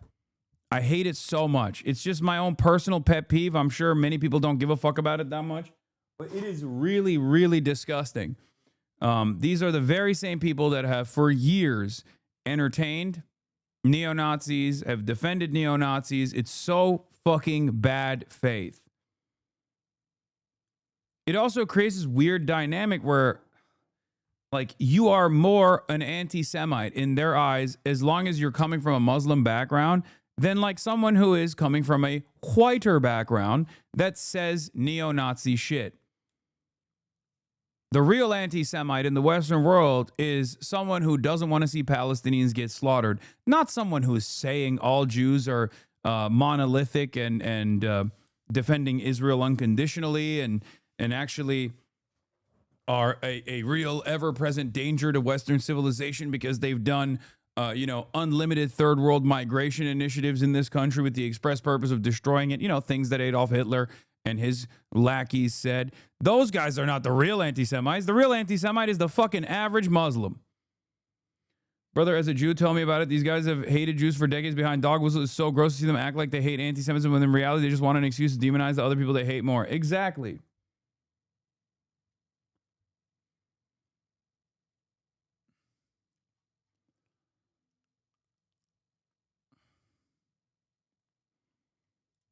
Along with Harold Ford Jr., Jesse Waters, Dana Perino, and Greg Gutfeld.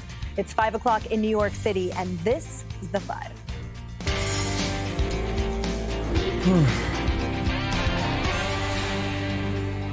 At any moment, we are expecting an update from police and local officials in Rhode Island on the deadly mass shooting at Brown University. Police are still searching for a suspected gunman after releasing a possible suspect earlier. But first to this, the threat of radical Islamic terrorism is once again on our radar after the horrific anti-Semitic attack in Australia. 2 gunmen, a father and son, targeting a Hanukkah celebration on Bondi Beach in Sydney. 15 people were shot to death, including children as young as 8 years old.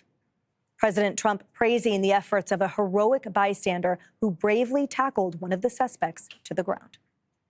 It's been a very... Why are you not commenting about Trump's mental tweet about Rob Reiner? I did earlier today. I covered it extensively in the beginning, which you can actually see if you rewind. And if you want to be able to rewind on the HasanAbi broadcast, the Piker Broadcasting Service, all you need to do is subscribe, which you can do for $6 or for free with a Twitch Prime. Or if you're lucky enough, maybe you can get gifted a sub. The Piker Broadcasting Service is sponsored by you, the viewers, and it is always for you, the viewers. Your subscriptions are totally voluntary. You will be able to rewind if you subscribe. That's one of the many benefits.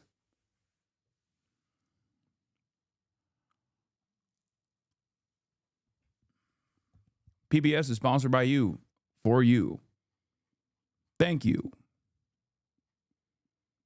A very brave person, actually, who went and attacked frontally one of the shooters and saved a lot of lives. So, very brave person who's right now in the hospital, pretty seriously wounded. So, great respect to that man that did that. But we're here for a different reason. We're here to celebrate Christmas and to... Yeah, what was his name?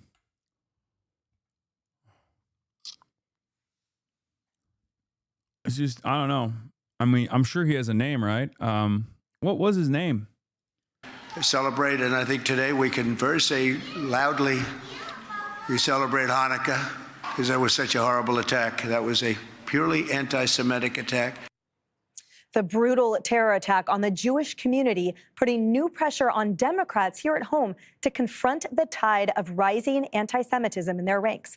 Like those college students who chanted from the river. Oh my God. Oh my God. Brother, sisters, brothers, I don't know if I'm crazy, and maybe I am a little crazy, but I feel like this conflation of anti-genocide protesters with the actions of a father and son duo that may or may not have been actually primed by ISIS as well, engaging in an anti-Semitic attack is not actually going to work to suppress dissent, people are just going to still be anti-genocide. They're still going to be anti-Israel. So all you're doing is basically continuously conflating being anti-Israel with being anti-Semitic. Every single day of the week, this dangerous conflation is repeated on every single mainstream organ. They do it on CNN, they do it on Fox News, they do it over and over and over again. And even those, such as myself, who warn about the dangers of this conflation and what kind of unnecessary enmity it invites towards Jews living in the Western world, are then yelled at.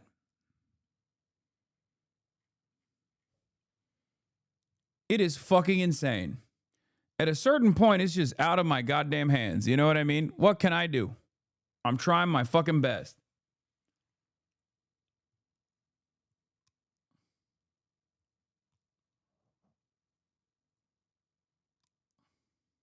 To the sea, Democrat Senator John Fetterman with this message for his party. Just call it what it is. Anti-Semitism is a worldwide scourge, and it's constantly demonstrated to be deadly, and it keeps manifest itself in these things. It's an absolute betrayal for Israel and for the worldwide Jewish community, like whether it's France or Australia or any of these nations, our Western allies now calling for a two-state solution when Hamas refuses to disarm.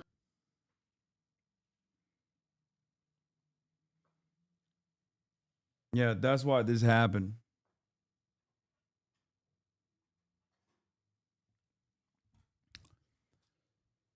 Yeah. These guys were like, oh my God. Albany said that there should be a state recognition, a conditional recognition of Palestinian statehood. Well, now is our opportunity to go kill a bunch of Jews at the Hanukkah festival in Bondi Beach. Thank you, John Fetterman. You did it. You cracked the fucking case. It is so unimaginably incoherent.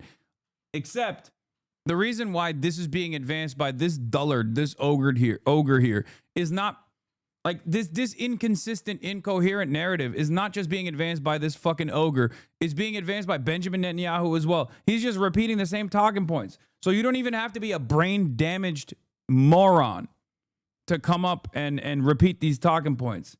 You hear it from people who aren't brain damaged morons either. Former Australian Prime Minister Malcolm Turnbull says Benjamin Netanyahu should stay out of our politics after the Israeli Prime Minister said Australia's support of a Palestinian state is inflaming anti-Semitism in the country. Netanyahu made the comments after a mass shooting on Bondi Beach during a Hanukkah event that left 15 people dead. Would respectfully say to Bibi Netanyahu, please stay out of our politics. Hours after this terrible incident happened, he very openly blamed your Prime Minister, Anthony Albanese, by saying that the recognition of Palestine was pouring fuel on anti-Semitism in Israel and in Australia, and he just and that the government was weak in its response to those warning signs. Do you buy that criticism from the Israeli government? No, I do not. And I would respectfully say to Bibi Netanyahu, please stay out of our politics. If you've got that kind of commentary to make, you are not helping. I know Netanyahu. I mean, that's awesome. Yeah. It's the bare minimum. How is anti-Semitism any different from any other form of bigotry? I mean, there are differences to it. The differences are, like, it's bigotry regardless, right? But there are historic differences to it with how successful it's been implemented as like a guiding principle. And in contemporary society, the differences are simply that there is no systemic disenfranchisement of Jews as opposed to like the systemic forms of discrimination that, black and brown people experience.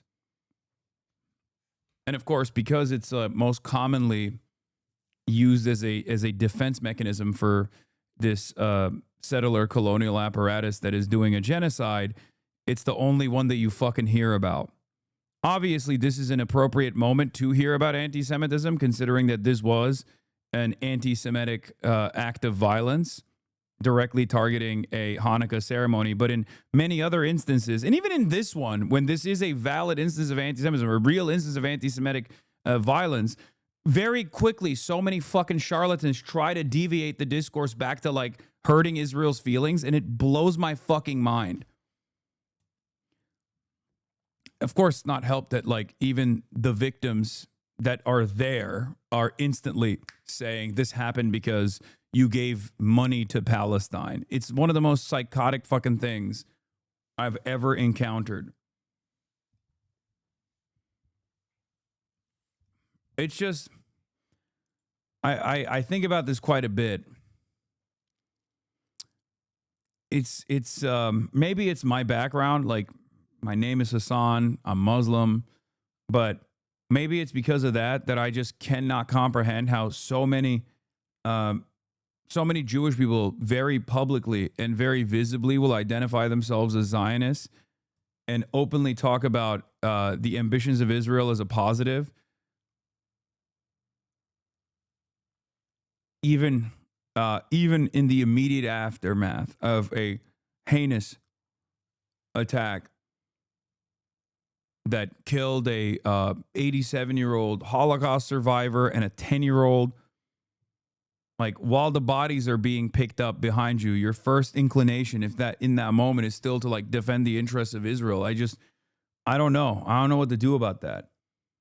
But it unironically is reminiscent of like a thing that never really existed, but a thing that was falsely conflated in the media during the global war on terror. All Muslims are ISIS. All Muslims are fundamentalists. All Muslims love ISIS. A dangerous lie that was repeated over and over again, reinforced through stereotyping in every aspect of the media in an effort to justify the global war on terror. When in fact, by and large, ISIS's primary victims have been Muslims. So whenever I see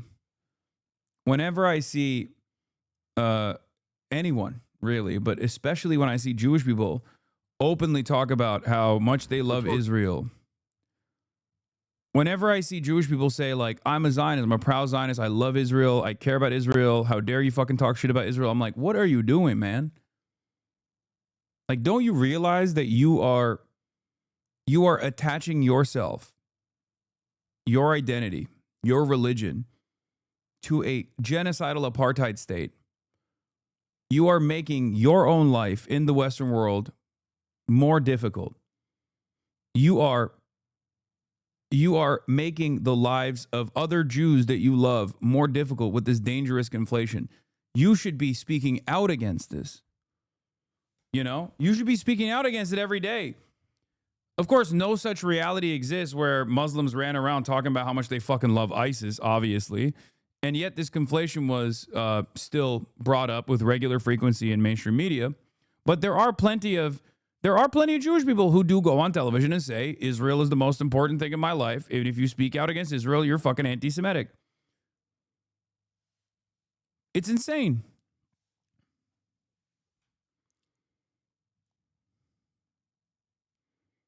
Jews were just slaughtered in Bondi, Australia, the first night of Hanukkah celebration in a raging, horrifying anti-Semitic attack. Awful. And as a Jew, I can tell you that it is absolutely affecting people everywhere. I can speak for myself. I was planning on attending a public menorah lighting tonight in New York to be with community, to celebrate light and to celebrate the act of perseverance. And now I'm questioning whether I feel comfortable going to that. Anti-Semitism is absolutely on the rise, as is hatred for Jews and the Jewish people. And we can and should acknowledge that. And with that, as a Jewish person, I also feel that is my responsibility to remind folks to be weary of anybody who uses this horrifying moment to spread more hate. Be weary of anybody who uses this horrifying moment to pour fuel on the fire that is already raging of Islamophobia. Please be weary of anybody who uses this moment to question or prod at the pro-Palestinian movement. They are already doing this. Benjamin Netanyahu already has gone out and put out a Like that was such a insane moment. Like they didn't even have I don't think Hasan understands his perspective. Wait, what? His perspective? How do I not understand his perspective?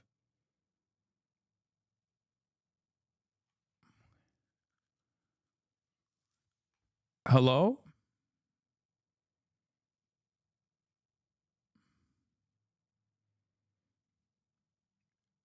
I agree with his perspective.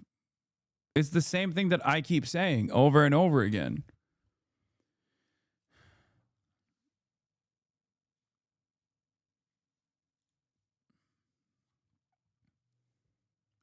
There's never been a moment where I've been like, oh, I'm discarding the fears, the valid fears of anti-Semitism that Jewish people have.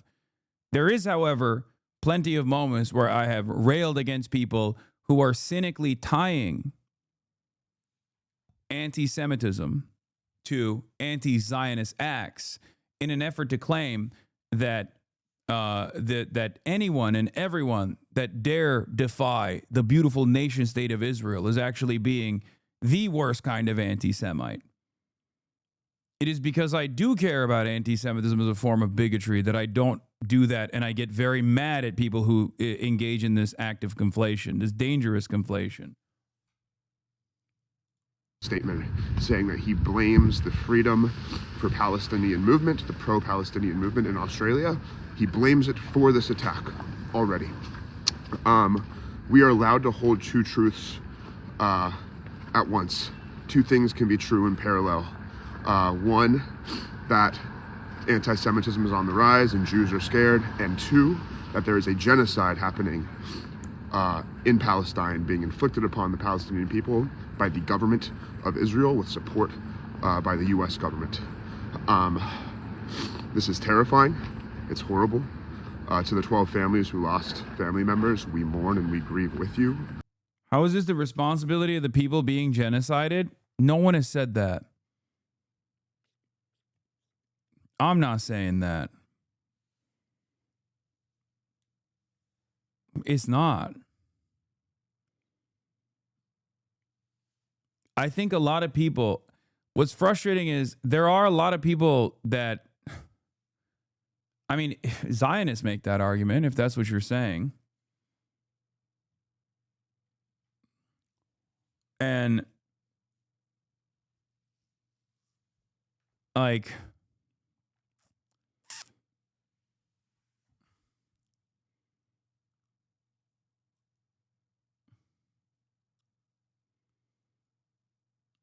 he's the one who's railing against Benjamin Netanyahu and Zionists making this conflation, saying this is like Islamic style violence and terror that Israel is trying to stop. All this stuff. May their memories be a blessing, and also may perseverance and freedom ultimately be granted to the people of Palestine. Happy Hanukkah. Bye. So 12 Jews were just slaughtered in BONDI.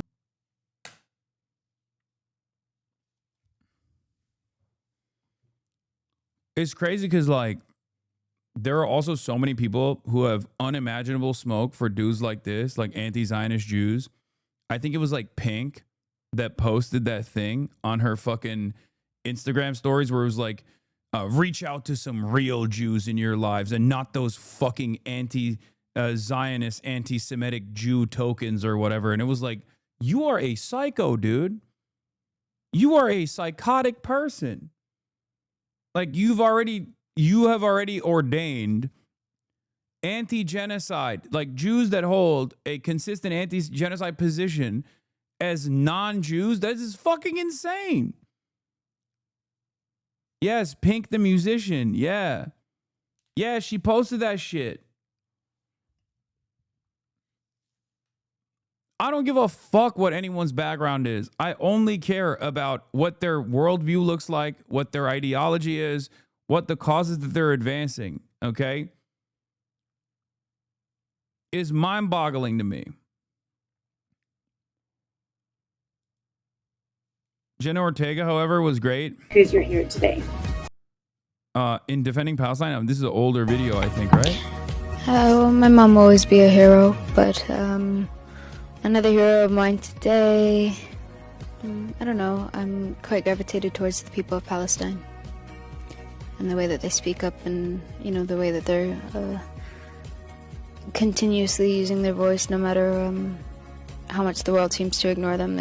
Remember when Times of Israel did a fucking blog post comparing Jenna Ortega to Kanye West because Jenna Ortega had posted about like an infographic about Israeli occupation, and Times of Israel, unironically, at the peak of like Kanye West saying he loves Adolf Hitler, tried to claim that Jenna Ortega's anti-Zionism was actually maybe more dangerous than Kanye West's open anti-Semitism.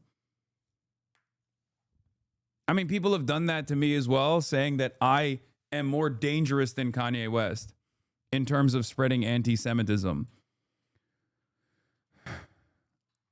Yeah, this is a truly absurd and vile response from Pink that blames anti-occupation Jews for yesterday's massacre of Jewish people. Pink says, today's a good day to let your Jewish friends know you see and believe them and their lived experience and love them more than you love social media propaganda and tokenize anti-Zionist voices. And I guess it's from Jonah Platt originally.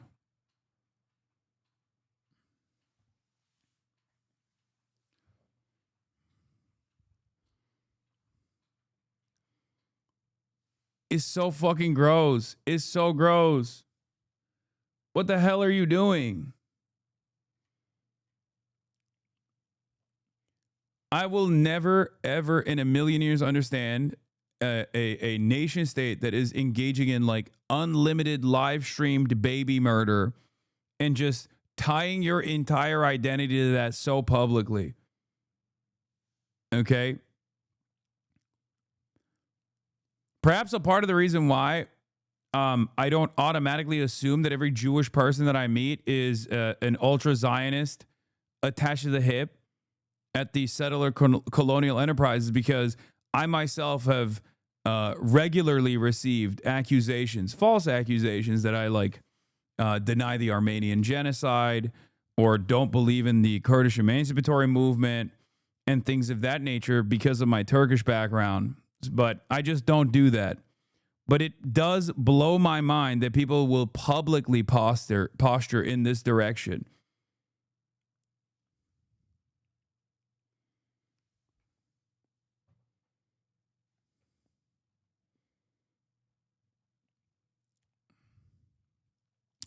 There's also this, with no supporting evidence. The New York Times publishes Brett Stevens' claim that Australia's mass murder can be blamed on pro-Palestinian activists, saying resistance is justified, globalize the intifada, and by any means necessary. Yeah, that's what happened. That's what happened. That's what it was.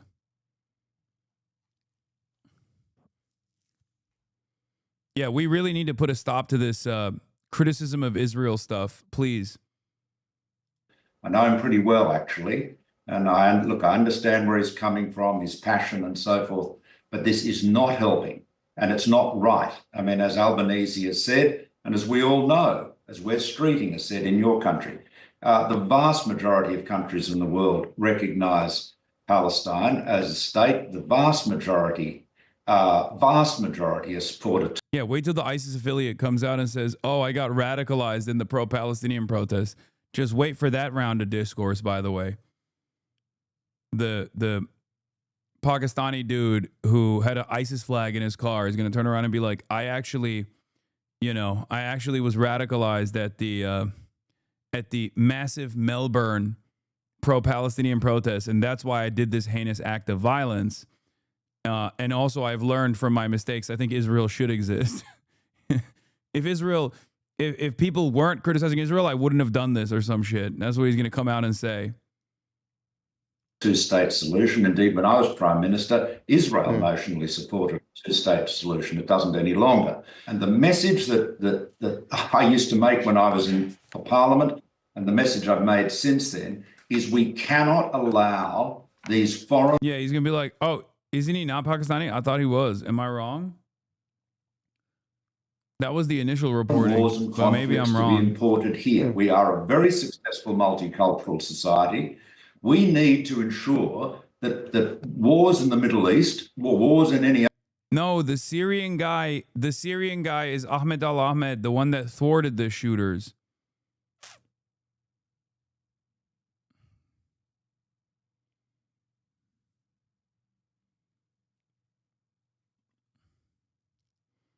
Is there a filter on this video? No, he's of Indian and Italian ancestry, supposedly now. What the fuck? That is Afghan. And Naved is Australian born.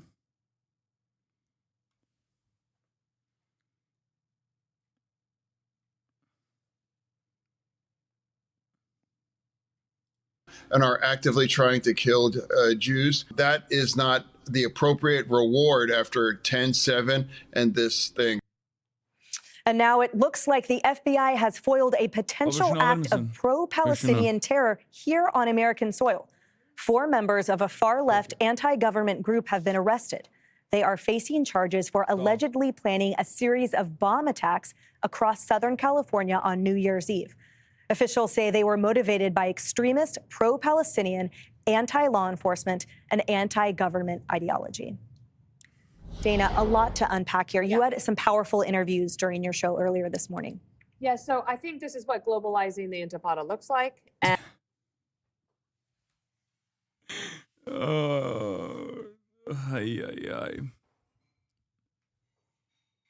Wow. Wow. Hey, are you anti-genocide? Stop that. Stop that. Don't do it.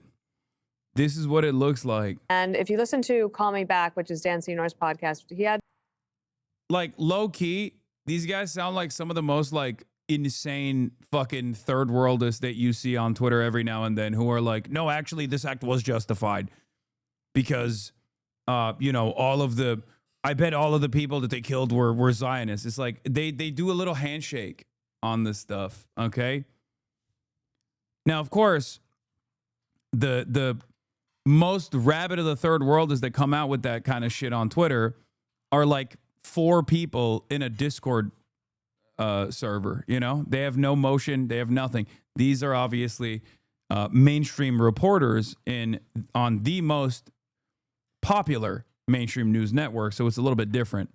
one of his regular guests on today who's from Israel, and he's there. And there is intel that has been around since about August, but that's a month after Iran's nuclear weapon stockpile was obliterated by the United States and Israel.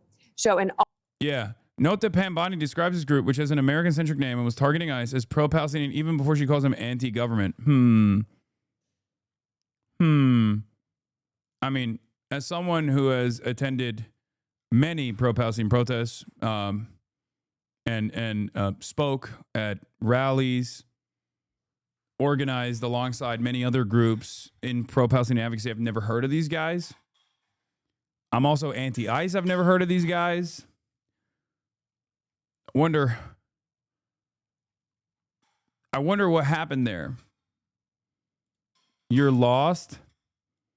Yeah, it's because I'm not a real one like those guys are. You're right. Yeah. Real advocacy and real organizing is not around fucking fundraisers or mass awareness initiatives or anything of that sort.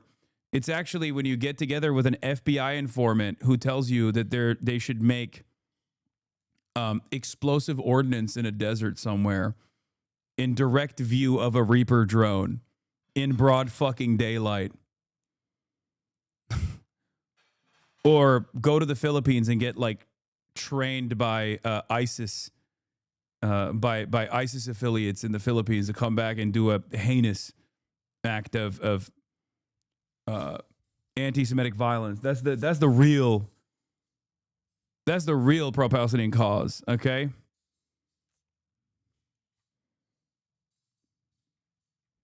August, there was this intel that said basically there is some state actor out there. Might be, bro. Should have been doing real praxis instead of chirping on the internet, you know? The fuck have I done, you know? going to rallies, organizing, stuff like that is just fucking lame. That is orchestrating these attacks, encouraging these attacks, okay? And you can go through them one by one. You can see there's things happening. There was this in the Christmas market in Germany. That attack was foiled, thank goodness. You had the New Year celebration in Los Angeles. They foiled that plot today. That was announced earlier.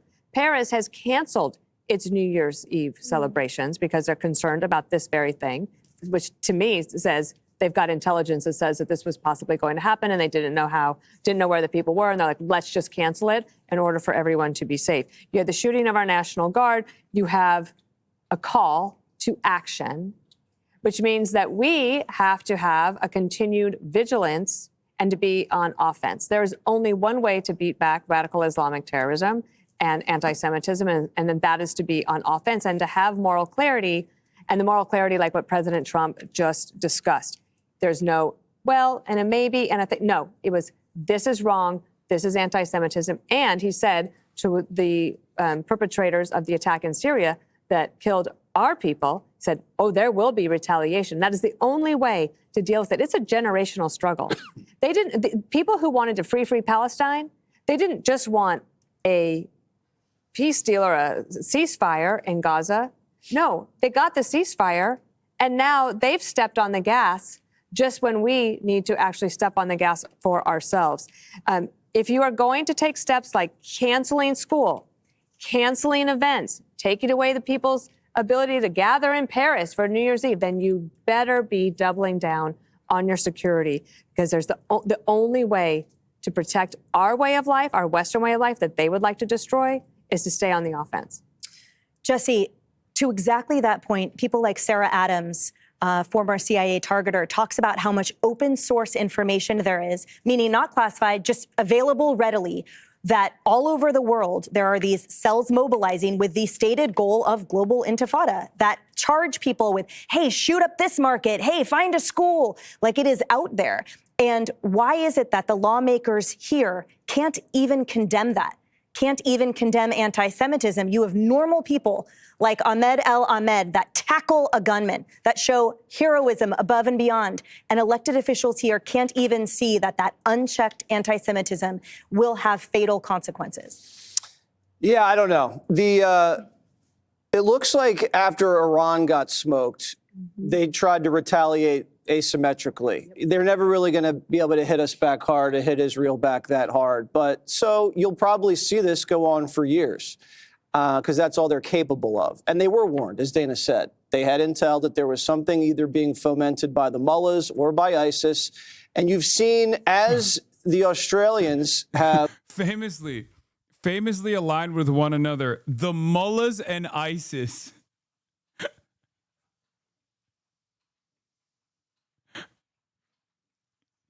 Dude, to the average American, this shit hits, dude.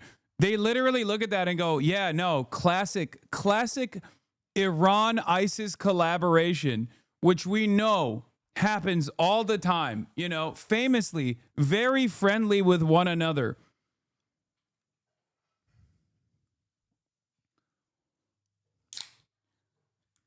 ISIS has historically had closer ties to the state of Israel in their effort to attack Iran and Iranian proxies. There is no collaboration there.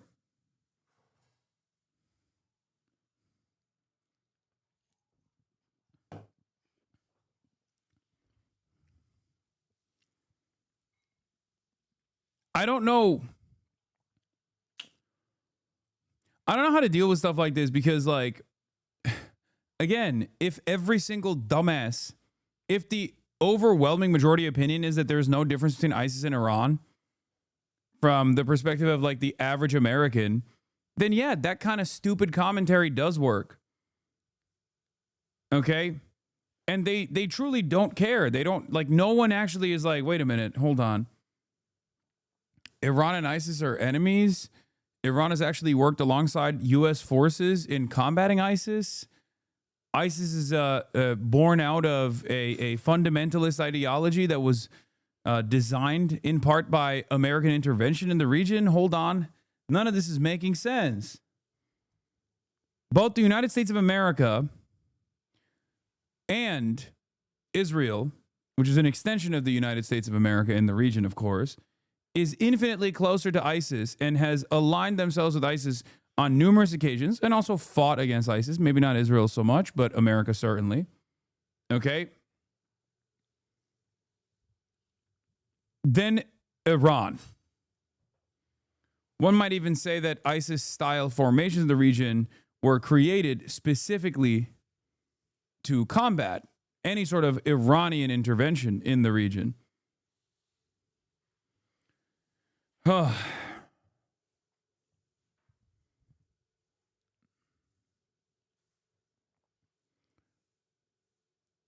Israel's chief of military intelligence brief, Mike Wallace, said the damage Israel inflicted on Iran's ballistic missile industry was less severe than initially assessed, and that Iran has already restored its production capacity. Oh, no. Well, guess you got to bomb Iran again.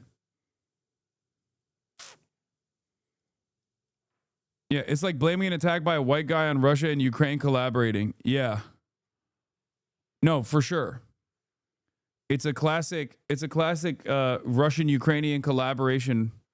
And that's the reason why an American Christian white nationalist blew up a fucking church or something.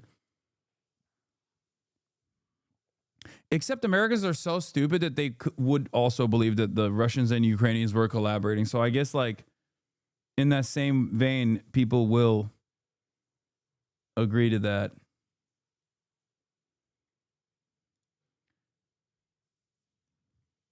Oh, yeah, there's also this.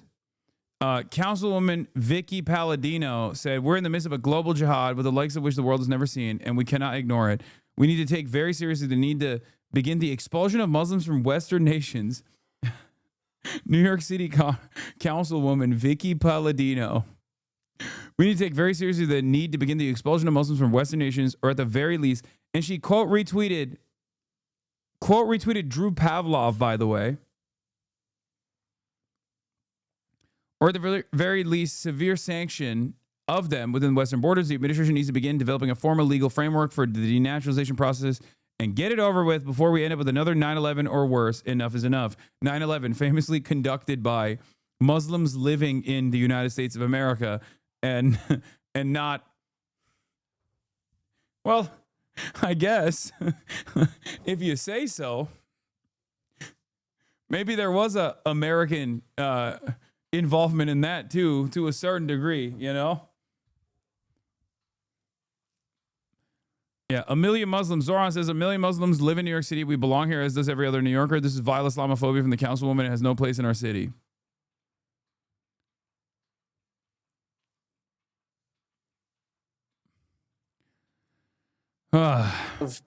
Allowed Muslim immigration into their country. Yeah, and then there's this. Mike Davis, fuck you, Zoran. You've called for the mass murder of Jews for many years. You're a subversive, destructive Islamist. You hate America. Go to hell. Yeah, I also have no belief in the Australian criminal justice system because Drew Pavlov was supposed to be in prison. Okay? I thought he was thrown in jail for refusing to pay a fine or just simply for the vibes alone. I don't know exactly why he was supposed to be thrown in prison, but like, I feel like any reason to throw Drew Pavlov in Australian jail, I would agree with, because I feel like he's an overall nuisance, maybe a terrorist, a vibes terrorist at the very least. So, don't really know why he's not in jail right now.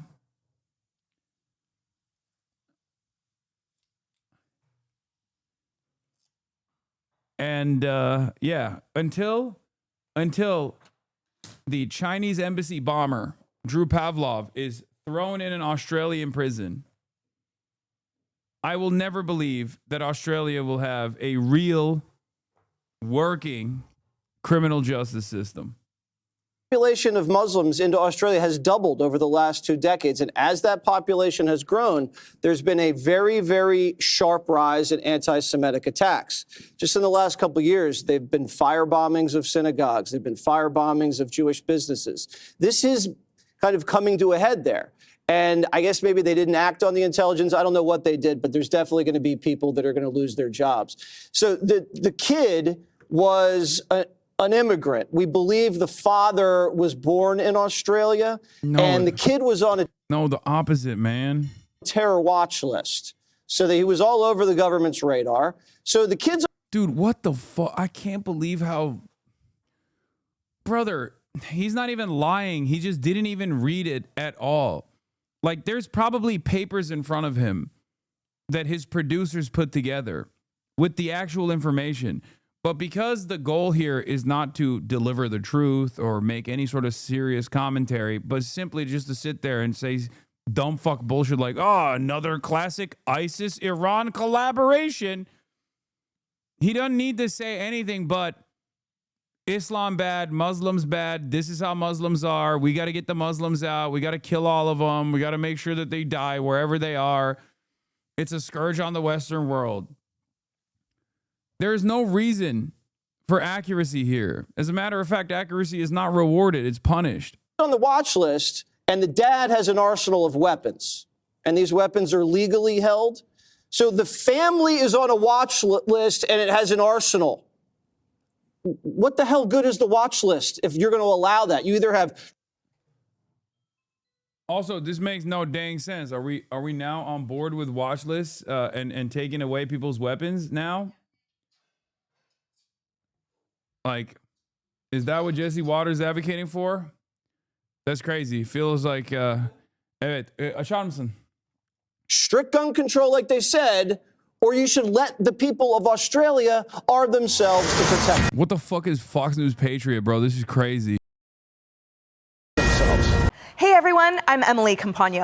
Cities and synagogues across the U.S. have tightened security following the targeted attack in Australia that killed at least 15 people at a Hanukkah celebration there.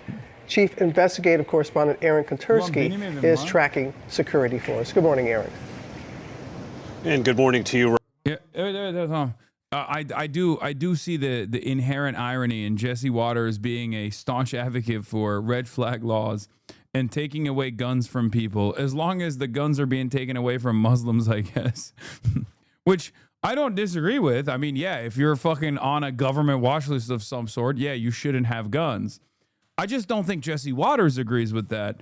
And if, the roles were reversed and we were talking about a watch list for like potential white supremacist terrorists or something, I suspect that Jesse Waters would be losing his fucking mind over such a thing. He'd be like, this is the most dangerous violation of the Second Amendment I've ever seen. You know? JD now claiming all immigrants are the most significant contributors to all ethnic hatred in the U.S. We imported a lot of people with ethnic grievances prior generations didn't have. We celebrated this as the fruits of multiculturalism. Now we're super surprised that the people we imported with ethnic grievances still have those ethnic grievances. The most significant single thing you could do is eliminate anti-Semitism and any other kind of ethnic hatred is to support our efforts to lower immigration and promote assimilation.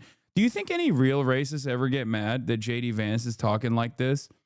Where they're like, excuse me, I have homegrown my resentment towards Jews over many generations. I learned it from my daddy. He learned it from his daddy. We've been burning crosses on black people's lawns.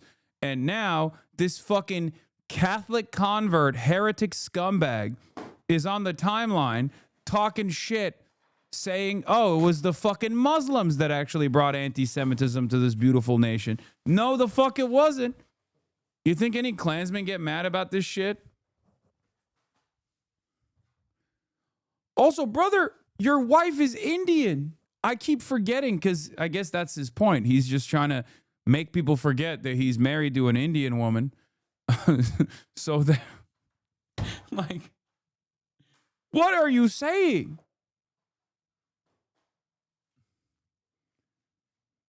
As someone with racist MAGA family members, yes, they hate it. And that's exactly why he's got no emotion.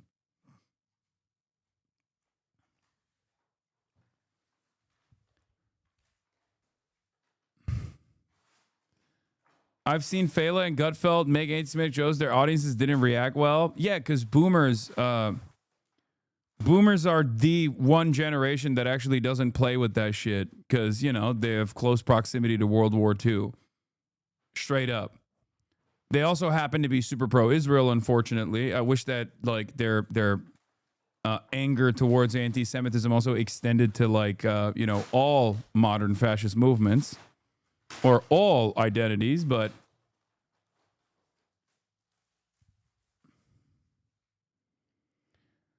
but yeah, this kind of stuff is positively European. This is the European approach to racism, okay?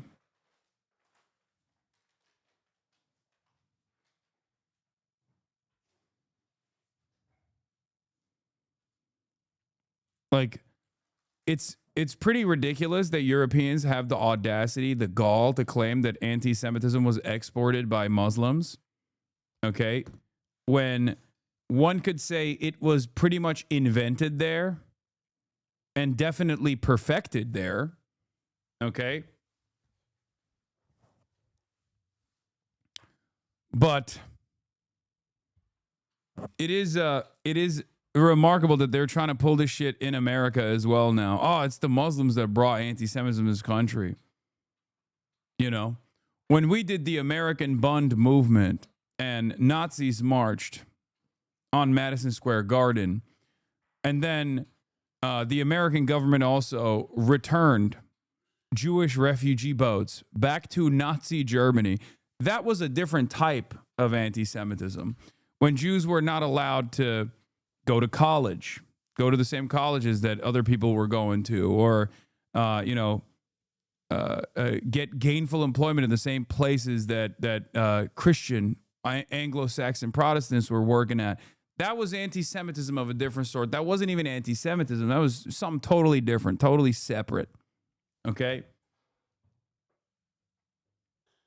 Yeah, that was actually the plague of secret imams running the government all the way until the 1940s. FDR, Fuat, Doğan, Ragıp. That's right. That's his real name. Yeah, he was Mohammedan. Many people don't know this. Yeah, he wasn't just hiding the fact that he had a limp and couldn't walk because of childhood polio. He was hiding the fact that he actually received the light of Allah in his heart. It was a Islamic style anti-Semitism. Yeah, many people are saying this. Robin, this towering menorah here is meant to be a light in dark times, and it was lit on the first night of Hanukkah under heavy guard. Police in New York and in cities across the country are stepping up security for Hanukkah celebrations after the deadly rampage in Australia. The police commissioner here said that attack was no isolated incident, but part of what she called a wider assault on FDR did the first takia in U.S. history. On Jewish life. Organizers of the menorah lighting here are part of the same group that staged the doomed event on Bondi Beach, and they said they would not be cowed into canceling. So the police brought in extra officers, specialized patrols, and heavy weapons teams to fortify the plaza, and that security is going to persist all week for the duration of Hanukkah, the start of the winter holiday season, which this year, George, law enforcement officials say comes with the added threat of heightened violence. George. It sure does. Okay. Also, we got friend of the show, Cameron Kasky, on Jacob Tapper, the ass tapper himself. He joined Jake Tapper tonight to talk about how sacrifice for others is a core tenet in both Judaism and Islam. Let's take a look at what he said. Talk about another response from this administration to the shooting at Brown University, Laura Loomer's response. Because Laura Loomer's response to the shooting at Brown was to scapegoat Muslims and blame it on, quote, jihadi cockroaches infesting our country. Look at Jake's face. He's like, Cameron, I did not bring you onto my broadcast to defend Muslims, okay? You're not supposed to do that. That's only briefly allowed when Donald Trump is shitting on all Somali Americans, okay? That's the only brief window where you are allowed to say something nice about Muslims. That's it. Never before and certainly never after. You missed that window. This is someone with strong influence at the White House, and this is a Jewish person. Well, you know who saved Jewish lives this weekend was a Muslim refugee in Australia named Ahmed. Ahmed was a good guy without a gun. He was an unarmed man who put his life on the line to stop an anti-Semitic terror attack. He was practicing ithar, which is the Islamic principle of selflessness and sacrifice. And these are values shared by Judaism and Islam. Quran. He's a quirked out white boy right there. Oh my God. Oh my God. Hit him with the surahs? What the hell, dude? Yeah, he's reading. Yeah, guess what? In the name of Allah, read. That was the first thing Allah told the Prophet Muhammad, peace be upon him, to do. Okay, that's right. Reading, also Muslimic. Many people don't know this. But reading, also a Muslimic principle.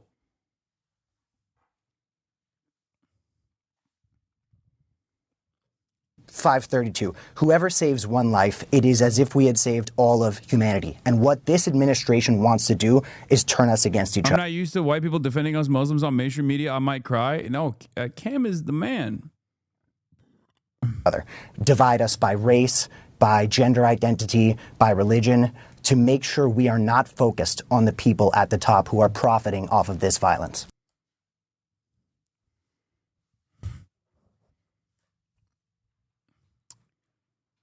Where did the shooter hide a gun? In Brown? I have no idea. But we apparently don't have enough fucking videos of the shooter after the incident anyway, so who knows?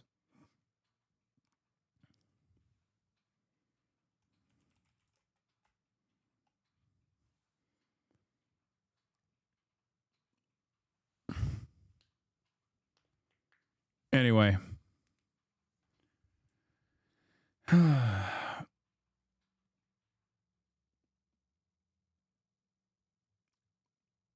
Yeah, better question. Not where the gun was being hidden, but where is the fucking shooter, dude?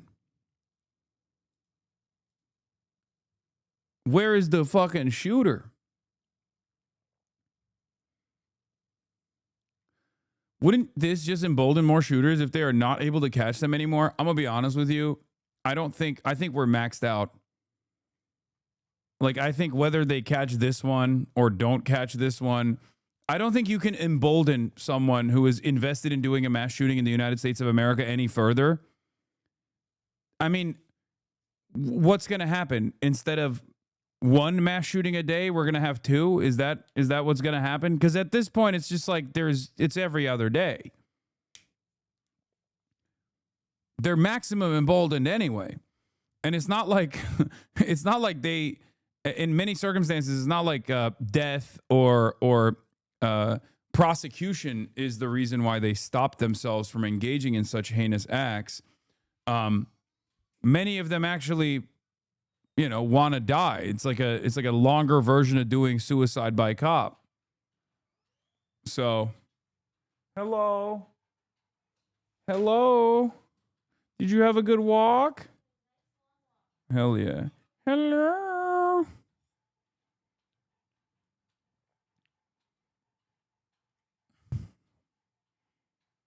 Okay. There were two the day Charlie got killed. That's true. There was another. Oh, no. You are dangerous. I gave you a high five when you adjusted the focus there. Yeah, the focus is fucked up again. It's always fucked up. Check out Clandis Owens. She tweeted about the meeting. Wait, I want to see. Where? Send me the link.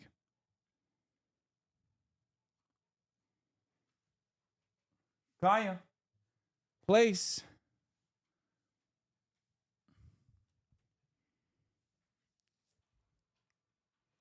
I never figured out what the alien light was. But you guys got to link me the Clandis Owens tweet because I'm blocked by her.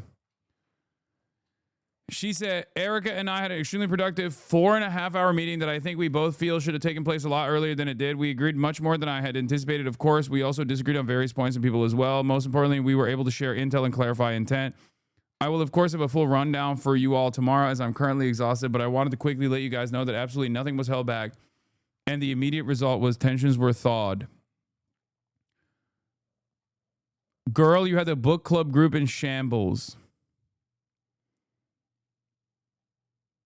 Next 2 weeks of content confirmed. I don't know. I don't know what they're... Maybe she's compromised now. Maybe she will also be an agent of Israel. They both agreed they need to make money off... Yeah. They both agreed they love one thing more than anything else, and that is making money off of Charlie's Kirk.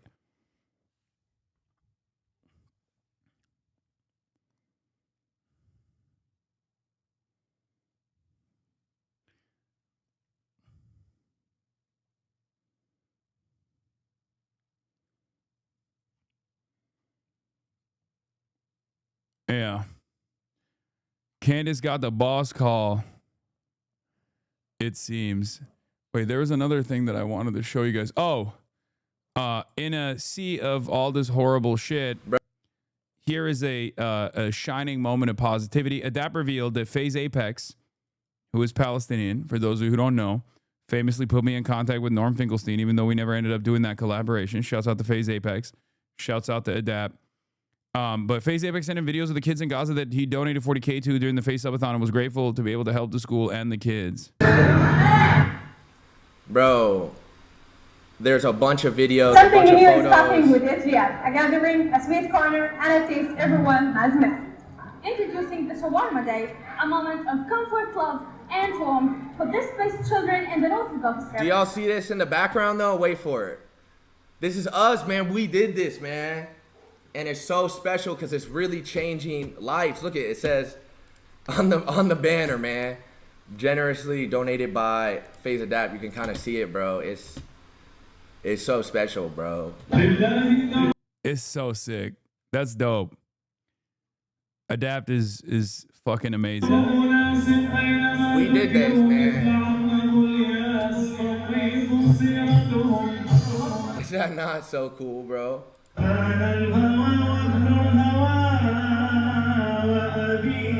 Shout out to the vlog, man, and everyone who's a part of that, who made that possible. That's really cool, man. That was like the coolest shit that I ever feel like I've been a part of, like being able to see like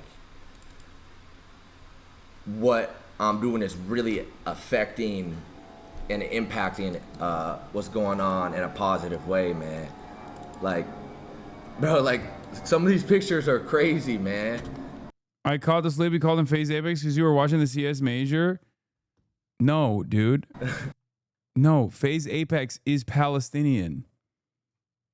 And he connected me back in the day with Norm Finkelstein. And FaZe Apex is the one who sent him the videos of the kids in Gaza to FaZe Adapt. This video of the kids in Gaza. It's a different FaZe content creator. One of the OG FaZe guys. This is Adapt. Like, how did FaZe Apex know Norm? Because he's Palestinian, brother. That's what it is. I'm just really grateful, man. Thank you to everyone who made this I guess Adapt is possible also kind of and OG. He was is OG a as part well. Of the subathon or whatever, man. It's just like shit like this really really matters to me, and I feel like it's really important, and I'm glad that I got to be in a position to be able to do that. You know, it's super cool shit, bro. And I seen that yesterday. Apex sent me an update, and like there's a bunch of videos and photos. But I wanted to show y'all first before Phase up. anything, bro, because it was us, you know, that did that, man. Phase the fuck up, dude. I'm never phasing down. I don't give a fuck. Phase up. Yeah. Yeah, every Palestinian personally knows Norm. Exactly. But like unironically. I do believe that, yes. Every Palestinian American is like 1 degree removed from Norm Finkelstein, I think. Yeah, FaZe Finkelstein, rise up.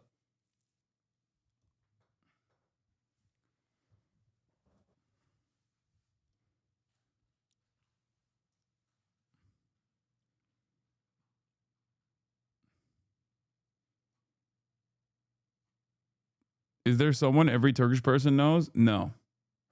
Eric Adams.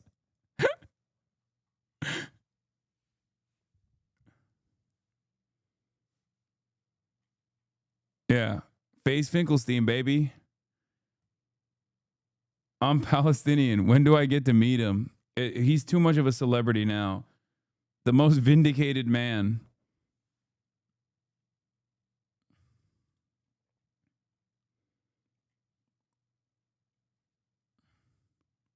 How has Norm Finkelstein been on Candace Owens and not on your broadcast? Because I'm washed.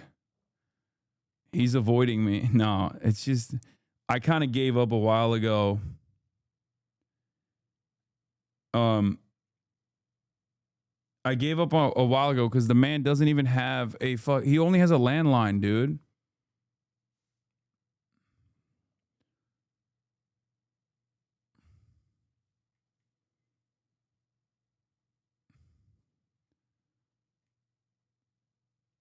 Like when Brace did the thing with him on TrueAnon, he literally, when you say he's active on IG a lot now, no, that's not him. That's his assistant. He has a person that he calls by landline to dictate his tweets to. Okay? That's like a person that does all of that correspondence for him. I've talked to that person. You guys, I'm telling you right now, when TrueAnon did the podcast episode with Norm, they went to his house. Brace told me at some point Norm had to literally disconnect his landline because his phone kept going off, which is the only mode of correspondence you can have unless you see him personally in the real world.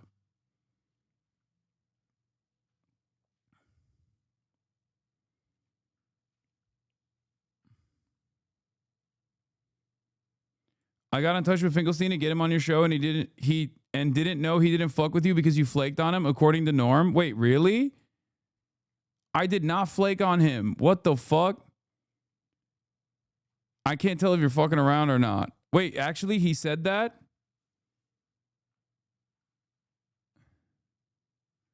I am 100. No. Norm thinks I flaked on him? Oh, no. Okay. I'll fix it. I'm going to DM his assistant. He's ducking your washed ass. Untrue. Norm has done video interviews with Zateo and Al Jazeera. Yes, that's what we were trying to do. But he had so many rules and restrictions on how this interview must be conducted that I kind of gave up on it. It's true. That part is also true. He will do video interviews, but you have to do it whichever way he wants to do it. Freaky Grandpa, Freaky Unk collab. No, I didn't flake on him. Oh God.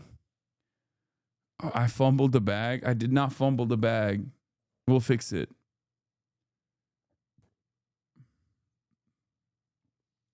The NDP just disqualified a leadership candidate by claiming Norm's work is anti-Semitic. Ugh.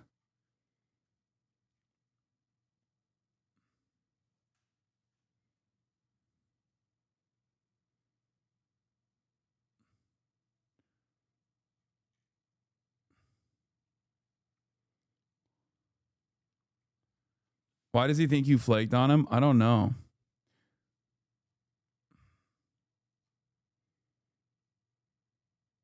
Can't believe you did this to FaZe Finkelstein. What happened to never phasing down is true. It's true. Is my fault. I'll take ownership. Generational fumble. I'll take ownership over that. Okay. FaZe Fink, I'm so sorry. Oh, Tommy Lauren has established her fucking battle lines in the Candace Owens ship, by the way. I understand why she'd want to take this meeting because she wants to put it to rest. Yeah. And I understand because I think she's discovered by now that it's not going away anytime soon. I personally, if I were her, I wouldn't do the meeting. I wouldn't give this other person any content because that's what this person is going to use it for, content. Because when you have... She's so jealous. every day of the week, she has to remind herself that Candace Owens is everything she could have been, but she went the Fox News route, and then they back-pocketed her in the back rooms of Fox Nation. Young talent, young enterprising talent on the Republican side. At the same time that I was blowing up, she was fucking explosive. She was blowing the fuck up. Okay? I'm unashamed to admit that a big part of my early viral moments was dunking on Tomi Lahren over and over and over again. And then she had an astronomical fall off and fizzled out because she went the traditional media route. Part of that was because she also came out and had a unique moment of sincerity where she said, you know, women should be able to have the choice to get an abortion, which is ironic because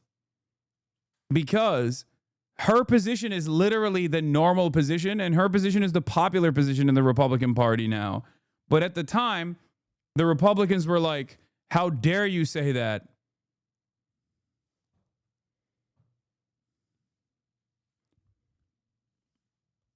Who is this? She looks nothing like what she did then as well. Yeah, she's changed his look a lot as well. Have nothing else to talk about. When you're not talking about conservative policy, when you're not talking about the conservative agenda, or talking about young college conservatives. What blew her up originally? Same thing that blows up all these guys. Whatever the most significant racist flavor of the month is. You know, she was doing everything but just fucking calling Kaepernick the N-word, basically. Everything short of calling him the N-word, she did. That was like a big thing for her. Yeah, she blew up on Facebook, and so did I. It was just a lot of fucking racist rage bait. Yeah, all the OG HasanAbi heads know me from that. Yeah, that's how I discovered your videos on Facebook talking about her funny grill ass. Yeah, all the oldest fans that I have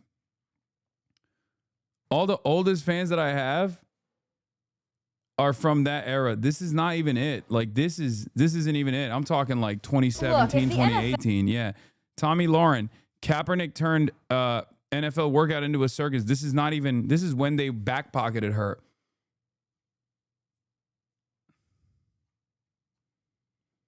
At the peak of peak woke, people would also get mad at me for jokingly trying to do an Instagram promotion by saying, hey, DM me on Instagram, Tomi Lahren. They would get mad at me for that. They were like, why do you want to fuck like a racist blonde girl? I was like, I didn't actually. I was just trying to plug my Instagram. I know you since 2016 Trump election, and Tomi Lahren also was popular back then. Yeah. I mean, it was a lifetime ago, chatter. It was a lifetime ago. That was literally 2016, 2017. That is almost a fucking decade ago at this point.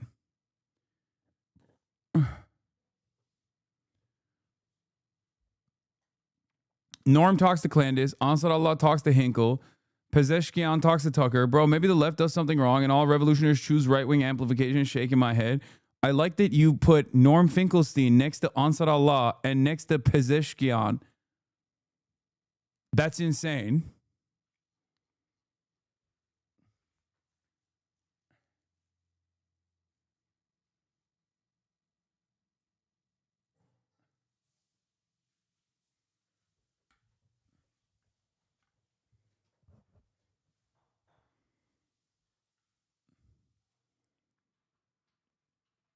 Anyway.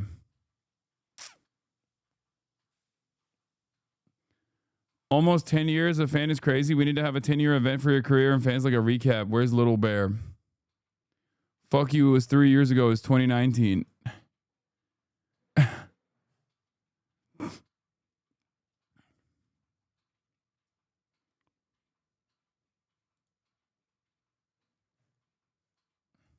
What are you guys arguing about in the chat?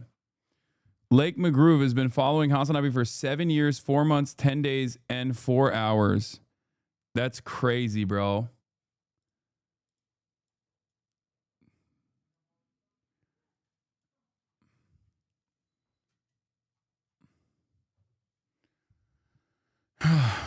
God damn, I have some old ass fucking followers.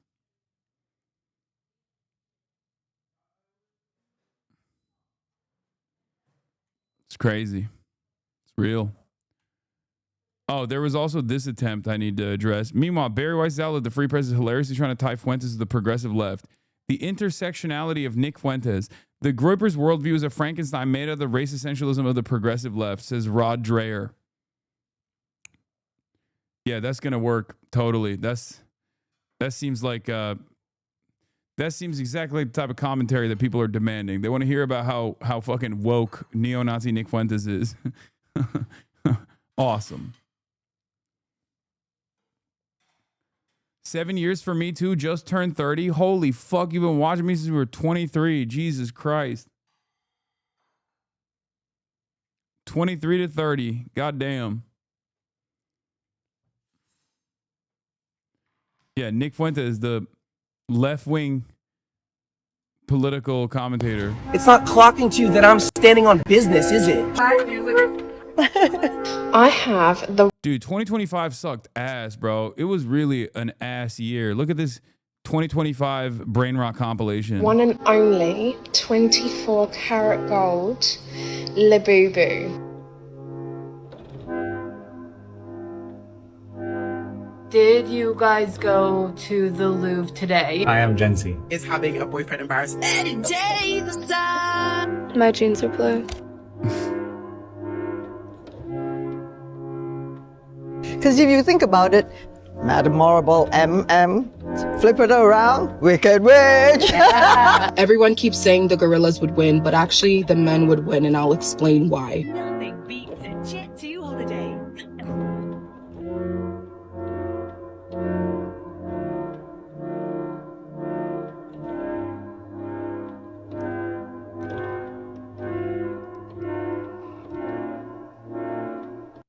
It's not.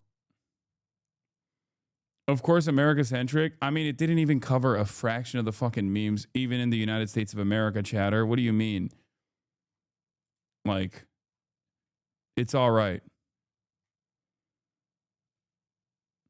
Speaking of 2025 sucking, how are your predictions holding up? Well, since we're nearing that time of the year, I think we should look at some of my predictions. That fish was at my island. How do you guys know about that? Where did I put them, though? I don't even know where they are. Where are my fucking predictions? Is it on my documents? Yeah, I know, but I don't know where it is. Yeah. Okay, someone in the chat must have posted it on, updates. Okay, there it is. The updates account did. Okay. You guys might remember some of this. You guys probably don't. 2025 fitness goals. Midterm, maintain 50% body fat, which I did. Long-term, put on board muscle mass. I didn't do. Okay. BP, be able to 225 15 times. Couldn't do that. Not 15 times. Can do it 10 times. Deadlift. That was the bench press goal. Deadlift. Be able to 1 rep max 555. I think I can do that. I'm not sure. Squat 315 for 12. Can't do that. Basketball. Increase vert. Become more explosive. Dunk consistently / in a game. Literally all of that is happened in the exact opposite direction. I have lost vertical and lost an ankle. I basically broke both of my ankles throughout numerous parts of the year. Focus on recovery, strengthening lower body, avoid injuries. Wow. Do combat sport. Didn't do that. Dancing lessons with other content creators on stream. Didn't do that. Content goals. Be more in tune with viral things happening. TikTok. Well, I guess I did become viral, but not in the way that I wanted to. Focus on more fun React content, more collabs, reshape community to have more diverse, fun tent. Bring back TV show React meta. Literally did none of those things. Lean into clip farming. Didn't do any of that. Smile more. Didn't do that at all. Oh my God, I didn't do anything. I guess I did a dance lesson in Japan, so there's that. But it wasn't like consistent. On the bright side, Kaya got way more popular. True, Kaya is now more popular than me.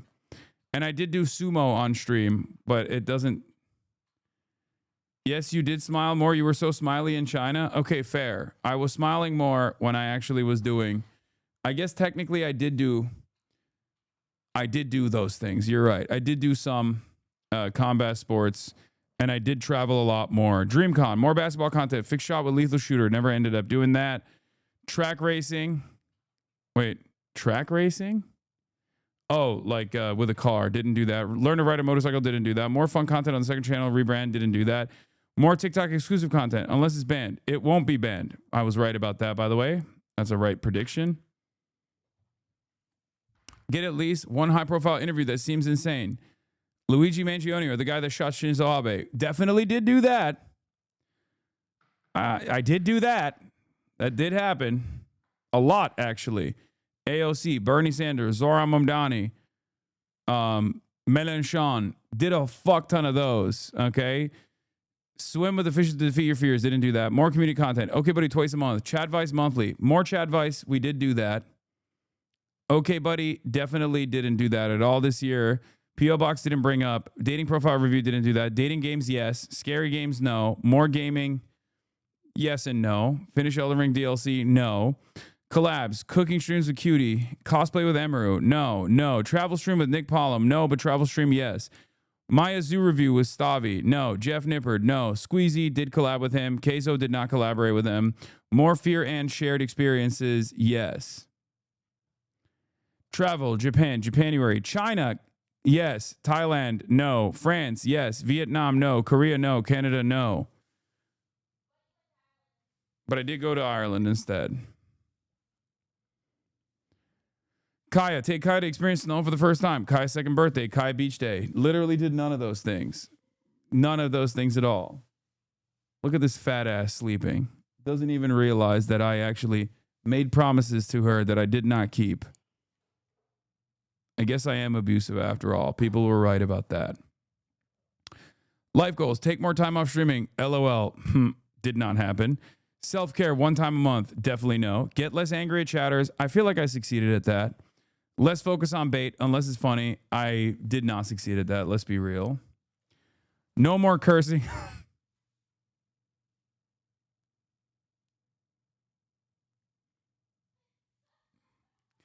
No more cursing. Generate more positive vibes. Have people be more charitable to you. PR year continues. Hire a PA. Well, technically, yes. Get a new car. Okay, so we got some of those things locked down. Okay? You didn't do shit. PR year. It was a PR year. It was actually a PR year, low key.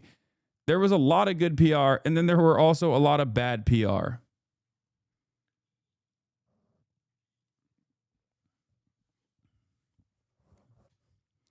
I say no more cursing every year. Don't take that seriously. But now we get to the good stuff. 2025 predictions.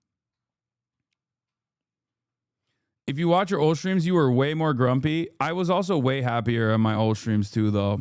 My highs were high, my lows were low. Now it's just more like neutral and then negative.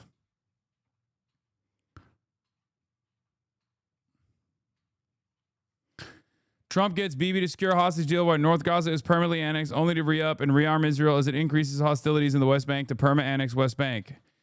Check. Aggressive prosecution in direct violation of the First Amendment over pro-Palestinian sentiment. Worse than even Brandon. Check.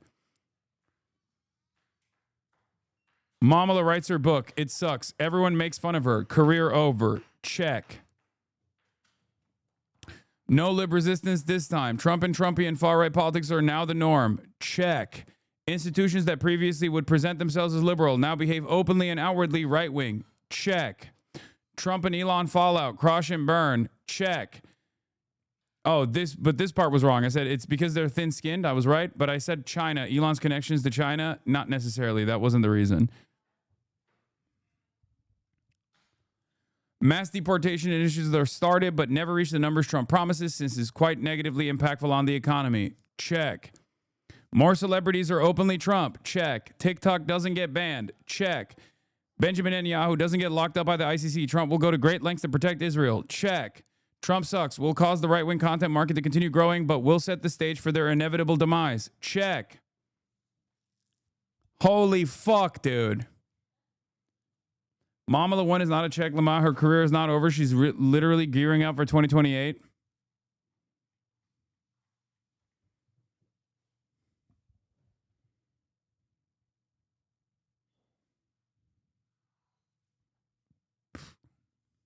Okay.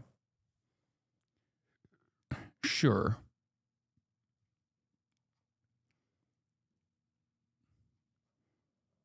You should do something with this politics stuff.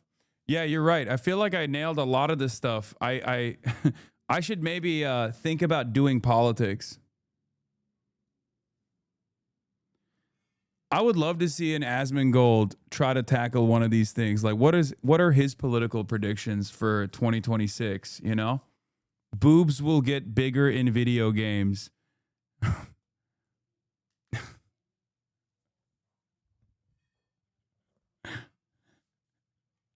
That's it. That's the only thing.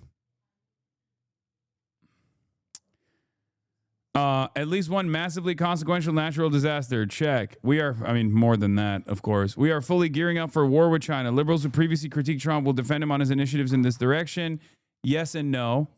I mean, yes, but also, I guess like with respect to the tariffs, they didn't really do that, but everything else they did.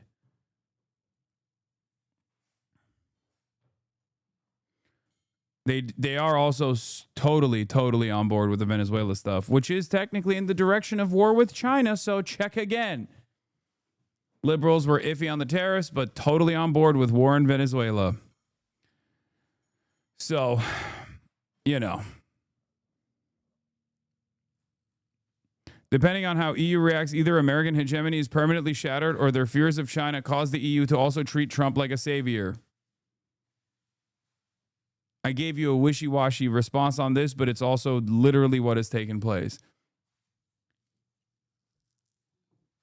Neither? No, it's not neither. What are you, crazy?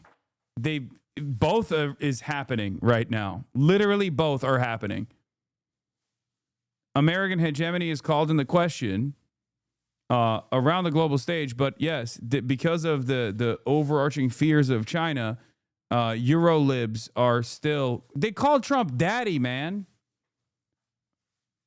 Mark Rutte called Trump daddy. He said daddy Trump. The fuck are you talking about?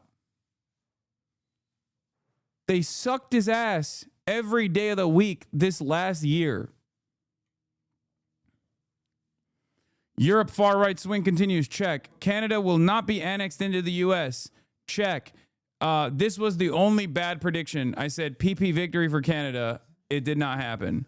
Okay? Canadians literally, with all of the animosity that Trump created around like the annexation conversation, they literally were able to cook PP. And Karl Marx Carney was the liberal savior. Security agreements over Panama and maybe Greenland, no annexation. That didn't necessarily happen. I mean, I guess the security agreement over Panama did, but nothing on Greenland. We got Stephen Harper 2.0 instead. But yeah, of course, no annexation of Greenland. RFK dies in a very weird way where it takes a long time to figure out what did it. Joke prediction. That was more so me memeing that if RFK died, that it would take a fucking month for the autopsy to come through. They'd be like, which one is it? It could be any number of different things. Okay. Grand Theft Auto 6 is delayed. Marvel rivals dead meta Overwatch 2 style. And a lot of you motherfuckers act like I don't know what I'm talking about when I'm talking about gaming. Wrong about Marvel rivals?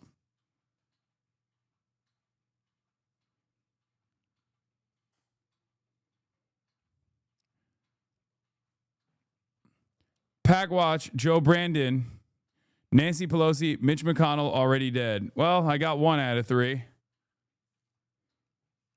And Joe Brandon did literally get ass cancer, so close enough.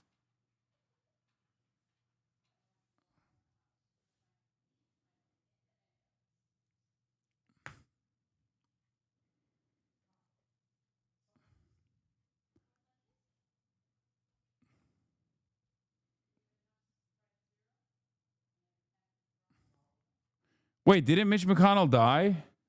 Wait, is Mitch McConnell still alive? Hold on. Oh my God, Mitch McConnell's still alive. I thought he died, bro. I literally, in my head canon, I thought he was dead. It was Dick Cheney. I was thinking of Dick Cheney. Define alive. Like, what? Are you really alive at this point? Like, is Joe Brandon actually alive? We don't know. Is Nancy Pelosi actually alive? We don't know. Is Mitch McConnell actually alive? We don't know.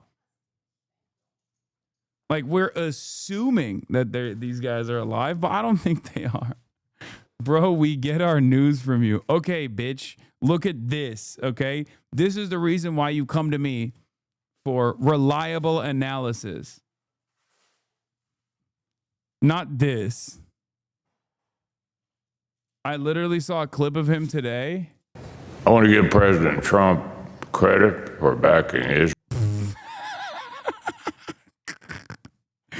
Okay, let me tell you something, okay? I'm sorry, but am I wrong? Is he really alive? Like, can you say this is a live person? I want to give President Trump credit for backing Israel at a moment of high stakes, for seizing the opportunity Israel created to strike Iran, and for pushing for lasting peace. But ultimately, the pace of progress toward peace needs to be set by Israel. The decision to advance further in the ceasefire framework.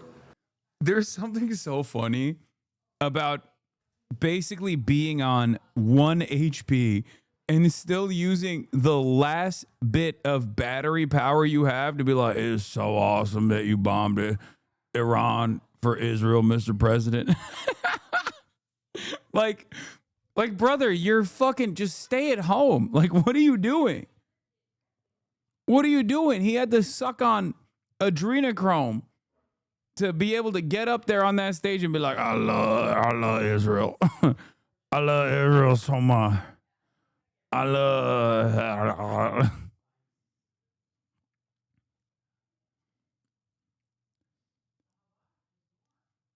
It just doesn't make sense. You're basically dead. And with the remaining juice you have in the body, you're still like, nah, I gotta Israel. I'm Israel high. Should be Israel's to make.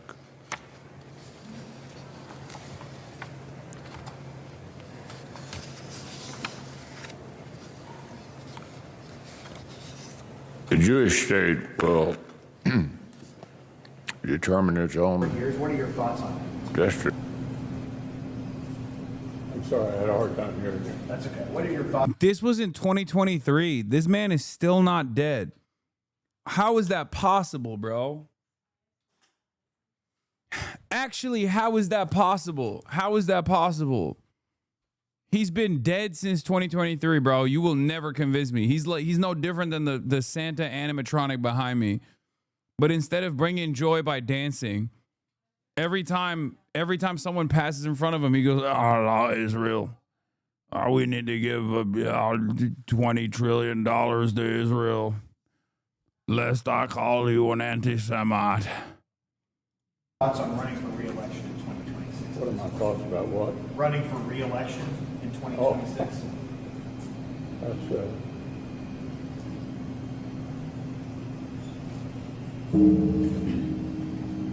Did you hear the question, Senator? Running for re-election in 2026? All right, I'm sorry, you all. We're going to need a minute. Senator. Benny.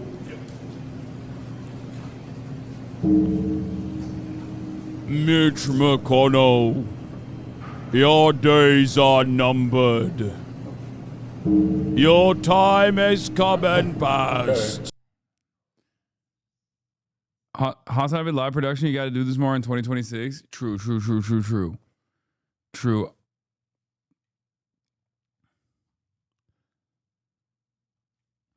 I just, like, what's the point?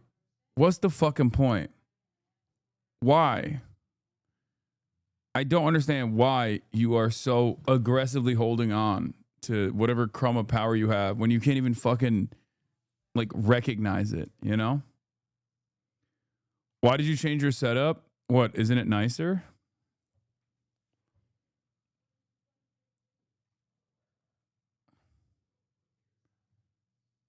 Mitch is still spry. He's got, 2026 is going to be his year, dude.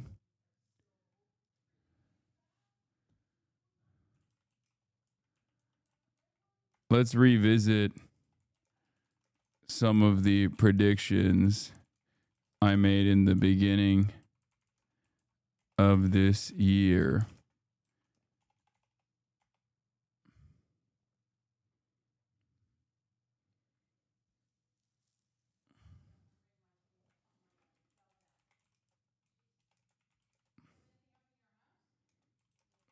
Seems like a lot of them came true.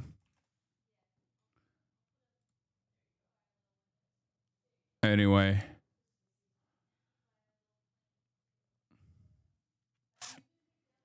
Is 2026 going to be better, right, Hostradamus? No. Why would it be better?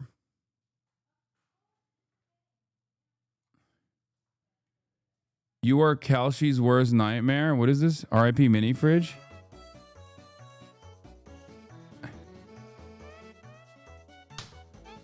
Oh yeah, I had a little baby what about fridge. RCTA? Race change to another?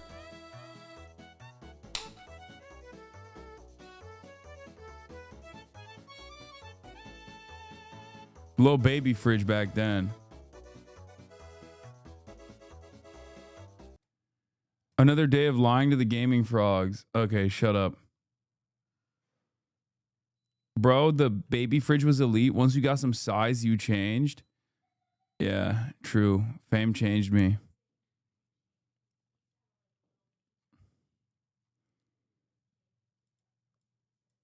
The baby fridge was goated. I could only keep like 4 beverages in there though. It was kind of shit. You went twink to twonk? Thank you.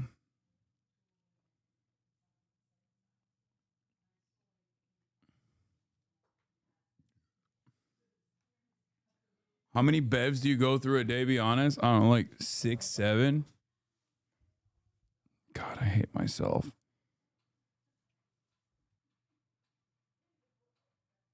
That was automated BDS. It was the best.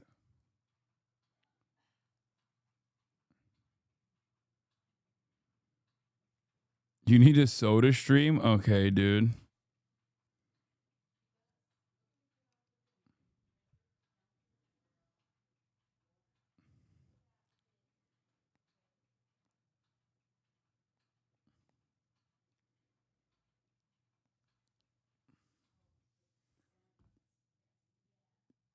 Are you gonna unban people again this year? Yeah. We'll do a unbanning. We'll do an unban stream. When are you doing 2026 predictions? I don't know. Soon. If we can, let's switch gears. Want to get to a few topics with you. Charlie Kirk's widow, Erica Kirk, is planning. Are you going to do worst tweets of the year? I do want to do that. I do want to do that. Will you unban phone numbers? What? What does that mean? Phone numbers? Please do. I got banned from my other account. I'm going to do banana peels this week at some point. But for now, I'm tired. Okay? So that's all I'm going to do for today. I know everybody gets mad and says, "Oh my God, you're not playing video games tonight." But it's another day. Yeah, I got my mom is in the background saying, "You're sick. You can take some time off." He's right. All right. Remember like 8 months ago when you said the later half of the stream would be fun stuff? Yes, I do remember that, and I will bring that up. Okay, that will happen in the upcoming year, but that's not the goals, and the predictions are for a different day. You're not sick, you're wounded, and it was self-inflicted. Okay, dude, that's crazy. Yeah, I'm wounded, you're right, but it's not self-inflicted. Okay, calm down. Playing basketball at 34 years old is not automatic injury. Give this chatter what they need. It's been 3 years. What is this? Yo, Hasan, Auntie Piker told me that you've been enjoying One Piece lately, so I decided to repost this old drawing as you as Shichibukai. Hope you enjoy the journey, you fucking weeb. Oh my God. This is beautiful. Oh my God, this is literally from December 18th, 2022. Oh my God, what a heater. What a banger. My style has changed since then. Yo, I've been trying to send this fan art to you a bunch of times since 2023, but it always seems to miss you. Maybe this is a good way to send it. I don't know anymore. One last time, maybe. 3 years later, dude. Chatter vindicated. All right. That was beautiful, chatter. Anyway, I love you guys. And hopefully I'll have less pain in my body tomorrow. Peace. I'll see you tomorrow. Bye-bye. There he is again. Hasan is streaming. Hasan is streaming.